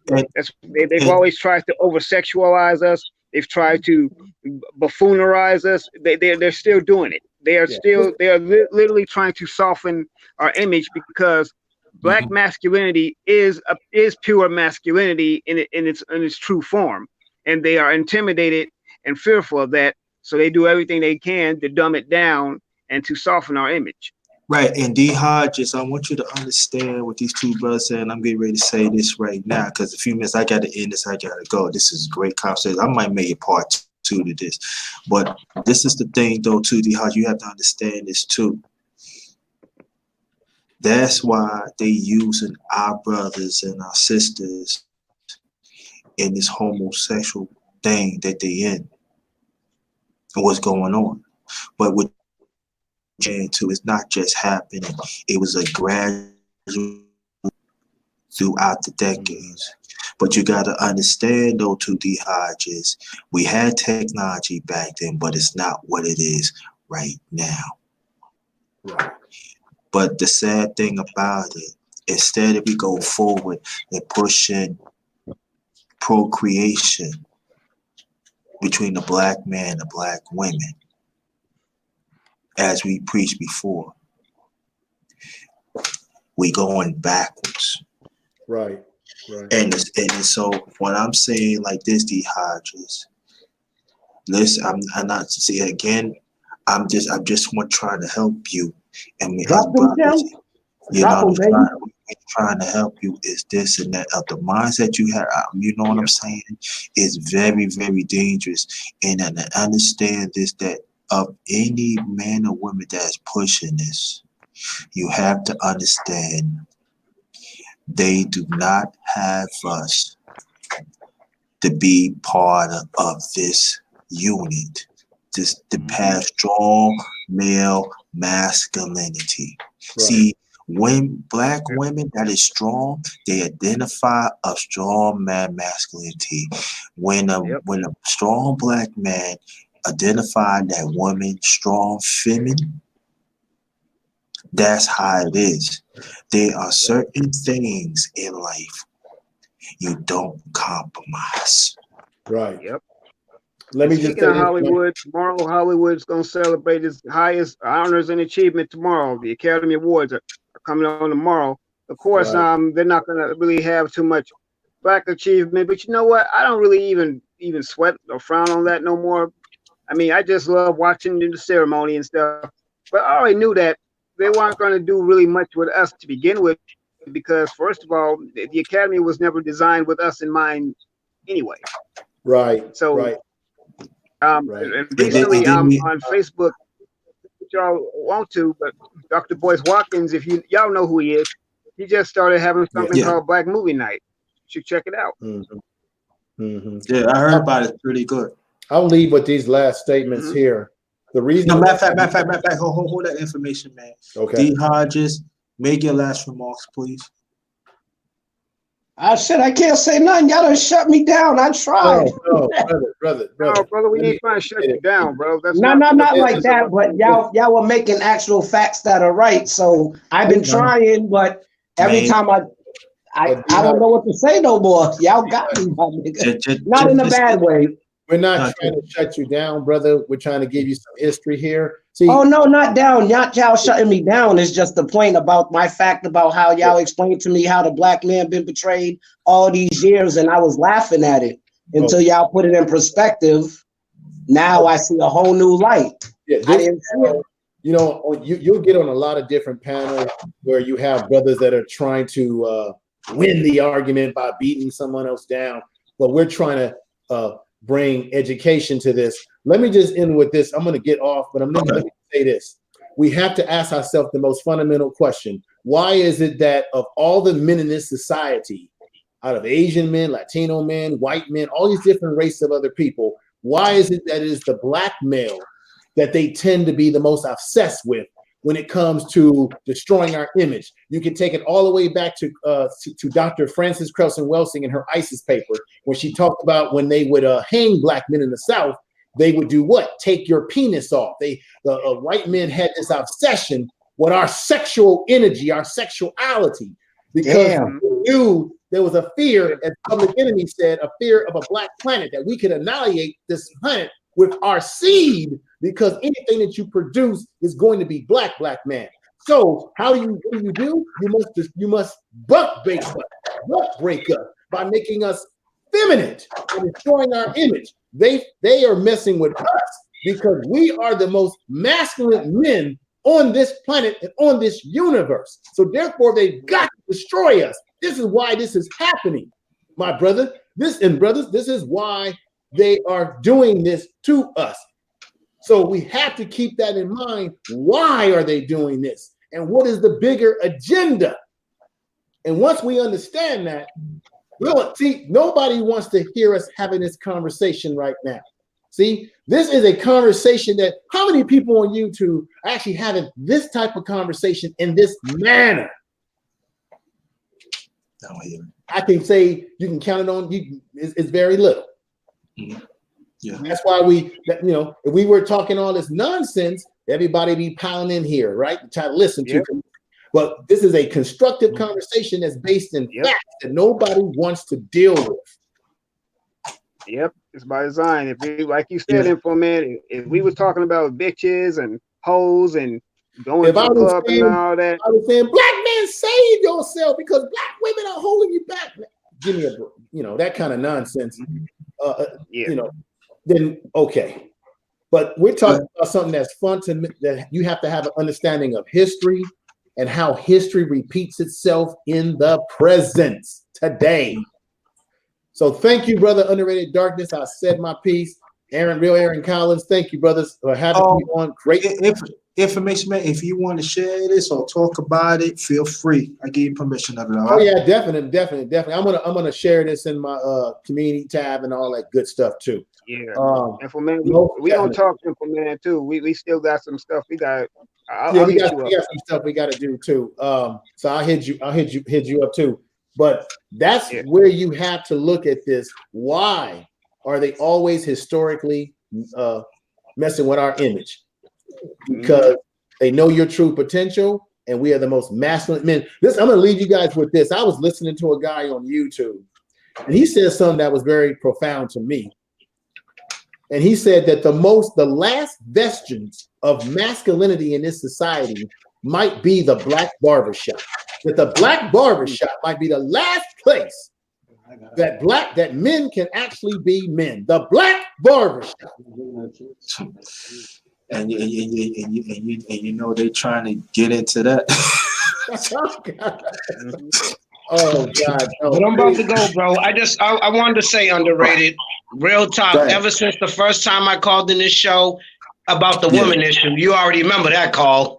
I had the most, and now it's like since I listened to you, shit been going better, dog. I swear to God, I got a good girl now, and she's a good girl. Wow, that's great. Yeah, because you remember that one. I was like the depressed nigga on the phone that night, nigga. How many times they slept with my nephew, my cousin, my friend. Still can I say the N-word? Sorry. But you know what I mean? That conversation really wanted to say thank you. That's why I keep tuning into your show, because it gives my new woman a chance, because I'm not gonna listen to what the old bad ones did. Thank you, bro. Anytime, my pleasure. Anything I can help, I could do that. The real Aaron Collins. I just wanted to say to D Hodges, hey bro, we just love sharpening iron. We can tell, man, that you definitely somebody who wants to learn, who wants to know what we know, and I applaud you for that. I appreciate you being on here with us too, bro. You know, you seem like you're a good brother that just did not you just simply just didn't know, like you said, you didn't know, and we here to teach you. And you know, I mean, I read the Bible myself, and I'm a Christian. I believe iron sharpens iron, and that's what we are doing. We're sharpening you. And for my last words, underrated darkness. I'm glad to see you back too, bro. I mean, I miss you. I'm not all the way back, but little by little. But you know, I'll be back soon. I know. And you know, you one of the last you and information, man. I mean, I go way back with you all for a few years. I mean, we didn't been through you know, a few things. I mean, we've been targeted, so you know. Yeah. You still standing strong, but yeah, man. I mean, my prayers and my heart goes out to you and your situation too, brother. It's gonna get great. Man. Yeah, it's hard. I ain't gonna lie to you, brother. It's hard, you know. And I would not wish that on anybody, man. I wouldn't, but I think, but like I said, I'll be back all the way back soon. It's gonna take time, and we gotta do something too, man. You know what I mean? Yes, sir. We gotta definitely gonna do something. But I want you to stay right there, brother, till I get off. I didn't anticipate the family to be like this, but I'm happy that these conversations had to happen today. It was meant to happen. It brought it out, and I did pray to God about it to have the strength. And all I'm just saying, I just want to help. I'm not trying to be conscious, savvy, or trying to get the right person, this and that. I just want to help. That's all I want to do. Whatever I have, I'm just going to keep on giving. It's not going to change. I'm going to change within myself to strive to be better. And that's all I'm trying to do. Respect. I respect yours.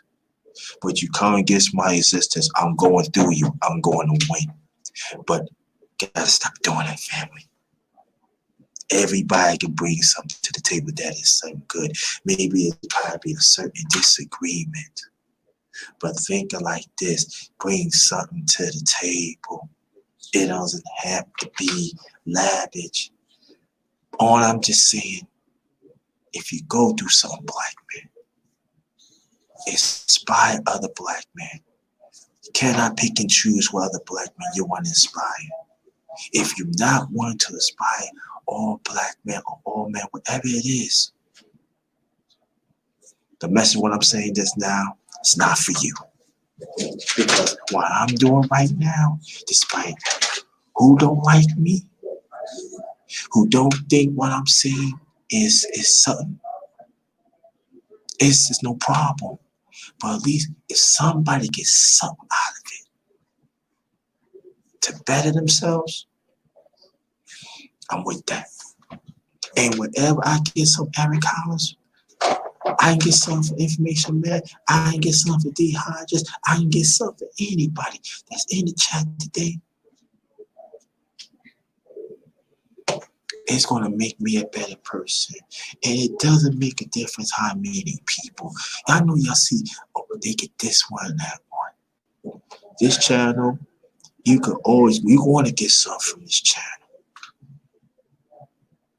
I'm going to give you my all on this channel. I don't care who comes on the panel, that they all great, that they notice, or the unnoticed. But us as a people, the only way we're going to respect each other, we got to respect each other's circumstances, and we got to respect each other. We got to. existence. So anything that you learn from here today, the underrated one ain't going nowhere. The number one grind ain't going nowhere. It cannot be stopped. Because you know why? Because I got people that I got to help. That some of y'all and some brothers and sisters that y'all don't want to listen to. So the ones that don't want to be helped, you come here, I'll be with you. That's it. I just want to be a messenger. I just want to do whatever I can. Be a leader, be a team player, no matter what. Let's do the work. Let's relate to each other. Let's understand that this oppressed system is trying to strangle us. And let's understand that we got to be more committed to call out for right or wrong what it is. That's it. That's all I want to do. I ain't trying to be on no pants. Oh, be all, nah. Respect my existence. And the ones I'm rolling with, respect their existence. That's it. So on behalf of my channel, the Underrated Doctors, yours truly, the underrated one, the number one grind, Chef JT, not just chef in the kitchen, I be chefing of information. Respect my existence, respect the underrated one existence, respect the LDBC existence, because that's the Alliance de Boss community, because we're coming. The underrated one family coming. I can never be stopped. All right, and salute to my brother, the real Aaron Collins. Go support, go sub to him. Everybody, Scrapbook Box, everybody else that do content, subscribe to them. And on this note, I'm gonna hit you. I'm definitely, we definitely gonna do something with Aaron Collins. Have a great evening. This one is Ghettost. Allah. Ghettost.